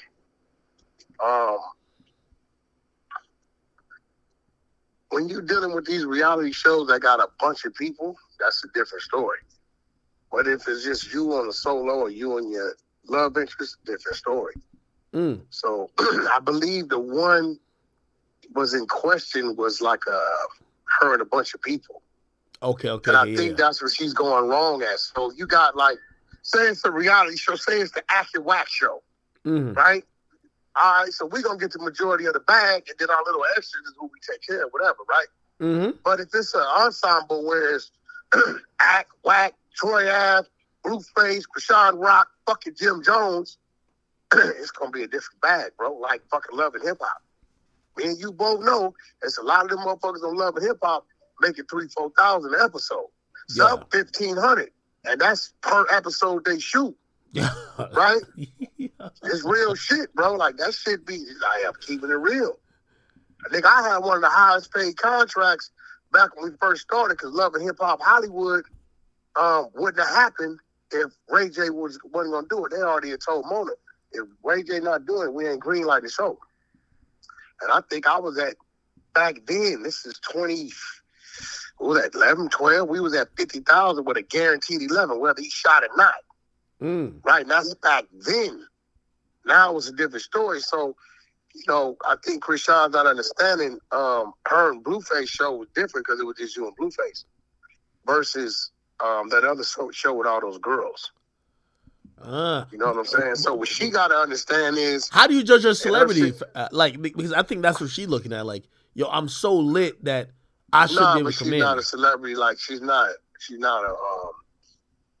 celebrity like that. Not yet. I mean, she's a public figure. People know who she is. Can't take that from her. But, you know, is she motherfucking goddamn Shawnee O'Neal or motherfucking nah, get the fuck out of here. You working up to that. But this is not how you work up to that, turning down the job. You know what I'm saying? Like, you know, you got to remember the pros and cons to this shit. Her strengths and her weakness. Her strength is now her weakness because he's in jail. You need him to be here for you to be lit. Without him, you're not lit. Yeah. Hey, if you're not talking about him and all this shit, when he stopped responding to her for them 4 months, that shit was going down. She was doing all the stuff, the diss songs, the this, that. When I had him not responding, it wasn't working. So now you're going on something. He's not here for you to tap into. So she's supposed to take on that job to keep her face out there, keep her name out there while he's locked down. Right? She could have went in and negotiated a little more. But the number she was talking about, you know, like I know, they're not going to give you an amount that kills off the whole fucking show. Yeah. They got to pay other people. Hey. You know what I'm saying? Hey, did you hear Boosie talk about you recently? But Boosie was like... He didn't talk about it. Boosie was very respectful, bro. Stop trying to gaslight shit. No. She said what I told you. Remember I told you, I said, hey, I talked to Boosie on the DM. I sent Boosie the paperwork. That's why his energy was a little different. He hadn't seen the paperwork. That's why he said me and Wack hollered and, you know, it wasn't, you know, it's cool. We hollered. Because he seen the work. And did you catch what he said? What did he say? You didn't catch what he said. He said, you won't catch Boosie's name on no paperwork. Oh, so he said he could only vouch for himself. That. He could only vouch for himself, that type of shit. Okay. Yeah. Because once I sent him to work, it ain't, you know what I'm saying? Like, nigga, wait, you speak, nigga, he go to work. Are you defending this? Once I see him to work, Boosie a street nigga like I'm a street nigga. There's only so much he can say. Now, if he gonna say, Wack, that's just my homeboy, what it is, but nigga, so be that. But, you know, don't pop at me because I'm exposed to the niggas a rat and I got to work. He hadn't saw the work. For whatever reason, he thought I was just trolling. Boosie know better. I don't troll like that. Wack gonna have to work. That's a fact. Yo, Wack, do you feel like it's at the point where, like, you might have to just chill out with exposing people? Because I feel like there's a lot of people. We got 5 more niggas on the chopping block, nigga. 5? Exposing the shit out of that nigga. The exposures is here to stay. Straight up, nigga. Let me tell y'all, all you fake-ass street niggas, you fake-ass rappers, you know what the biggest motherfucking threat is in the street right now, Act? You know what it is? What? The truth. The truth is the biggest threat in the streets right now. Yeah, that nigga's gonna find out the truth. Finesse 2 times running around this motherfucker. And I'm calling Jay Prince out, and I'm calling Jay Prince Jr. out. You niggas had a whole lot to say about me doing business with motherfucking 6ix9ine. I had a whole lot to say with me interviewing 6ix9ine, and I told the world, I'm gonna do business with the man. I don't give a fuck who he told on, long as you ain't raped no woman, molested no child, or assaulted no elderly motherfucker. I don't give a fuck who you told on. Let them niggas deal with that. Now, Finesse 2 times, been exposed he's a rat. Okay, mob ties. Okay, rap a lot. Okay, Jay Prince respect. Okay, little Jay Prince. Nigga, what y'all gonna do? Y'all said Wack under any circumstances said you be doing business with a rat. I said, hey, I take a different stance. I'm gonna do business who I want to do business with. That was my stance publicly, was it not? That? And I stood on it. Yeah, Right? When y'all called me and said, "Wack, they're gonna eat you up," what did I tell you, Wack? I don't give a fuck. Keep it real. Yeah. Okay, so what's up with the mob ties dudes? And this nigga finesse 2 times. They gonna let him go? What's happening? Don't select the politic now. What's happening? No, let's keep it real. The rat paperwork is out. Finesse 2 times is a motherfucking rat. I ran to work 6 months ago. The 3 dudes is out there and released to work. So what is motherfucking mob ties, J Prince respect, and Lil J Prince gonna do? By what they say, they supposed to stop fucking with him, right? Yeah, but I'm pretty sure they won't. Ain't no but. No. They no but. Then they pussy and they hypocrites. Because one thing about Wack, I told the world what I was doing. I never hid it, did I? And I told them why I was doing it and didn't give a fuck about what they thought. These niggas, oh, nah, Wack, that ain't gangster. You supposed to be for the street. Motherfucker did some telling. You ain't supposed to fuck with him at all. Okay, but now you got this nigga that sung on 3 motherfuckers. Hey, what we doing? Hey, Wack, you was definitely gassing about the whole Big U and Gilly thing, right? Hell no, I ain't gassing. Nigga, that wasn't me. Nigga, Gilly's a bitch too. He's a bitch ass nigga. Oh, bitch ass, triple bitch ass nigga. This other nigga, Lil Rosé from Rolling 60s, bro. He come in my room. Wait. What happened though? What happened? I'm gonna tell you what. Lil Rosé come in the room. Yo, Wack, what's up, man? Can I have the flow? Go ahead, homie. He started telling the story. I don't know nothing about this story. Wack wasn't there. He like, yeah, nigga, like, you know, you had your son brought you to the hood, and we pulled up, caught you and your son, y'all had on all your jewelry. Nigga, we strip you niggas. You don't know us when you use Big Q name, we didn't give a fuck. The nigga told us y'all jewelry was worth 150, 160, we strip you niggas. Nigga and took that shit and cashed it in, and they brought your ass $20,000 back like we are bad. Nigga, we cashed that shit in and cut it up, right? Nigga, the nigga want to get mad at me. Hey, you weird ass nigga. I wasn't there. Wait. This dude from Rolling 60s. They think, wait. Gilly never got robbed, though. Yeah, him and his son got stripped. They stripped him in the 60s. Big U lined their motherfucking ass up. They stripped him, took all their jewelry. The nigga that did it came on the stage and said he did it. And the nigga get mad at me like I did it. Nigga, I ain't did it. I ain't do it. I wasn't there. No fuck way. You mad at me for, nigga? So you're telling me that the nigga got mad at me, bro. Like, Gilly official nigga from Philly, man. Gilly not going like that. Gilly wasn't, that nigga had his hands up in the motherfucking air with his 2 kids. A father that couldn't protect his 2 kids. That's what he is, nigga. I told that nigga, look, bro, don't be popping at me, nigga. Cause with another nigga saying, nigga, that nigga from Rolling 60 Crip for real. Everybody know who that nigga is. He telling you, Big, you lined your punk ass up. Now, if you got your ass robbed over there, you and your kids, he said Nipsey went over there and gave the niggas $20,000 because he felt bad for him. Nah, Big U would line up Gilly. Wait, why he blame you though? I don't know. A whole nother nigga telling the story. I ain't telling, like, it ain't like a nigga told me and I told the story. The nigga that did it told the story. What the hell? Now I'm gonna tell you this, Act. If my homeboy pick you up to come bring you to my neighborhood, and those niggas jump out on you, you be like, homie, I'm here with Wack. You at my set. And the nigga say, I don't give a fuck and strip you, I had something to do with that act. Because that's what happened. That shit happen all the time. Niggas act like they don't know what's going on. You think a nigga really gonna be in the 60s and rob these niggas and they say we here with Big U and they say we don't give a fuck?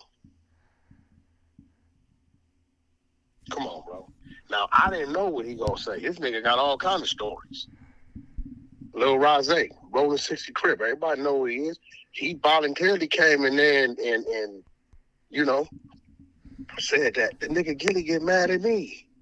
Fuck you mad at me for? Now, the only reason I'm asking because I remember when you kicked off the Hunter Side Pod, Gilly was there, Wallow was there. It was all love.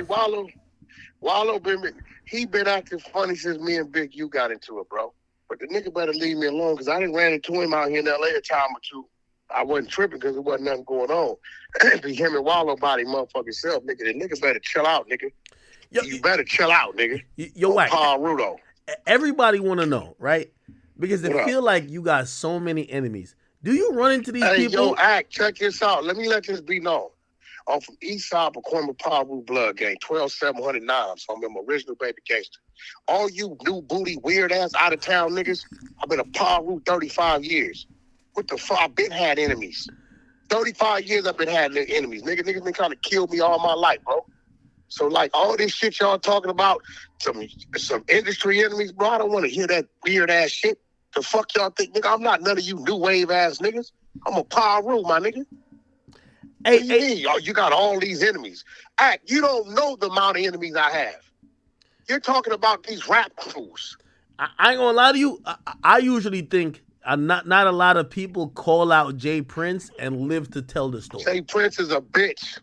I done seen JC. You niggas is going off story. You ever seen Jay Prince do something, or you going off a story? Man, I heard some just stories. Just be real, bro. No, I heard some stories. The story's crazy. There we go. I done heard some stories about me that I knew didn't even exist. I don't go off stories. Remember, I've been here, bro. You said it yourself. The thing about Wack with you niggas is Wack really know. Wack was really there. Wack could really get on that phone and whatever, right? I done been face to face with this man. He ain't like that, bro. Dude ain't like that, bro. Hey, y'all keep feeding into the stories, my nigga. I don't give a fuck about none of that. What about that Jay Diggs dude? Did he ever like catch up? I don't know this nigga. He said he been on his way to the studio for like about 3 months. Did he get there? Exactly. The nigga, you remember that Mexican dude I went and knocked on his door at his house? Yeah. Remember that dude? Mm. Okay. My studio, I did that because I found out my studio was 0.3 miles from his fucking house. So he was whooping, so I went to his house door. Call. I went to his door, knocked on his door, bar room. Right? This bitch ass nigga take the Ring door footage, put it out there.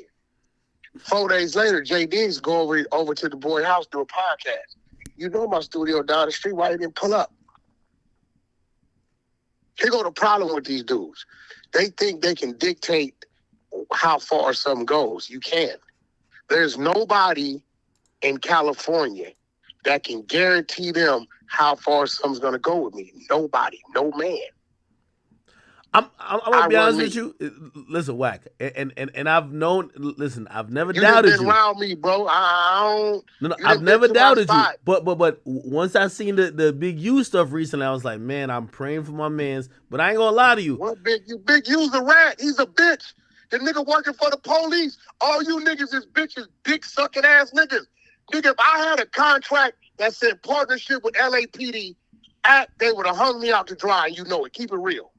No, of course, but he don't. No. Technically, he don't have a contract with LAPD though. Where it said with LAPD, would they not have hung me out to dry? No, you're right. But technically, he don't got a contract with LAPD. He does have. You want to bet 50,000? Yo, Wack, here you go. I'll send you the paperwork. Let's bet. Why you like? But and stop opening your fucking mouth. Man, I'm not about. Brother, let's bet 50,000. I will provide you where it says partnership with the LAPD, and it breaks down all this anti-street shit you got to do. Let them know the hot spots, the gang hangouts, turn in the guns, all information on violence in the neighborhood. Hey, bro, street niggas can't be part of that, bro. You can. We can't.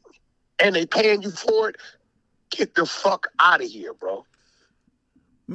Maybe he retired from the streets at this point. Well, listen, then guess what? See, here goes the thing. Let me ask you a question. Why you think we holding him accountable? Don't you think if he would have retired, we would have been looking the other way? I did run with him 18 years, right, Act? You want to tell me he's retired? You want to tell? Is that what you want to tell me, or do you want to use your brain and say, well, evidently, he living a certain way? Have you heard those words come out of his mouth? I'm gonna be honest with you. Clips when you hear him say neighborhood. That's banging. That's like me saying Paul Road. I feel like you kind of brought him out. I don't think he was trying to talk about that type of stuff. I seen him on Clubhouse recently, though. I think you got him out of character. Yeah, I did that. I lured his dumb ass in, and he got on there and lied, and I took his sound bites and lined it up with the paperwork. He said, I've never had a BlackBerry. I had the footage with him with the BlackBerry. I've been sitting on it 2-3 years. Here you go. That's the BlackBerry. Here go the paperwork, send the issue to BlackBerry. Look at the paperwork where you signed. What's next? Yo, Wack, I don't know if you watched the Super Bowl. Did Usher violate Alicia Keys or nah, man? Yup, he need his ass beat. But that's entertainment. You can't go too crazy on that. That ain't entertainment, bro. Like, see, it's if you date Ashanti, you think she not about to like grind? I would have beat Usher motherfucking ass. Listen, it's to a point where he knows what he's doing, right? He knows what he's doing, and I could tell through the rehearsal. It was boundaries. You could tell when they were doing the dancing. At the end of it, that wasn't part of the rehearsal, bro. Oh, he knows what he's doing. Yeah, he did that. You know, Alicia gonna be professional about it. She's not gonna react and shit. Fucking Super Bowl.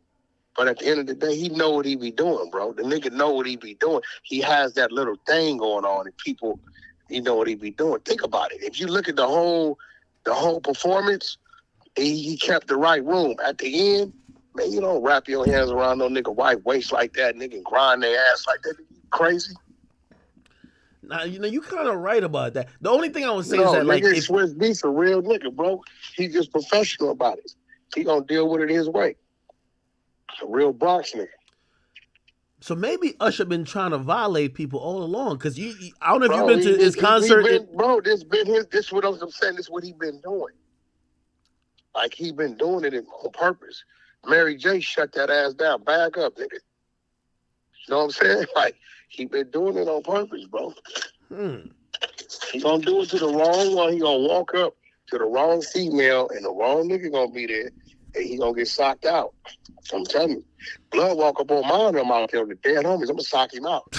No, you wouldn't. Like, no, you wouldn't. Nigga, on my daughter, so I'll break his shit. If he was dancing and he doing a good... y'all, dog, if that nigga walk up on mine in front of me like that, bro, I'm socking him out.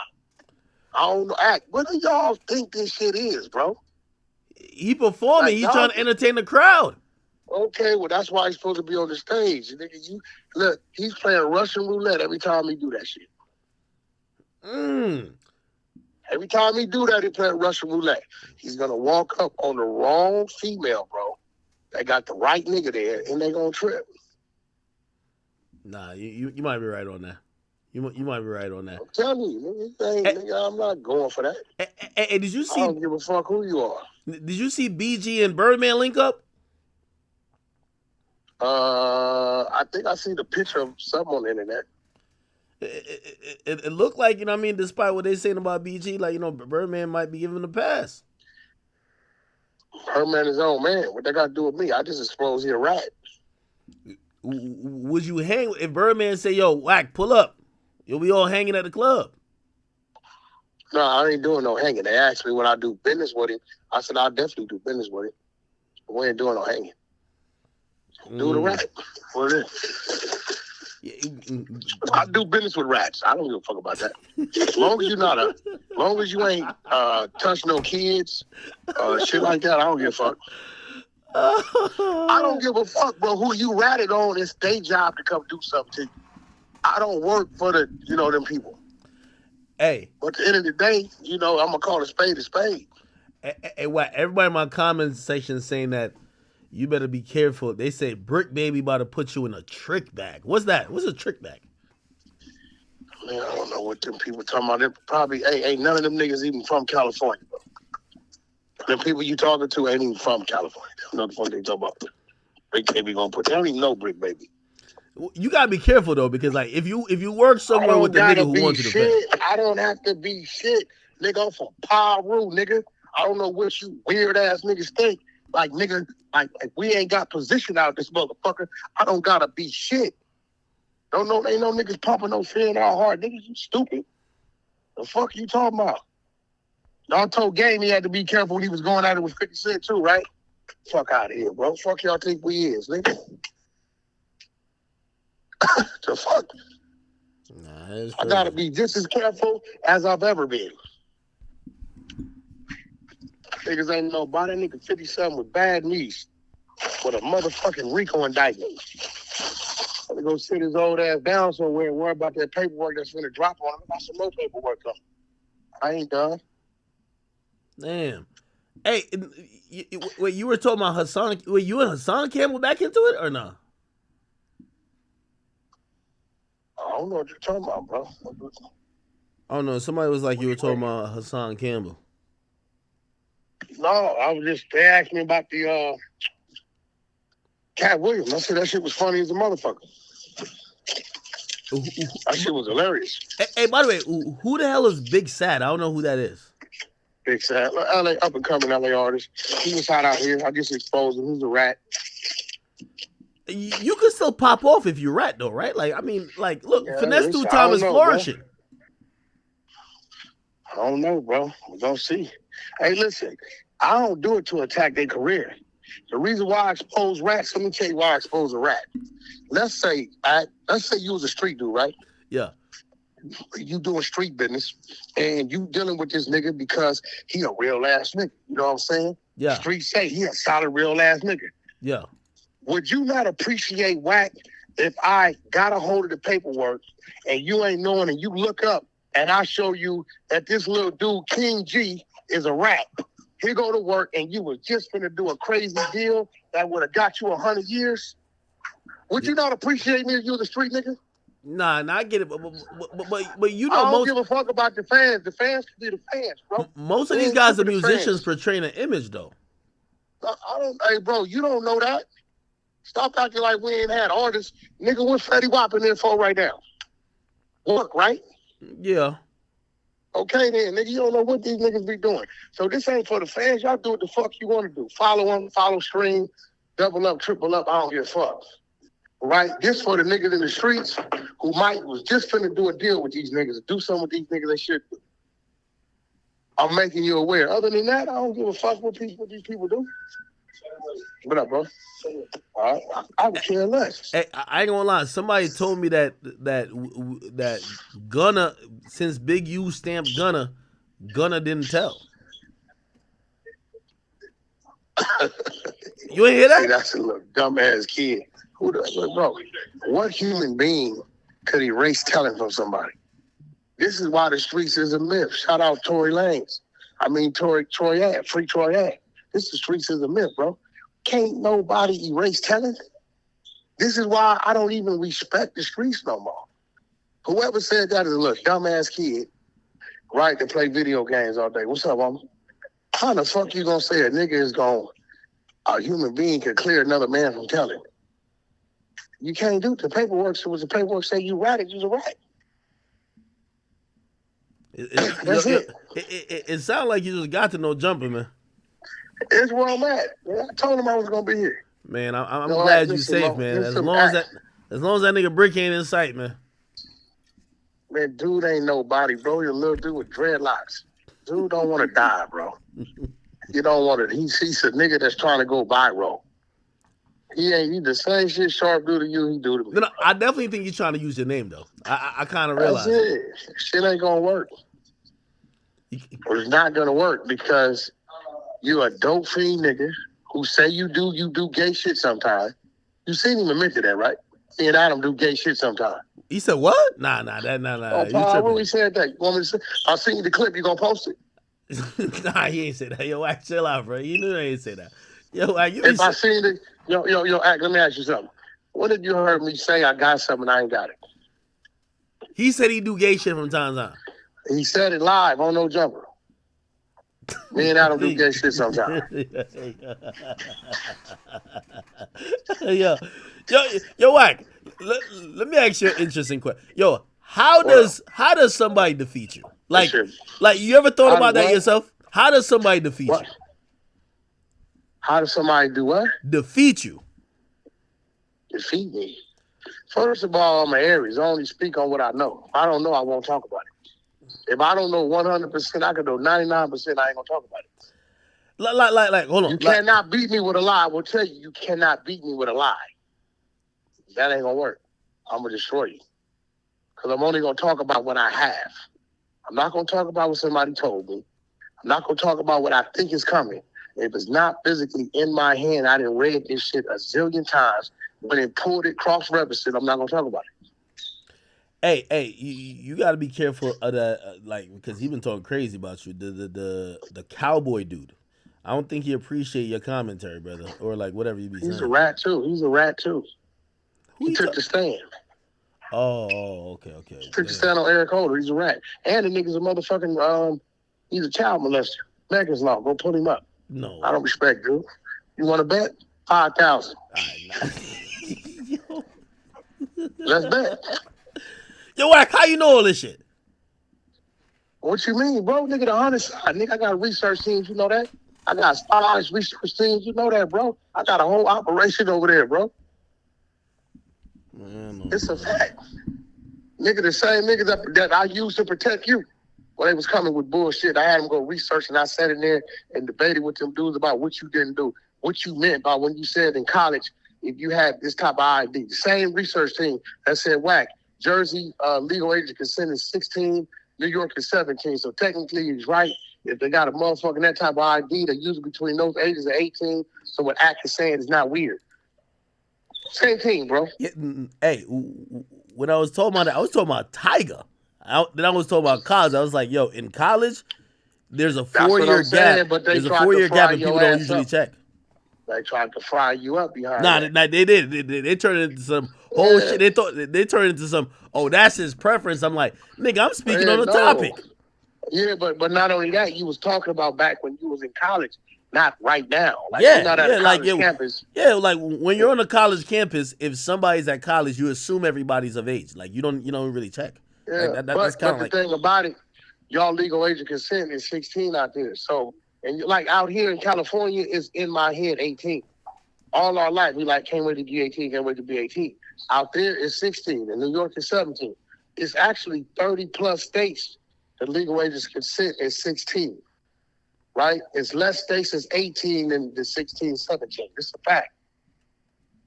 You know what I'm saying? Now, what's crazy about it, how they got R. Kelly, this is why R. Kelly ain't doing state time. State time, they couldn't book him because the age of consent up in Illinois is 17. He's doing fed time because federal time across the U.S. is 18. Regardless, they can use that when they want to. I thought he was doing time for like, you know, like almost like human trafficking, like against people will type shit. Yeah, because he was saying that she wasn't 18. Federal law says you have to be 18 in every state. They can use it when they want. It's just like the weed laws, right? Weed is illegal federally. It's illegal. If they want to come to California and take all these niggas to jail, they got a state license to sell weed, they couldn't. Nothing they could do about it. The feds use it when they want to use it against who they want to use it on. Because it's illegal to distribute marijuana federally.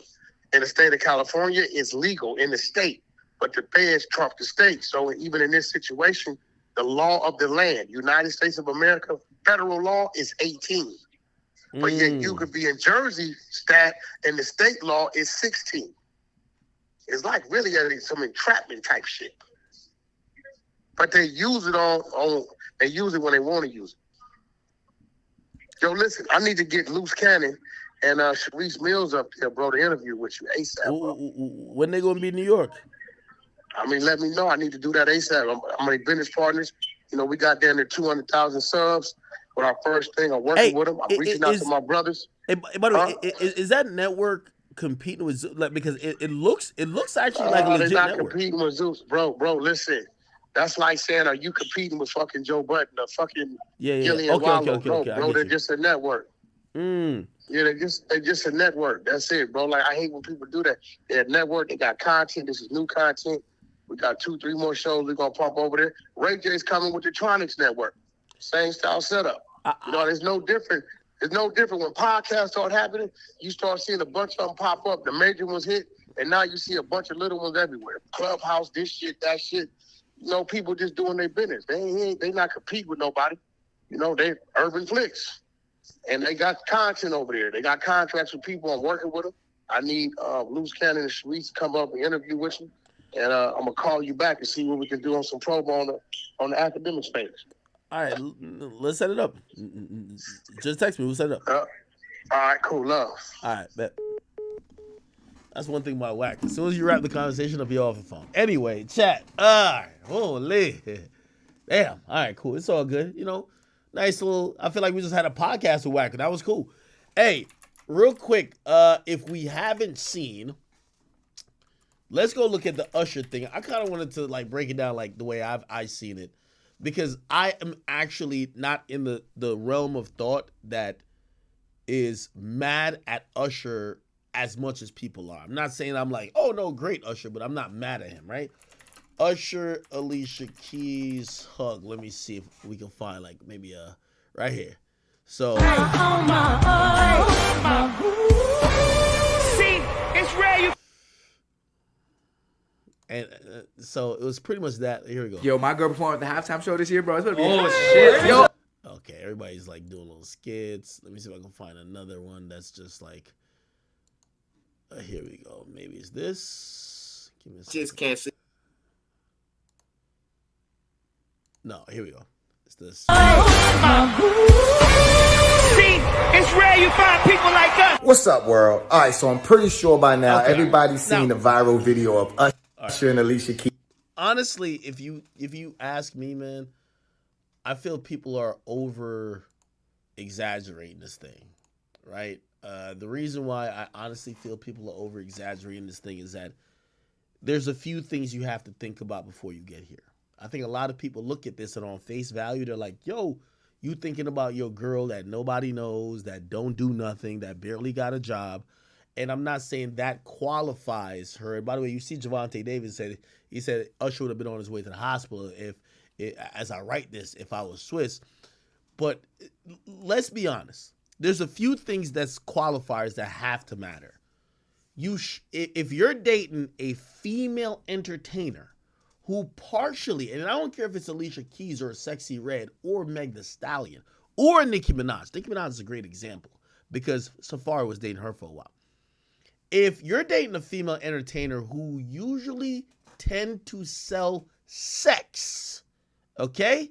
Who usually tend to sell sex as part of promoting their brand, you can't get mad if the promotion or the act of selling sex, I'm not saying they're going to actually have sex with somebody, if they simulate certain things, or it's like, I'm going to be honest with you, you got to have to kind of put it on the level of, yo, you're an actor simulating you're in a relationship, right? Now, I'm not saying that's appropriate for everything, but I do think it's appropriate in this case. I'm going to tell you why. She's performing a song called My Boo. We have to be very clear. Okay? Usher, Alicia Keys, My Boo. By the way, if you feel any type of way, I'm going to show you the actual music video. This is the music video from 12 years ago. Keep in mind, this is a performance. We know it's going to help out all parties involved, but we got to show this. Now, here's the thing, and this is what I got to say to y'all.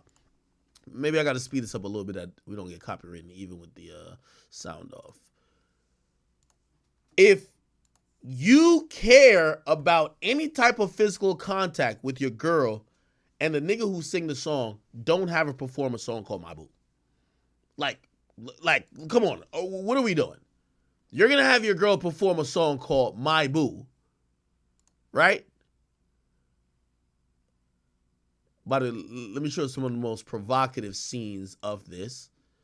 Most of the scenes, I'm going to be honest, at least at first, did not feature Alicia Keys and Usher. I think Alicia Keys comes through at the end, right? And actually, maybe they ain't even... Okay. Actually, it's not even Alicia Keys at all. I thought him and Alicia Keys was getting busy in this chat. Maybe I'm wrong. But even then, like, no, that is Alicia Keys. I'm tweaking. Damn, that's Alicia looking a little different. Okay, yeah, that's Alicia Keys right there. This is Alicia Keys. I'm tweaking. Yeah.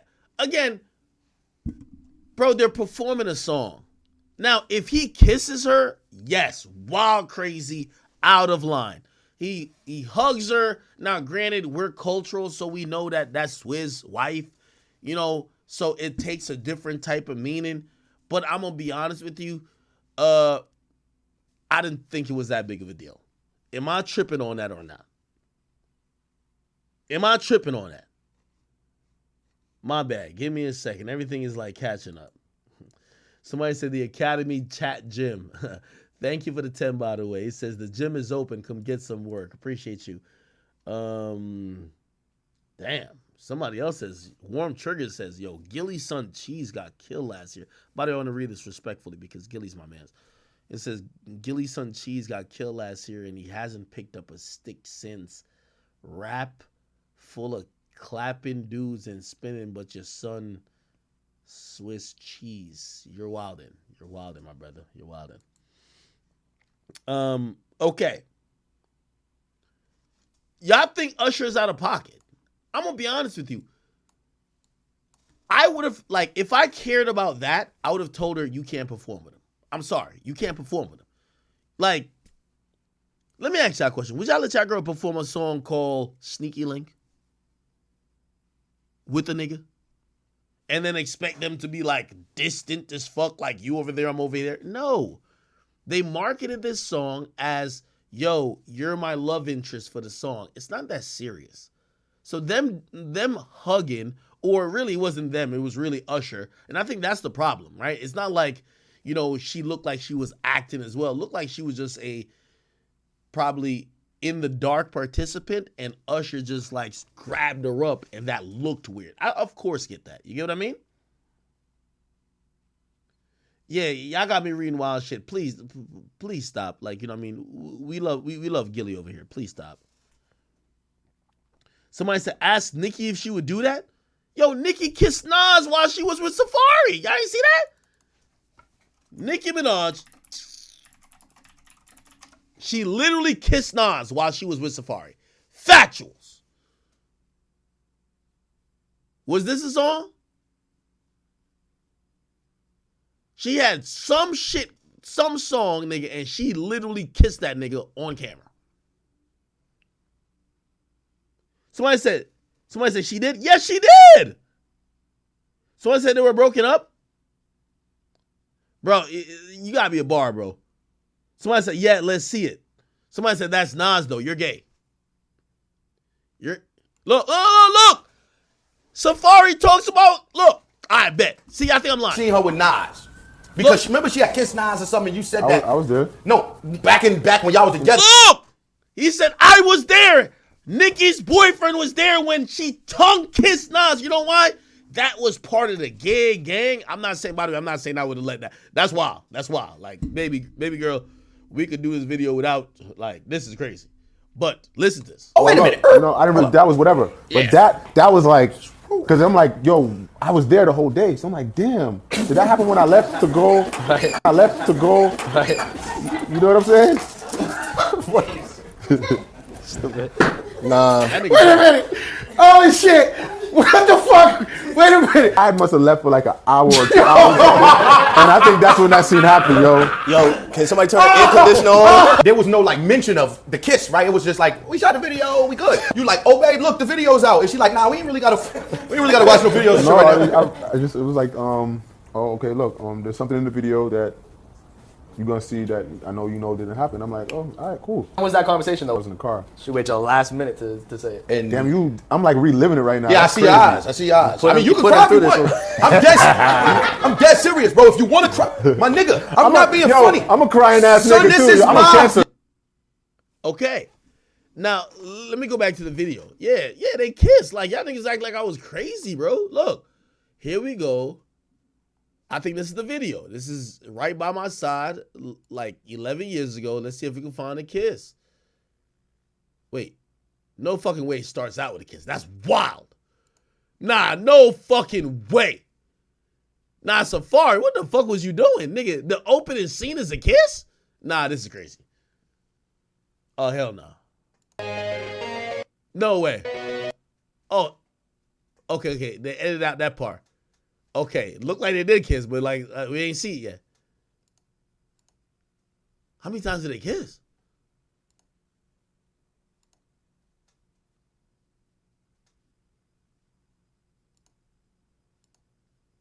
Wait, did they edit out the kiss when they actually kissed in real life?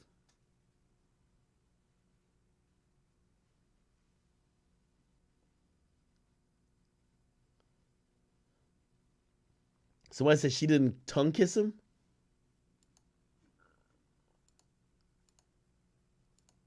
Oh, wait, is it here?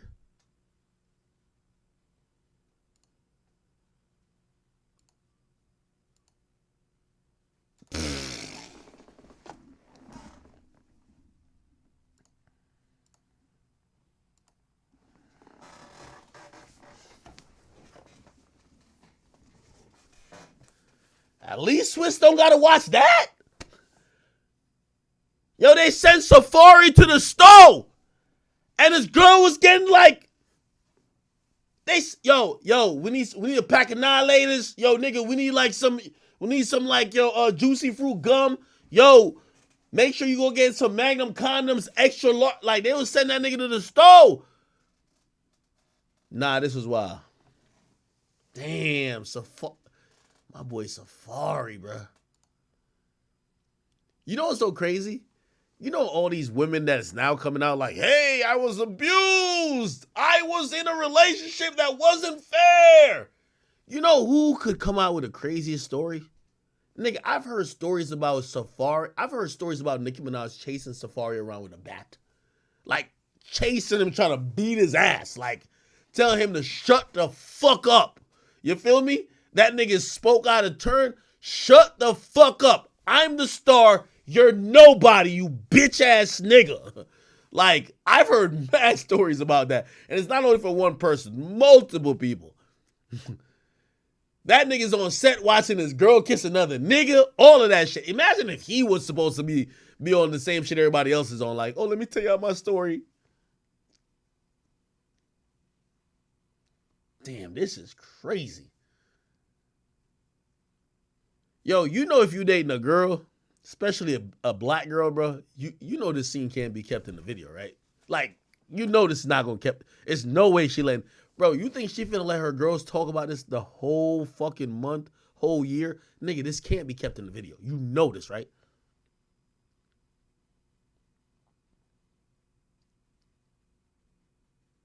Somebody said she was acting. Nigga, this ain't fucking acting. This is real. Somebody said it's nowhere in the profession of music where you gotta kiss or hug up on somebody's wife. Ain't no excuse. Nah, fuck what y'all saying. Yo, Usher, Alicia Keys hug. Bro, that's what I'm saying. If we've seen that, now we know this ain't that bad, bro. Bro, this is not that bad, bro. This is not that bad. This is not that bad. Like, y'all niggas is tripping now. Now, granted, I'm gonna be honest, I feel like I need to hear Every year, Apple Music. See, it's rare you find people like us. What's up? See, it's rare you find people. JD over here giving a motherfucking voiceover to this shit. I ain't gonna lie, Alicia was looking thick. Nah, the way he slid up behind her was maybe this was in rehearsals. Like, holy. See, nah, it's his facial expression. That nigga look at home. It's rare you. What are y'all more mad about? Because they claim that Usher got a. Yo, I ain't gonna lie to you. Usher like the only nigga who have destroyed the thought of people thinking he got an STD. Like, the amount of girls I heard like, oh my God, Usher's 40 with a 6-pack. And I ain't gonna lie, I swear, like, pause on this too, but like, nigga, the whole time I'm like, is this nigga on steroids? How the fuck he got a 6-pack at like 45? Like, how old is Usher, bro? Nigga, I was there in person, nigga. I was like, yo, this thing got a 6-pack? How old is Usher? Nigga's 45. Nah, I ain't gonna lie, nigga definitely had a 6-pack, bro. I was astonished. Alicia did look good. Look at his fucking face. Are y'all more mad that the nigga who's doing this to your girl allegedly got some shit, or you're more mad about any nigga doing this to your girl? Somebody say he works out simple, bro. Like, you 45, nigga. You got like your muscle mass is degenerating, bro. Like, you're not just like walking around with a 6-pack, bro. Like, come on, stop it, bro. Somebody said the herpes keep him lean. Somebody said, nah, bro, the gym is open. Somebody said, oh, that don't sound too good, act. Somebody said, hell nah, that nigga got that hurt. Somebody says, act. What? Yeah, you take. Somebody says, yo, Swiss punch in the air. Nah, Swiss is. You heard what Swiss B said? Bro, I'm gonna be honest with you though. I don't think he could have had any other response. Any other response makes you look like a clown. Swiss B. Beats. What is he? What the hell? How do I... oh, the real Swiss. This is what he posted about the whole thing. He said, y'all talking about the wrong damn thing. Y'all don't see that amazing dress covering the entire stadium? Tonight's performance was nothing but amazing with two amazing giants. Congrats, Usher, and my love, Alicia Keys. That song is classic. We don't do negative vibes on this side. We make history. Go see Giants at Brooklyn Museum. It's open until July. Blessings. Kevin Hart sending things saying King Talk. Seeing a few other people up in this bitch. Actually, a lot of like celebrities and shit. I think he just kind of gets it. Like, I know the normal inclination would be like, oh, this is cuck vibes. Like, that's what y'all do in the industry. Y'all all cucks. Y'all all like are cool with y'all wives getting fucked. Like, after we heard that Diddy shit about him recruiting niggas to fuck his girl or then girl, which was Cassie, we're thinking everybody's with this. I think he's just looking at it as a performance factor. And I'm gonna be honest with you, maybe I'm just really looking at this differently. I think maybe they even did that to, with all due respect, like Usher did an amazing job performing, but you could tell it wasn't about Usher's performance as more as them songs may not be Super Bowl halftime songs, because I don't think it was the best Super Bowl performance of all time. But it definitely wasn't the worst. It wasn't horrible. I think Usher did an amazing job performing, but I think when people think about a halftime show, they want a more turned up, lit show than they want a song or want a performance that's celebrating your hits, when most of your hits are R&B, not that turned up. Like, Let It Burn, like, yeah, he did in a medley that made it sound good, but Let It Burn, Confessions, and a lot of these songs, like even My Boo, they're not the song while you have a stadium filled of energy-filled people who just watch some shit. They want to just go crazy. They're watching like a nigga who's singing and dancing, doing all this, like, all of this shit, you know what I mean? Like, so I don't blame Usher for that performance at all. Do I think it's the best performance? No. Of all time? No. Do I think it's one of Usher's best performances himself? Yes. Do I think it's just the wrong venue? Yes. Like, bro, I'm going to be honest with you. Unless you're moving like Chris Brown and you're coming out with 55 backflips and somersaults and, you know what I mean, is so energy filled, and your musical palette is a little bit more diverse beyond just R&B traditionally, which I think Chris Brown has a lot of pop songs and he has a lot of, you know, songs that are in the hip hop tempo. Yeah, I actually believe that Chris Brown would have had a better performance at the Super Bowl for the Super Bowl than Usher. Do I think that Usher did a bad job? No, I think Usher did an amazing job. I just don't think that those songs were destroying the verses. But do I think that song at halftime at Super Bowl, when everybody's trying to get pumped, everybody's at a Super Bowl party, them shits was hitting like how people thought it was hitting? Nah. Somebody says,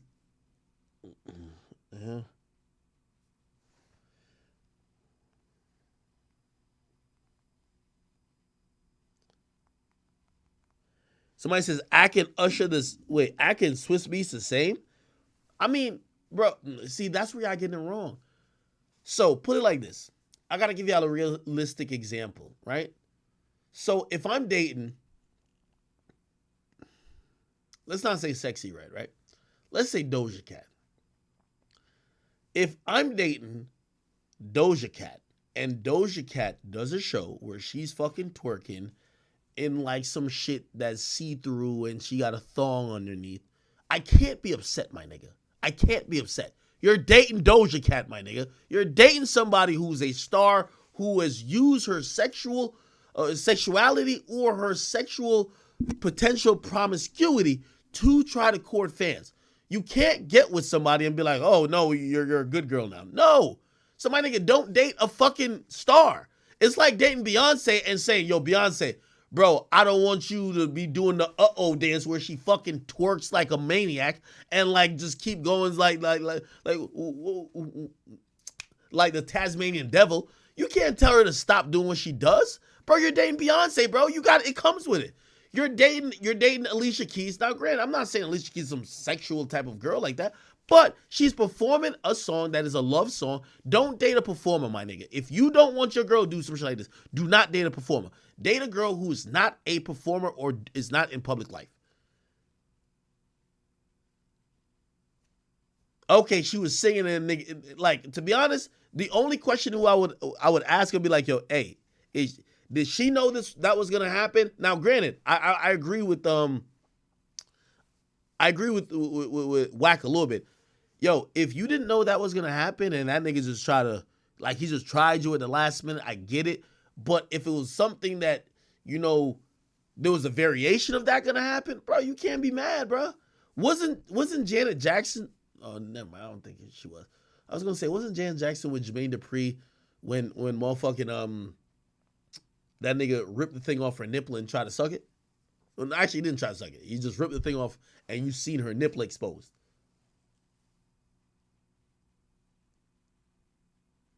Mixed by way saying the same thing. Say, hey, chat, did JT release Janet titties on purpose on stage or was that...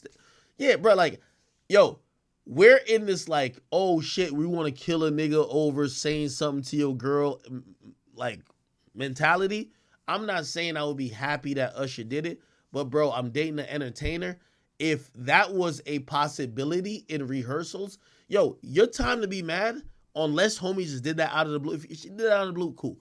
But if that was in rehearsals, y'all kind of knew what it was, bro, you'd be a sucker to be mad, bro. Like, your wife should have shut it down. Or if your wife ain't shut it down, she don't respect you.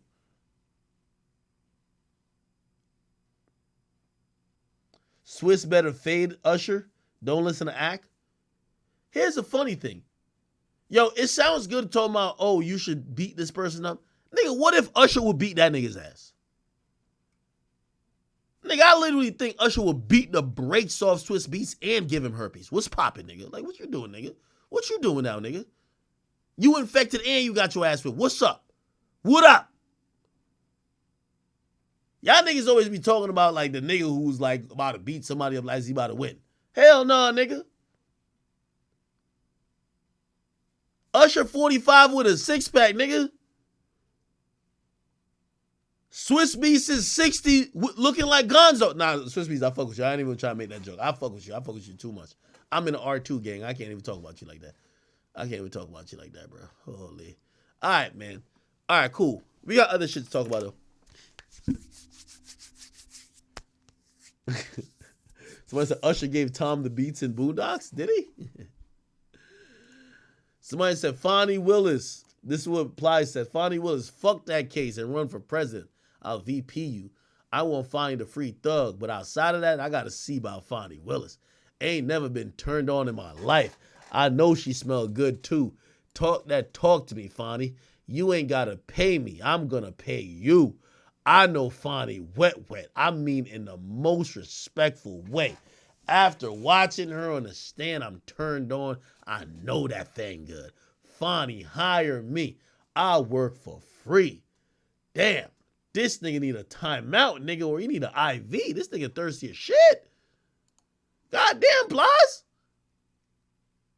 Anyway, yo, let's get into some of the Kanye West stuff that's been going on, man. Yo, Kanye West has been gaining a lot of flack since he's dropped his album. It's not necessarily because his album is anti-Semitic, but because people believe he's anti-Semitic. He's realizing the cost of, you know, saying he was going to go DEFCON whatever on Jews. And despite at first him saying, I'm not apologizing, he was like just trying to stand 10 toes down. Essentially at this point, he's now changing his tune. And not only is he changing his tune, it feels like people don't want to forgive him. So today his album got temporarily removed from Apple Music, and the Vultures one with him and Ty Dolla $ign was actually removed. Okay, there was actually an article about it that I posted. No, I posted. I'm an idiot. Yeah, Billboard put out actually an article about it. Billboard, Kanye, Vultures. Here we go. Okay, cool. So essentially, well, I guess they updated the post. It says Kanye West Vultures already has a new distributor. Okay, after a brief dalliance with Fuga, so apparently it was being distributed by Fuga. Remember, Kanye West is an independent artist, so he's currently, which by the way, this is one of the first times in history that an independent artist has topped the charts as he has. Okay, it says his new album was moved back. So pretty much Fuga came out and was like, yo, we don't want to distribute this anymore. Now you have to realize that but give me 1 second.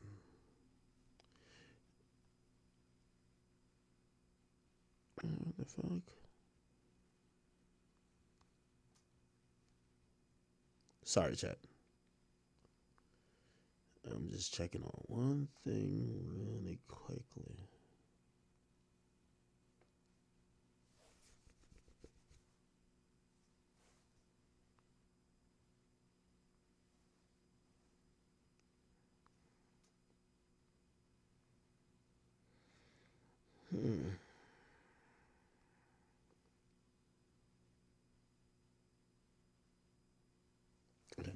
Okay. So you have to realize, so Kanye he's independent right now, which I'm still unclear if he fully either was just out of, well, actually, Def Jam had agreed that his contract was up with them, but he was trying to buy his previous masters. They still won't give him that.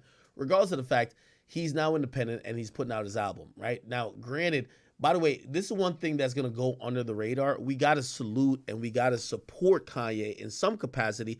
I'm not saying support Kanye on the things he's saying, but we should put it into perspective. We should put it into perspective that, hold on. Yeah, we should put it into perspective that Kanye West is one of the only artists, and I'm not saying this is Kanye's peak, but he's decided to be independent. Whether it's Drake, Jay-Z, and all these other guys, well, I mean, Jay-Z's in a different position now, but like when they were at even remotely near the peak of their career, anytime their contracts were up, they either re-signed to a major, but they never were independent. This is why people always saw the independent move never really go anywhere, because of the top 10 rappers, you've never seen them go independent when they were out of a contract. We're seeing it with Kanye West, and some of y'all could be like, well, he has no choice, because after the anti-Semitic thing, pretty much labels are backing up from him. But like Kanye West is a huge artist still, like somebody would have probably like did some type of deal with him, even if they didn't co-sign either what he's saying on the album, or if they don't co-sign what he was saying about Jews, right? Anyway, he dropped this album. It's independent, but he dropped it through a distributor called Fuga. And basically, this is just how bad Kanye West's name is in the streets at this point, dog. They really wanted to take the shit out of here. They wanted Kanye West music. They want to stop distributing it. Now, let me tell you how distribution usually works among most of these situations, right? If you upload on TuneCore, or let's say like United Masters or whatever the case is, if you just have a straight distribution with a company, they'll usually either charge you like a fee, right? Which it could be like, hey, which TuneCore would do it. But for a bigger situation where they're going to help promote and help market and fucking trying to use playlists, they might be like, they want a percentage. Here's my point. This company, Fuga, was probably going to get a percentage from Kanye's album. Kanye's album, I don't know how much it took to make it, whatever the case is, but it was going to make a shit ton of money, right? Again, it's reportedly, if you guys don't know, it's reportedly on pace currently to sell 140,000 first week, right? So if you think about that, like it's going to be clocking in the millions just in the initial week, and then there's going to be more millions to come later. An album like that, which, by the way, I don't know what you guys think about the particular project. This is what I think about the project, Vultures 1. I think that Kanye West rapping has gotten a little bit lazy. I think he kind of relies on these shock value bars and certain bars that are certain cringy type of lines at this point because he's more about getting across an image more than just making great music, and he's hell bent on putting certain messages that he thinks is in his life plight, more than just saying, hey, let's do shit that makes sense. So I think the album suffers like that a little bit with that, even though, by the way, I think he does decent. Also, here's the thing. If we think about the other aspects of it, beats-wise, I think there's amazing beats on this. I think when it comes to production, we've never heard a Kanye West album that we're like, yo, this is just all trash instrumentals. That's his thing. He's a producer in life. So I think that the production was fine. And by the way, here's the other thing too. I thought all the features were spectacular. So if you ask me, I actually thought this was a good album. So I don't know. I feel like people are trashing it. But I actually like this album, right? You know, I think it's a decent album, and it's more like a good album to me because other than I look at Kanye like he could have done a little bit more. I thought Ty Dolla $ign was excellent on every time I heard him. Any other feature, whether it was Dirk or anybody else, or shit, even Rich the Kid, even shit Cardi, who people think had an historic verse, I thought those verses were amazing. So again, I can't sit here and call this particular project trash. So that's what I think about it. Anyway, it's going to make millions of dollars and probably tens of millions of dollars by the time, you know, this elapses like 4 or 5 years. Regardless, the distributor has now came out to say, oh, we don't want to distribute this no more. So you guys have to either figure out a way because we're going to take it down from all streaming platforms. And that's was the new thing. So anyway, Fuga dipped out. And now he had to go to another label that would distribute it, which is, or distribution hub, which is Label Engine. So let me just read the article. Kanye West and Ty Dolla $ign collaborative album Vultures 1 moved between distribution companies on Thursday, starting the day with Fuga, then ended up moving to Label Engine. Okay, so it's a distribution company that is owned by Create Music Group in 2015. They had previously put out some lead singles or whatever. However, the album, confusingly, the album arrived via Fuga, okay? Clearly, it says a Fuga person told Billboard on Thursday that a long-standing Fuga client delivered the album Vultures 1 through platform's automated processes, violating her service agreement. As a result, wow, this is shitty.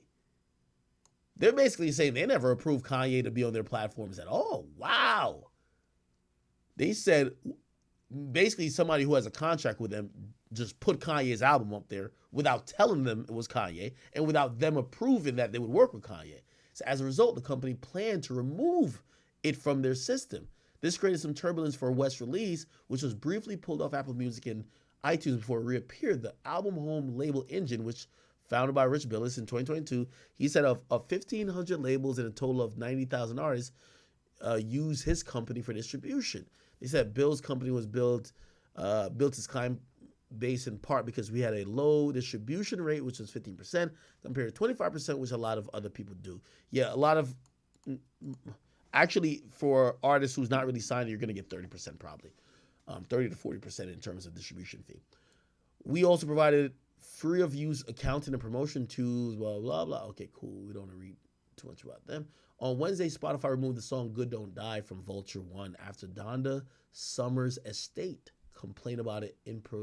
It interpolated the singer's work without permission. Wow, why did Spotify get involved in that? That's a court issue. Let them sue. And let the judge put an injunction to stop that track from being on your platform. Why is Spotify even getting that? That's weird. As did Apple Music and Amazon Music. That's kind of odd. Okay. But despite the hiccups around the new album release, listeners continue to seek out the song Carnival, which is the #1 on Spotify's daily top songs global chart, picking up nearly 6 million daily streams on the service. By the way, I will also say this. I talked to, and let me not name names because I know I don't want to get people in trouble. I talked to my guy at Spotify. They said that they have playlisted Carnival, and that Carnival's been doing pretty good. So they're claiming that they're not blackballing or they're not like shunning Kanye, but he's clearly going through some stuff, right? Like, for example, we had seen Kanye come on Instagram Live, and he literally was talking about the fact that he can't book any. Is it this? Hold on. He said he couldn't book any stadiums, and he was kind of worried about it. Let me play a few of these clips real quick.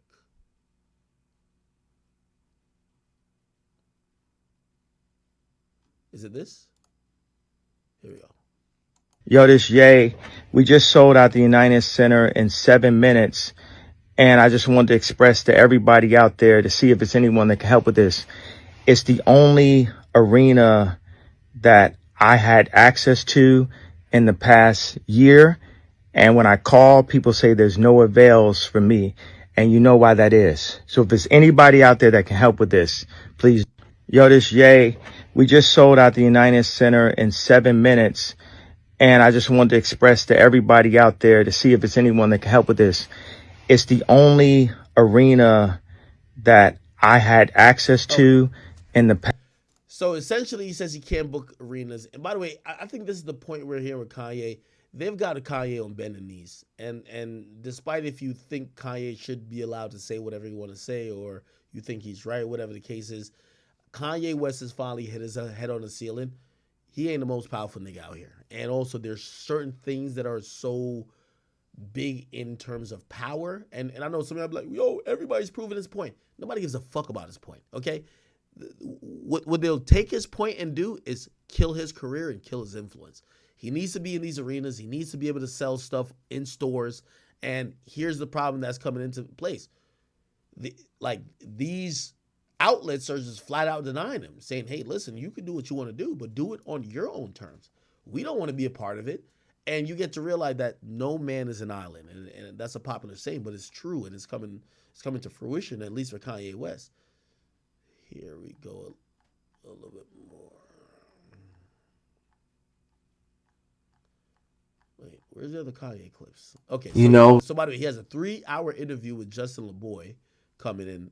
This is part of it. Life is not a solo project. And I believe that being the single richest black man in the world cannot secure your position in order to move people. Right. A king needs an army, and it became an army. It was like, yo, Ty is with me. He came to my party, and I looked and I was like, yo, this dude is like, shout out to Ty, the head of the spaceship. You know what I mean? Like, he's going like Han Solo. You know, life is not a solo. All right, so that happened. Then he was seen in the airport. By the way, people saw him with this mask.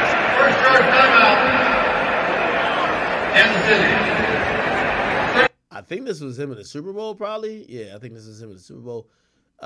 Then, allegedly, this was a Super Bowl commercial that he made that aired. Hey, y'all, this Ye, and it's my commercial. And since we spent all the money on the commercial spot, we actually didn't spend any money on the actual commercial. But the idea is I want you to go to Yeezy.com, YEEZY.com, and I'm gonna write it at the bottom of the screen, and I got some shoes, and that's it. Okay. Which, by the way, again, I didn't see it air, but apparently some people claim to air. To me, that this is it's a little odd because some people say it aired some places, but not some places. My thing is, why would ABC or even the NFL agree to put Kanye West? Keep in mind, he can't get in certain stadiums. Why agree to put him on any type of platform if you're gonna say, oh, you could go here but not there? But whatever the case is, he then talked about some people having critique of his wife. Which, by the way, if you notice on that video he made, sound like he just got like his teeth wasn't all the way there. But if you don't know, look at how his teeth look. Supposedly he replaced his teeth with some shit. This is kind of odd. I don't know what he's doing.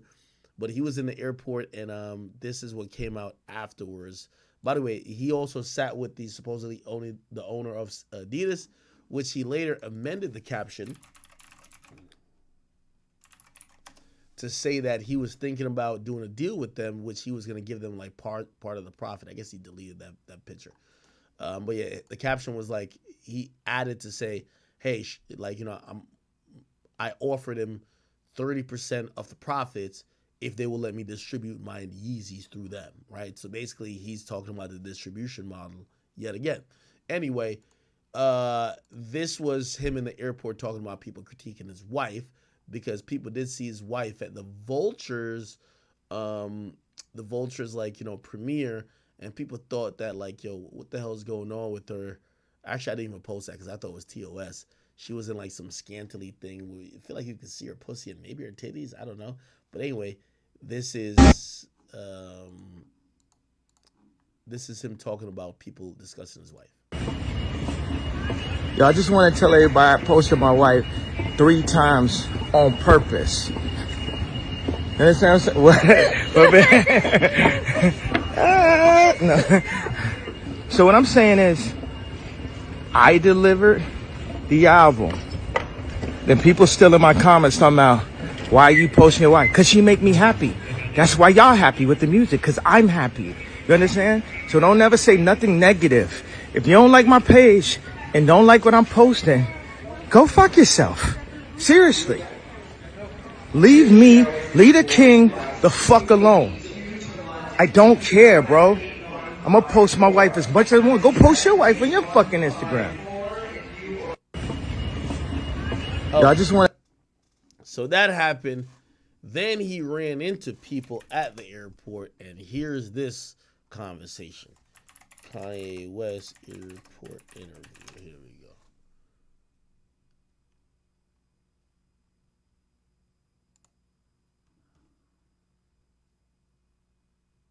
Do you take back any of the anti-Semitic stuff you might have said? Black people can't be anti-Semitic. We are Jew. You understand what I'm saying? We are Jew. So cool out until you do your facts. Until you really do the facts with the fake indoctrination that y'all put into the schools and all that. You know what I'm saying? We're not following y'all rules. Kanye? Looks like him. Yes, Kanye. Here inside of this universe, number one. Do you think the controversy helped you? It wasn't about the controversy. It was about the ability to say how you felt out loud. And if I didn't have the various skill sets of music and clothing and the fan base, they would have been able to destroy me. But because we had all those skill sets, somehow I'm here inside of this universe, able to fight. Well proud of you, man. Thank you. Love you. You're amazing. I love all the people that support it. And you know what I'm saying? We needed to have something that was Apple level. You know, where's the Apple level? It's just me and my bro Elon. That's it. You know what I'm saying? Some of the streaming platforms removed you. We number one. Right. We number one. You know, everything that they did only helped us. I like it. Remove us. I like simplification. Streaming platforms is bull to the artists anyway. Spotify would give us $500 million between all of us and say, work it out amongst yourselves. I'm like, what about Adele? What about Drake? What about Weeknd? What about Taylor Swift? What about me? They're like, no. Doesn't matter how much any of y'all stream. Y'all got to work that $500 million. A $500 million? That's what streaming companies think of us as the musicians, and all the label owners just hand it over. Right. You understand what I'm saying? Right. We ain't on that, bro. As long as I breathe, I'm here for all of my artists, all of my peers, and all the people. People get in the way. That's what the market does. They get in the way. The diamonds are infinite, but people make a market out of it and try to charge more. They make diamonds are girl's best friend. You see what I'm saying? They make the Twix bigger. They trying to make us fat. You know what I mean? You still backing down Trump? Hey, what's next for you, Kanye, man? You seem to have done everything. What's next for you? You still backing Trump? Yeah, of course. It's Trump all day. What you talking about? Yeah. You know what it is. I thought they sent me in the hospital for like supporting. Hold on 1 second. Be quiet before you get exiled. No. What do you have to say to people who resent your success? What do you have to say to people who resent your success based on some things you've said they disagree with? That's the whole thing. They got the right to their opinion. I got the right to my opinion. You understand what I'm saying? We all have the right to our opinion. Shut the fuck up before you get exiled. But so many people. will lose their jobs, lose their careers for taking the steps that we took. Ain't that nigga from Auburn Preach right here? That's that nigga right here, eh? You know, we went down for like a year and a half. You know, people think that I got, you know, kicked out of Adidas for the tweet. We were having problems before. They were stealing my designs. They still trying to sue me. It's like, get right. Right. No, get right. Be honest. Y'all gonna send me $100 million a year, then say that I misallocated the marketing. I was the marketing. Look at where y'all at now. Look at where we at right now. Y'all want to play? You're not gonna have me nap on the board. These companies, Gap, Balenciaga, they just want to use the celebrities and have us be like the polo man on the top of the horse. And everybody knows. Everybody felt what I felt. You know what I'm saying? I even said the apology, and they still f with me. You know what I'm saying? I said apology. Some of the stuff I was saying was true. So until y'all come up and say, yo, what he was saying, some of that was true, then go ahead with all that. Do you take back any of the anti-Semitic stuff you might have said? Black people can't be anti-Semitic. We are Jew. You understand what I'm saying? We are Jew. So cool out. Until you do your facts, until you really do the facts with the fake indoctrination that y'all put into the schools and all that, you know what I'm saying? We're not following y'all rules. I mean, just like calling DEF CON on Jews, and that's like, do you take back any of that sort of more extreme stuff? You know what? For all the kids that love me, all the Jewish kids that love me, I'm sorry if y'all had to hear a grown-up conversation with us screaming at each other. But we got to a point where something needed to happen. Something needed to be said. Somebody needed to say something. Now, if you're in an argument with somebody, you're not going to say everything the right way. But it got to a point where y'all ain't going to just keep running, start calling me bizarre and impressed for all these years. I got to a point, how many more times are going to call me crazy? How many more times are going to give me fake medication that makes me fat off of a misdiagnosis? When I'm really... They say, give me fake medication that makes me fat. He has slight signs of autism from the car accident. But then y'all gave me, you say, whatever, just give him that bipolar medication. Y'all try to kill the superheroes. But we here, we alive.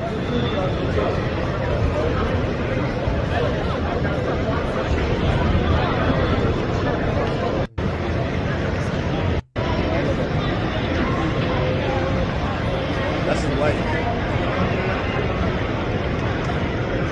By the way, she's pretty attractive. Never heard her. Actually, I did hear her talk.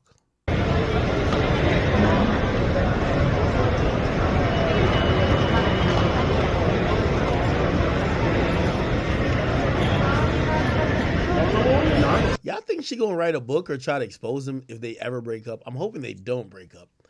But if they ever break up, do you think that Shorty's gonna like write a book about that nigga, man? Be like, yo, this nigga had me doing all this shit. This was against my will. I was not fucking with it, but I had no choice. This nigga was intimidating me. Like,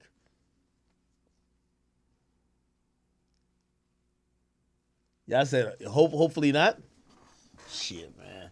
She's in it for some reason. You gotta imagine, like, bro, like, nigga, when she was a little girl, she didn't think she was gonna just wake up and just listen to Kanye West every fucking day and just put on these weird ass clothes. So I'm pretty sure she has a goal to it. Maybe just like, oh, being with this guy is financial freedom. Or maybe it's like, oh, nah, like, I kind of like that we get to live our life on a different type of axis or scope. Maybe that's cool. But, shit, I ain't gonna lie, man. Kanye better watch the fuck out. Somebody say, yo, stop act before you piss off Ye. Man, who cares about pissing off Ye? Somebody said she's an engineer. Engineer doing what? What does she engineer? She was an engineer before being with Kanye West? Okay, anyway. Somebody said, did he already talk about Deontay Wilder and his brother? What happened with Deontay Wilder and his brother? I don't know about that. Put me on the game. Hold on. Jesus. I feel like we've been on this shit close to... I've been on this shit close to 6 hours, and I feel like I haven't gotten 5 topics done. Bro, I suck at streaming. I suck at streaming, or I just haven't streamed in so long. That's probably the problem, right? Oh, real quick, too. Let's go to this page right here. So anyway, not that I give a fuck, but I seen it did go viral. Apparently, Anthony Fantano spoke on Kanye or something like that, or like he gave a whole review, but the review wasn't necessarily a review. This is what kind of went viral. Listen to this.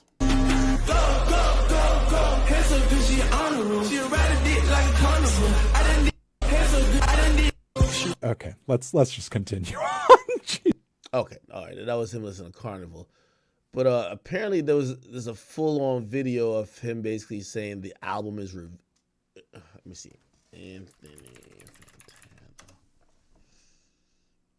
Fantano. I'm trying to play the clip. Here we go. In the month of February, it would be worth it to No.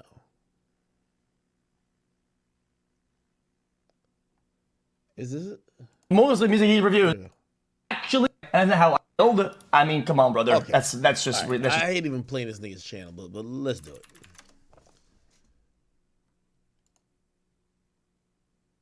So he talked about Ye. When he talked about Ye,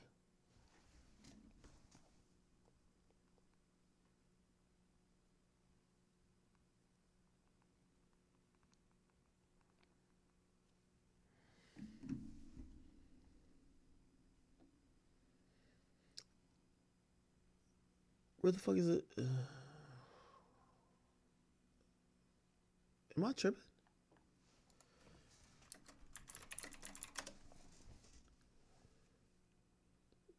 Oh, this. Okay.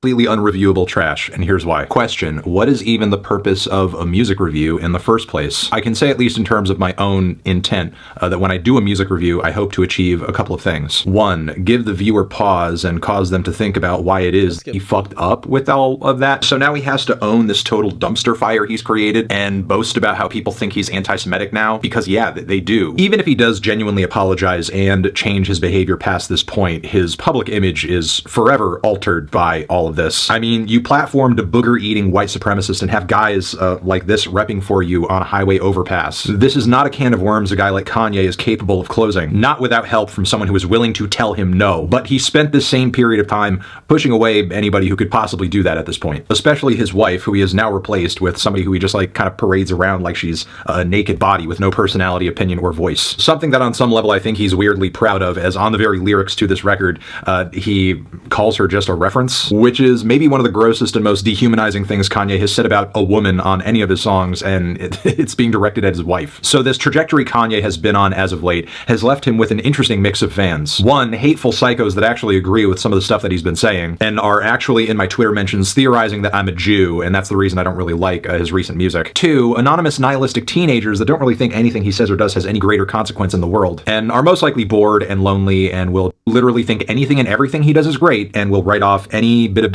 because he'll think nothing of saying Jesus Christ, Hitler, yay, sponsor that, not too long after. Now, there are some people who will say, Anthony, you're being unfair here. Separate the art from the artist. Come on now. You can't separate this crap from the music because it's in the music. Look at the lyrics. Read these words. They have meaning and they are saying things. Man, somebody tell that nigga Fantano, go kill yourself, nigga. Suck a fucking dick, nigga. Bro, you know I don't like niggas like this, man. This is why you can't really listen to boys like this talking about hip-hop, man. Let's keep it a beam, bro. Bro, these niggas is reviewing gangster music, just glorifying death all the time. You see, I hate when white people come into hip-hop and start making some other shit way more important than Black Death. You know why I started the war in Chirac? I don't care how you felt I did it. It's because I was watching the news and I was saying, why y'all covering all this other shit? And y'all saying, 4 people died here and blah, blah. Why y'all ain't covered 50 people getting shot in Chicago? Like, those lives don't matter? You see, we're now, like, indoctrinated where we could just talk about Black Death, and when we glorify, promote, amplify, we just laugh at it. Black people dying or planning to kill other black people. Like, oh, no, this is great music. Nah, this is not. He on time and he's spinning. Bro, you start talking about some other races and some other people. It's like, yo, you're the worst person on earth. What the fuck? If Kanye West had said, man, I'm about to spin the block, kill 20 niggas, man, fuck these niggas. Yo, I'm gonna take this gun butt his mom, kidnap his daughter. We're like, yo, this shit hard. I don't want to hear no opinion from no nigga like this, bro. If you don't have it, you see, once you get on this little pussy little mentality right here, bro, I ain't on no Jewish shit. I don't give a fuck about none of that shit. But if you gonna be on that, oh, Kanye is just a horrible person because he said this type of shit, boy, be on it. You better be Gandhi. Be on it for any time he talked any type of, bro, he got all type of GDs that he been rocking with, pushing forth that message. Go look into what Larry Hoover and what his effect is on the world, motherfucker. Because you were cool to be supporting him at least the previous anti-Semitic era. Bro, like, I'm gonna keep it a being with you, man. That's what I be telling people. I don't give two fucks about what's going on Palestine and all them other shit, nigga. Bro, I'm black, my nigga. Ask me what's going on in Jamaica, my nigga. I don't care. I don't know what's going on over there. And this is why I think Kanye just need to learn. He got to learn this lesson. You see this white boy right here?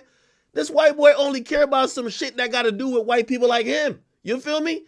You start talking about Jewish people, it's a problem. You talk about niggas, he don't care.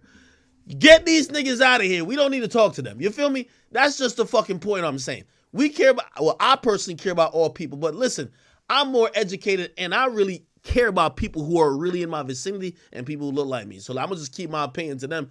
Whatever y'all got going over there, I got no opinion about it. I don't know who right, wrong. I don't give two fucks. Ask me about what's going on in my country, around my people, and I can rock with it. That's why I think Kanye fucked up at. You don't need to be talking about these other motherfuckers, man. Look how this white boy talking about you, my nigga. He talking about you, talking about like you're the biggest. Come on, bro. Nigga told you like you worse than King Von. Nigga, King Von was like a serial killer. Allegedly, I ain't really say he is. But I'm saying, I don't like people like this, bro. I'm sorry to say, like, the nigga can't even focus on the music because you said one thing. And I listened to the music on the shit. You made some type of references to Jews and all that type of stuff. But bro, like this nigga's acting like you the new version of Hitler, my nigga. The nigga rather than review your music is talking about how you praise Hitler in an article or you praise him in a motherfucking interview. What the fuck are we talking about? Bro, we don't want to hear what these niggas gotta say. This is what I'm trying to say.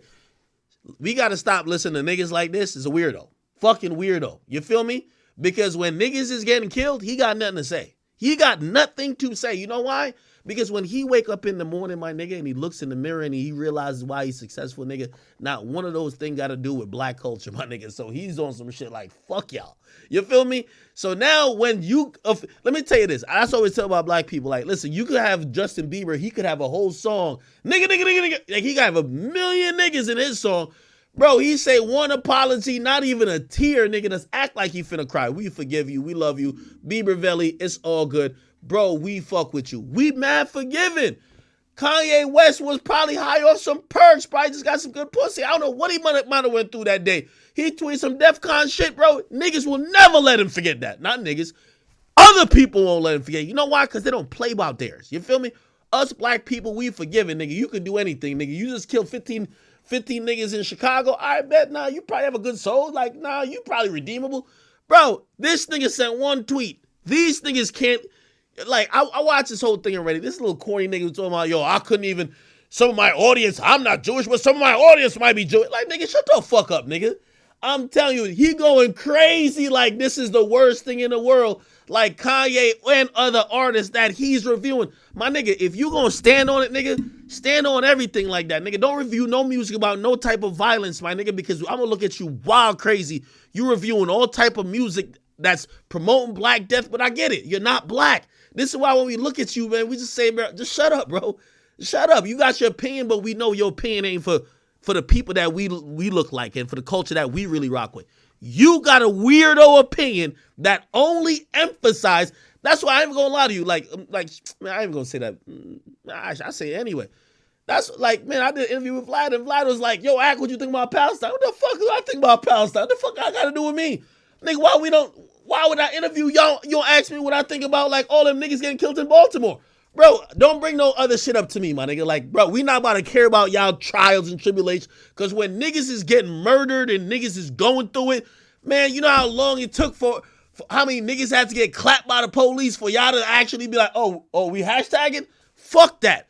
I like to care about what's going on in my immediate vicinity, things I'm educated about, and I'm going to keep it a being with you. I don't look at nobody's struggle that is as in more tragic than what I've been through and my people been through. I'm going to just keep it like that. So when I hear all these motherfuckers, oh my God. All right, that's your plight. All right, man. Yo, listen, I respect it. Yo, keep it going. Hold a flag. Hopefully we all care about that in a minute. But I'm not about to go over there and start, bruh, like, this is why I can't fuck with niggas like this, bruh. I'm telling you, dog. I'm telling you. I might be wrong on this shit, but I'm just telling you the truth. You feel me? Like, I feel like it's just not the same type of care. They treat this shit like it's like the worst thing that happened in history. Man, like a couple years ago, there was a whole genocide in Africa, nigga. Like, not one of these niggas was talking about, yo, there's a whole genocide happening. Nobody's talking about it, or y'all ignoring it, or y'all doing things that's disrespecting the people. Nobody cared. So why the fuck do we need to care about all this other shit? Again, I'm not saying I don't care. I'm not saying that I have, like I hate anybody, but I like to just say when people ask me about this, I proudly say, I don't know. I don't know, nigga, the fuck? Nigga, let's talk about some shit that going on, like, really in my backyard that I could really tell you really what's popping off with that. Because if you want me to speak on some Palestine-Israel shit, I don't know what's going on over there, gang. But let me tell you about what's going on over there. I'm sorry to tell you, that's my new thing. So get mad on what y'all want, but when I see, like, weirdos like this, like, nigga, you been done reviewing everything in their mama, nigga, like, you done reviewed all type of, like, he reviewed all type of white man. Some of these niggas might be like, they forefathers might have been like some white supremacists. Nigga, you reviewing their music. Why you ain't take a moral stance on some shit like, man, well, I can't support nothing with you, nigga, because, like, really, you came from a history of family that wasn't fucking with other people that didn't look like you. You don't care. You only care about some shit because you know, and this is the worst part about it with a nigga like Fantano, you know that your core audience who watches you is some white boys, my nigga. So you're looking at it like your base. That's what everybody do. Your base is a bunch of white boys, and you're like, well, a good amount of them probably are Jewish, so I got a rock for y'all. If it was a bunch of niggas, you wouldn't give a fuck. So, man, I ain't got no time for what this nigga got going on. Kanye, I fuck with your album. I like your album. Listen, I don't got to agree with everything you say, my nigga. I don't got to be standing in tandem and marching for everything you say. I like the music. I think you need to up your rapping, my boy. Up your rapping a little bit, because sometimes I think, you know, you got to remember where you came from, man. You still, you was the same nigga who used to still be rapping with the backpacker rappers and used to be still giving it. Don't be forgetting your history when you used to be Never Let You Down. Like, you was going crazy, my G. Don't forget that. But other than that, man, y'all ain't gonna have me riding for no bullshit like thing, man. Don't ask me about Kanye and don't ask me about Jewish people. I love Kanye and I love Jewish people. I don't got an opinion about Jewish people on Kanye or Kanye on Jewish people. Let's move on. That's my point. You feel me? If people feel offended by that, I don't know what to say. You get what I mean? I got no opinion on that. Let me talk about what I got going on. And I know a few other struggles that my people and people that I know about and shit my forefathers are still going through. We could talk about that. I don't want to talk about this other shit. That's their fight. You feel me? That's the thing. That's another thing that's going on. You got black people involved in everybody else's fight. Man, you ever see it when it's an actual black people shit? You see all the gays dip out. They don't give two fucks. They're out of here. No, the gays actually pop in. They hijack the shit. Like, yo, make the rules. Make the new laws. But put the gays in there too. Like, what the fuck? I thought it was a black people thing. Wait, how y'all just jump in the mix? wait, what the fuck is going on? That's how they rock. They just hijack the bitch. You feel me? Everybody come in, hijack the bitch. No, nigga. Let me stay on some nigga shit. I only care about what's going on of what I know. And no disrespect to anybody who have descendants or any type of people in these other places. I just feel like I'm not that knowledgeable and I don't like to listen to what Western media tells me to do or say to make people feel like I'm supportive. No, if I don't know intricately, if I don't know what's going on, I don't know who the good guy or who the bad guy, I'm going to stay the fuck on out of it, okay? Y'all go do y'all thing. Sorry, all right? Holla at me when it comes to some shit that's going to be affecting me, okay? I can't fight for 15 causes at once, okay? You got to pick one struggle. That's it, all right? Anyway. Bib, what up with you, man? They say, yo, Big Ack, I donated 20 times. You never read my donos. My question what the fuck? Will this...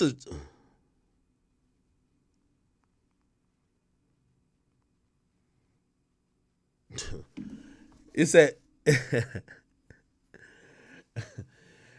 It said, will this affect Drake's...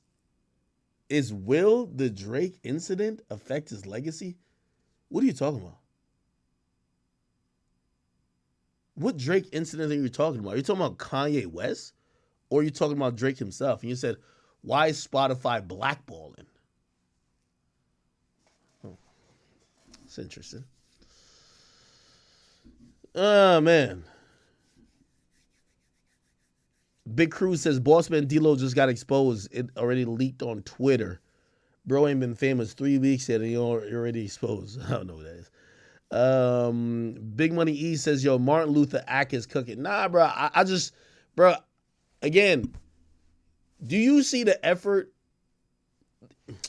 Bro, just do y'all Googles. You know when, like, I remember, what was a particular incident? And it was like, it's a genocide happening in Africa. Bro, nobody cared. You know why? Because all the primarily African descendant celebrities didn't make a stand.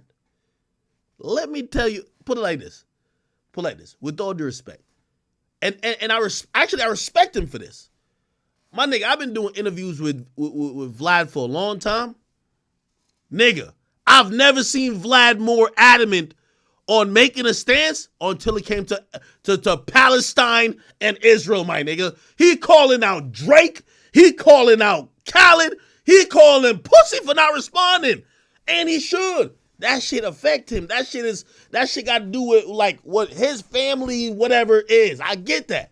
What I'm saying is, what that got to do with me? I'm just saying is, I hope everybody resolve their shit. I'm not that knowledgeable. I can't be jumping out there on no ledge. You feel me? Because I know when the shit got going on with me, niggas don't jump on no ledge. And I'm not talking about me as a person. I'm talking about our people.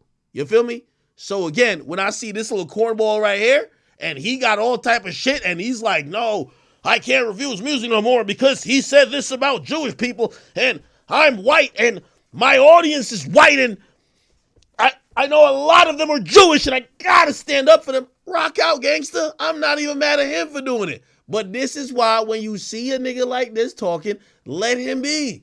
Let him be. Like, he over there with it. You get what I'm saying? He rocking out for his initiatives and his, you know what I mean, things that kind of care about him. But other than that, fuck that, man.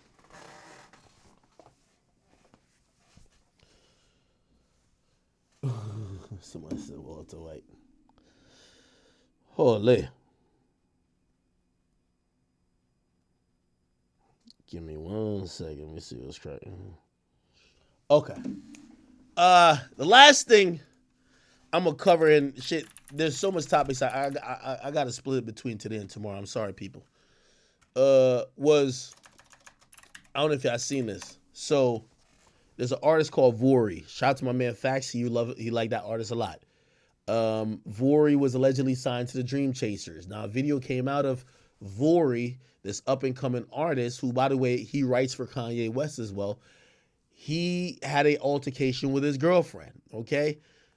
In said altercation, some videos got released of him talking to her and him threatening her. And I think maybe like there's a time, I don't know if he put hands on her, but like I was trying to watch all the videos, but I didn't watch all of them. It looked like he was about to. So I'm not saying this video does not look good at all. Let me see if I can find it now. Where is it? Okay, here we go. This is the video. I'm not doing it. I'm telling you. Okay. By the way, trigger warning too. I'm not doing that, nigga. Nah, you don't really. I do.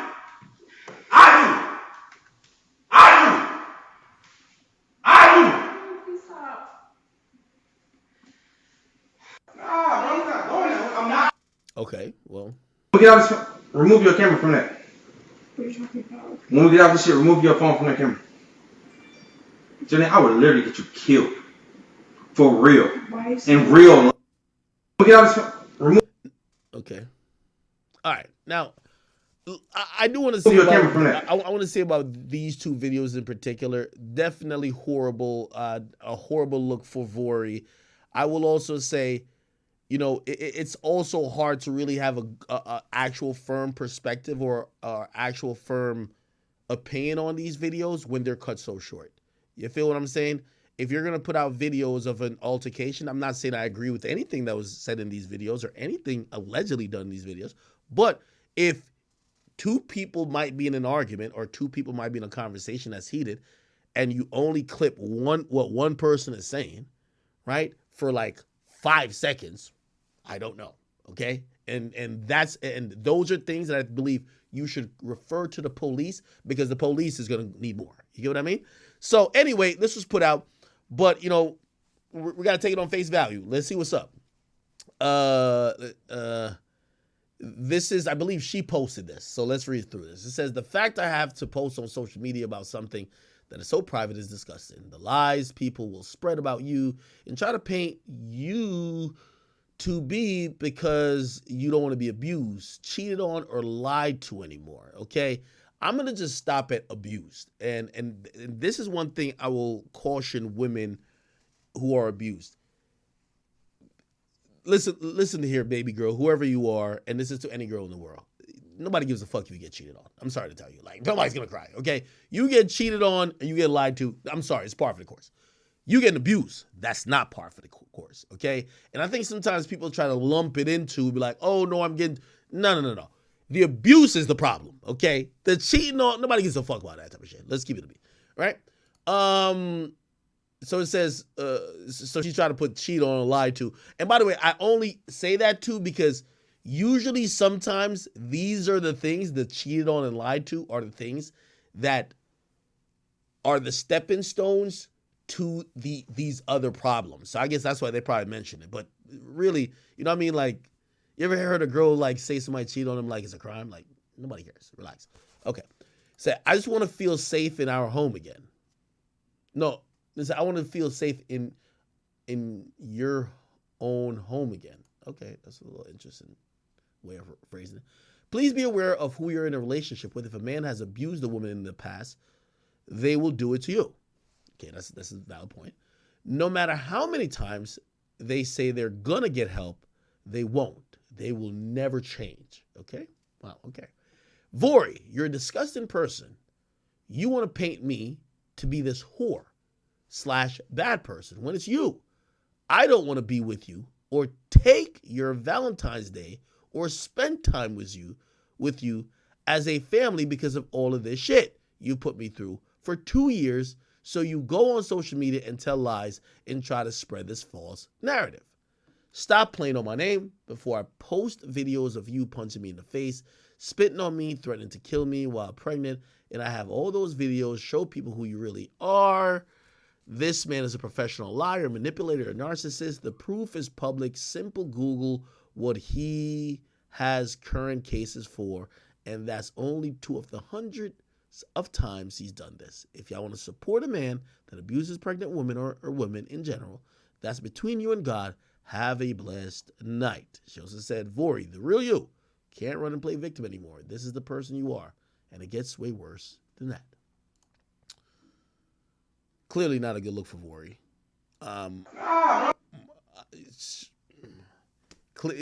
give her some credit. Looks like she's involved the police before. So it looked like he's either going to jail or he has current cases for him allegedly abusing her.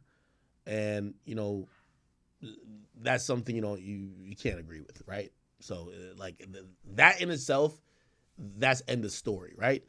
This other stuff, I don't give 2 fucks about it. Who cares if you're supposed to cheat on that girl. Come on, who cares, right? I'm only just talking about things that are actually wrong, you know what I mean? And wrong in the eyes of the law and everywhere else. You know what I mean? Nobody gives a fuck about no cheating. So yeah, the verbal abuse, possibly physical abuse, that is 100% wrong on his turn. Now, here's the thing. Was she verbal abusive too? Was she also physical abusive? You don't know from the context of this, but I'm probably going to take her side because she's saying that all these things is manifested into a bunch of court cases that he has to face, right? Now, of course, after that happens, you get Meek Mill, who actually jumps in, and he kicks Vori out of the Dream Chasers. He says, this guy is not a dream chaser. He has mental problems. We cut ties. We don't care how your music sound. You've been ducking my call for months, telling people I'm threatening him. Stopped a lot of people. Dude, he's not a dream chaser, okay? He actually continues saying a few other things. I don't think it's there. I'll just go to Meek Mill's profile. Am I the only one that still types twitter.com instead of X? Anyway, he says,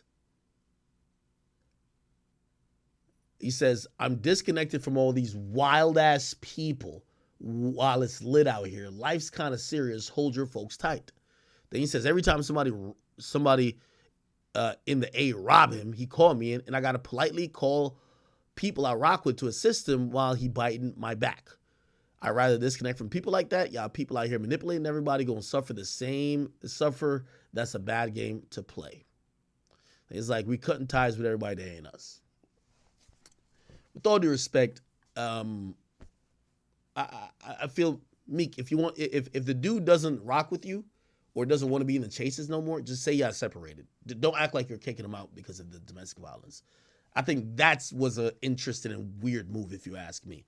Nobody's agreeing with what he did, but it doesn't look like you're kicking him out. But you're trying to grandstand like you're kicking him out because of that. The mere facts is this. You know, when you come out with statements that make you seem like the good guy, people are going to see glaring holes in what you've either represented, stood for, or tolerated, right? So, for example, when you come out and you saying, hey, listen, we don't care how your music sounds. Which, by the way, this guy's music has been going up. He's writing for Kanye. He's working with a lot of people. We don't care how your music sounds.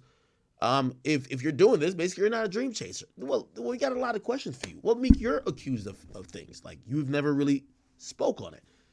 You got accused most recently by Dean, which is somebody who was a dream chaser that you supposedly abused or did something to Nicki Minaj, right? Again, Dean, Meek Mill, Nicki Minaj. We would love to hear from you because remember, you're now coming out like you're standing on, yo, I've never, you know what I mean? Let's see if we can find that clip. Okay, you guys, so get it.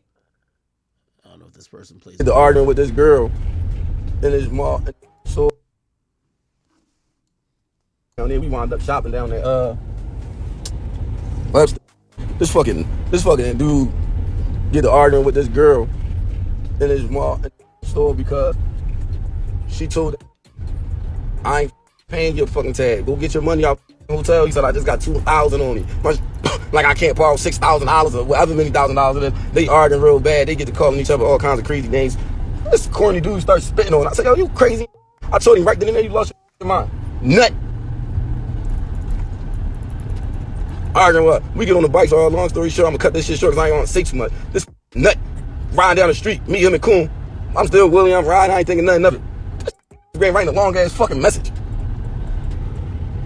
This and Drake. Did that shit because he argued with that girl. All that shit came about that girl. And don't nobody know what that beef was about, do y'all? That shit was about that girl because he was all insecure. Somewhere in the woods. Oh, here we go.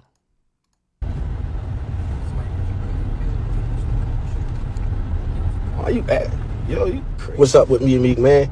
Man, I could put her out in the woods. We out Jersey somewhere in the woods. They could put her out the house. It's dark and shit. I had to go out there and get her. She cried right here. Am I lying, Nikki?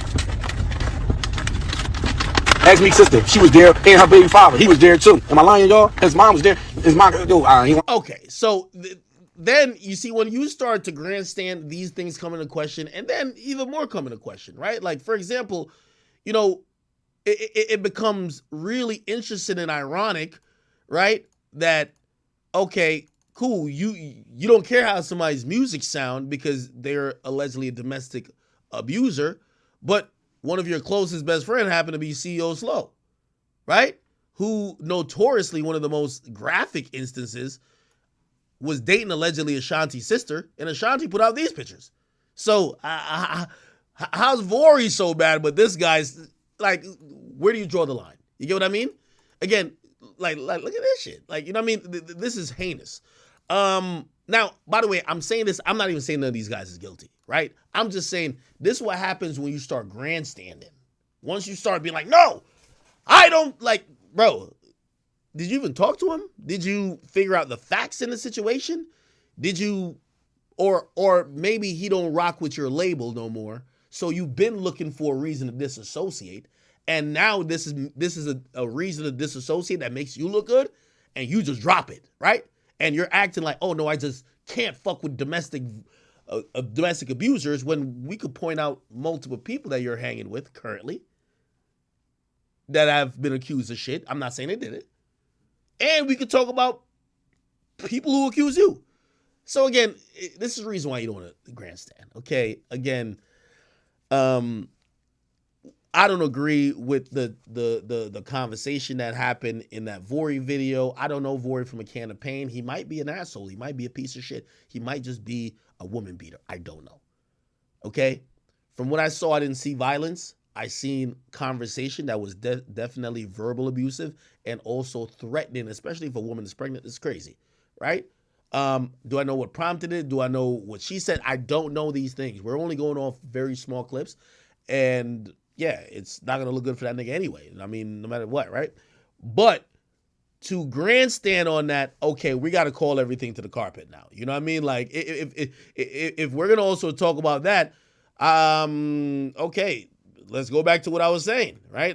If we're going to get answers, okay, this is from the same. I think he's cool with Fabulous too.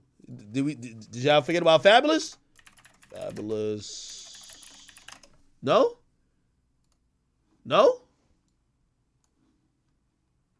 Emily claims Fabulous punched out her front teeth. Again, I don't know that these things are true. I'm just saying that if you gonna make these statements, we got to keep it consistent. Like, you got to make the statements about everybody. Or we're going to look at you to see the reason why you're making a statement. It's probably a little bit self-serving. You ain't really making a statement because you stand or you think that's disgusting. You just actually making a statement because if you ask me, I think Vori probably is either trying to go to another situation or probably been acting ghost with Meek. And he's like, man, fuck that nigga, man. Like, good. This shit happen? Fine. Let me put the stamp on him. I'm not rocking with him. Hopefully his career die. Yeah. That's what I think. You feel me? That's what I think, man. Again, you know what I mean? Everybody's like super innocent, this and third. Oh, I don't rock with this. But like my mans did it, so but my mans is lit, so I can't really say nothing about my mans because he lit. Come on. Right? And again, I'm saying this with acknowledging that I don't know what's true and I do not know what's false. Right? I don't know if CEO Slow or Fabulous ever did anything to anybody. Right? But these are people who's been around, right? All right. Shit. I guess we should do a little.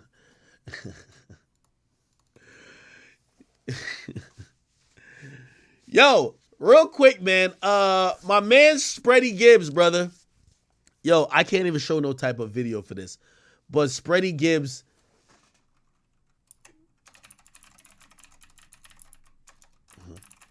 Freddie Gibbs. I kind of want to clown this nigga, but I kind of feel bad for him. But then I'm like, you can't feel bad for a nigga whose job. Freddie Gibbs wanted to pop out with his new girl on Valentine's Day. He had a nice little song, the little D'Angelo song with Lauryn Hill.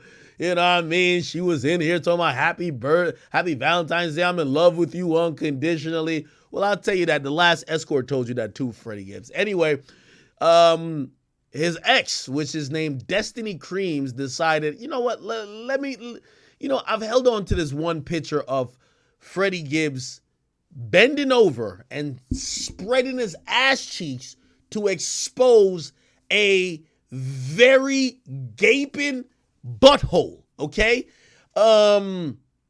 Yeah, his ex dropped a picture of him spreading his ass cheek like he was finna get penetrated and expose his butthole. Now, I'm gonna be honest with you, Spready Gibbs, it was always a joke, but when you saw it was real, fuck. Like, nigga, I ain't even gonna lie to you. This turned from a comedy to a horror movie, my nigga. I couldn't even believe it. Like, to be honest, I remember thinking, nah, ain't no way. Ain't no fucking way. By the way, she had said she would never drop it, but clearly, they always say, hell hath no fury way worse than a woman scorned. And I gotta be honest with you, man. That shit ruined my day. It ruined my lunch. Nigga, I haven't eaten since I seen that motherfucking picture. And Freddie Gibbs, man, I'm gonna give you some advice. I'm not one to speak about, like, especially, we've all made decisions with dealing with the woman maybe we shouldn't have. Now, you did the ultimate worst because you got that person pregnant and she's tormenting the fuck out of you. But I will tell you this too. Your current girl is the same type of mold. My nigga, if you just picked a stretch forward, pause, or you picked a playmaking point guard in 2K and you got your ass beat and you deleted the character, why would you make the same goddamn build? You got the same girl who's now on OnlyFans. She's going to be doing the same goddamn things. It's only a matter of time before we see a goddamn fucking cock just like orbiting in her face and landing in the back of her trachea, and you're gonna be in the same situation again. She gonna be on the fan bus, then you finna get her pregnant, because we know, listen, I don't know why you seeming like porn stars and these girls that are just like basically a build a body like that, but eventually she gonna be on my stream exposing you. Feel me? And then when you get her pregnant again, I'm gonna raffle off the name of your next baby, and it's okay. But all I'm saying is that while you try to have this like moment of happiness, let me show y'all them if y'all haven't seen it. While you try to have this little moment of happiness, just remember how the last one turned out. I'm rooting for you because you know what? Trust me, this is a bad year for men. I feel like these women are all showing their colors, but they're all trying to ruin men. And even though I don't like you, my nigga, listen, I have more fun hearing about Jim Jones beating your ass, because that's some man shit. You getting your chain took by Benny the Butcher and his goons, that's some man shit. But a girl just constantly using a child and using the fact that you used to probably do some homosexual gestures, whether you were having things inserted in your anus or you were just squatting and coughing like you thought you was at, I don't know what the fuck, maybe you thought you was in prison.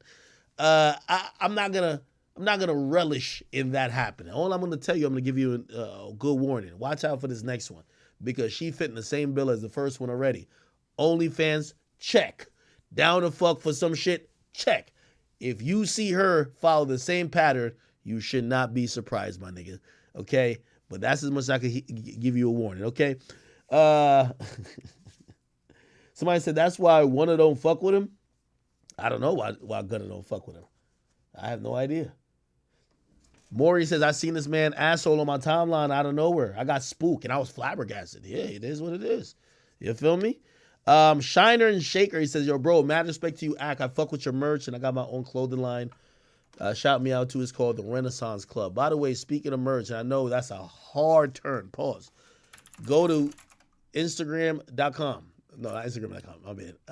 theacademy.shop. Okay, this is the website right here. Please, everybody and their mother, go here,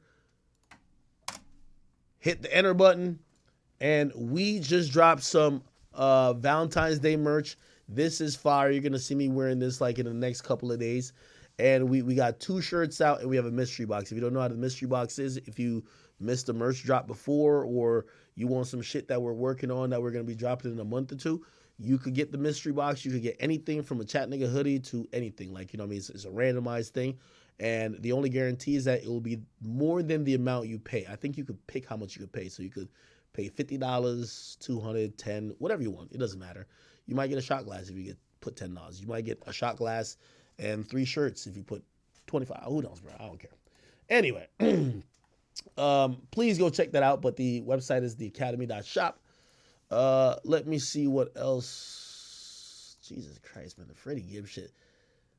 I ain't gonna lie, Freddie. I'm gonna be honest with you. I'm gonna save the cooking for you tomorrow. I'm gonna come back and cook you tomorrow, my nigga. But to be honest, chat, I felt bad because y'all know I've gone through my shit with, let's just say, women in the last 6 months. So like, I have a little bit of empathy. Like I'm like, like I know how vindictive these women could get, right? Like shit. Talking about vindictive women. Shit, have y'all seen this? Give me 1 second. Have y'all seen this?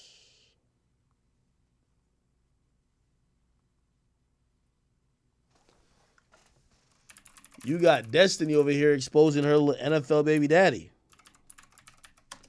So Destiny, chat queen. Oh, did she delete it? No, she didn't.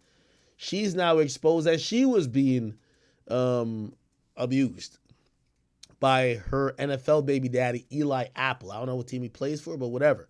She put out videos and pictures of her supposedly with bruises while she was pregnant, and she's claiming in this long-ass caption that the baby's health is forever traumatized and damaged because of the abuse she suffered. She says, trigger warning, but since it's going to go viral again, I want to speak on it. I'm an extremely private person to my private life, but since this man has continued to speak wrong on our child, play games in court, and running from his warrant in Colorado, and still found a way to make me look like a horrible person when our son is the only victim is crazy. Last year, I was abused by my ex-partner, NFL player Eli Apple, that is, while I was carrying our child, which led to the decline in our son's health. His now partner has found a way. And by the way, I'm going to be honest with you, I'm always suspect of lines like this. Like, again, not saying that she hasn't, but what the hell does his new girlfriend got to do with anything? Talk about that nigga. But she says, his now partner has found a way to my phone and sent me messages of him, still hoping our son's passed away due to his disability, and also continues to call his own child discriminating terms. I had 2 surgeries while pregnant. This caused my placenta to tear apart and my son's heart start to fail and deteriorating. Eli had agreed to a transfusion of 30 mls blood to correct our son's issue, but later backed down and had to deliver 16 weeks early due to resulting in a 6-month ICU stay for our son and many of his lifelong disabilities. Back in August post, I went viral with my close friends. I was portrayed to be the bad guy, but it's about time I took the narrative of the story. The only victim in this is her son. Abuse is never okay and should be brought to light. Okay. And these are some of the pictures she put out.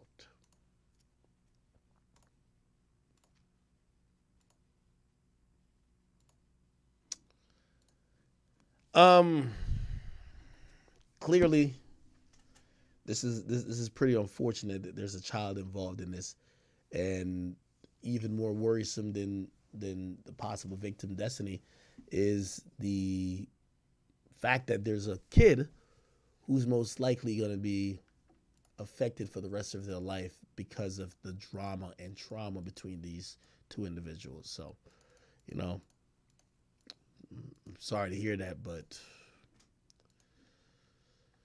kind of effed up. It's kind of messed up. And I believe this is the baby, I believe. She said, I want to thank everyone who has reached out. Romeo is doing great and will continue to thrive and let God work. It's an unfortunate situation, but he was the best blessing to come from it. Okay. All right. Well.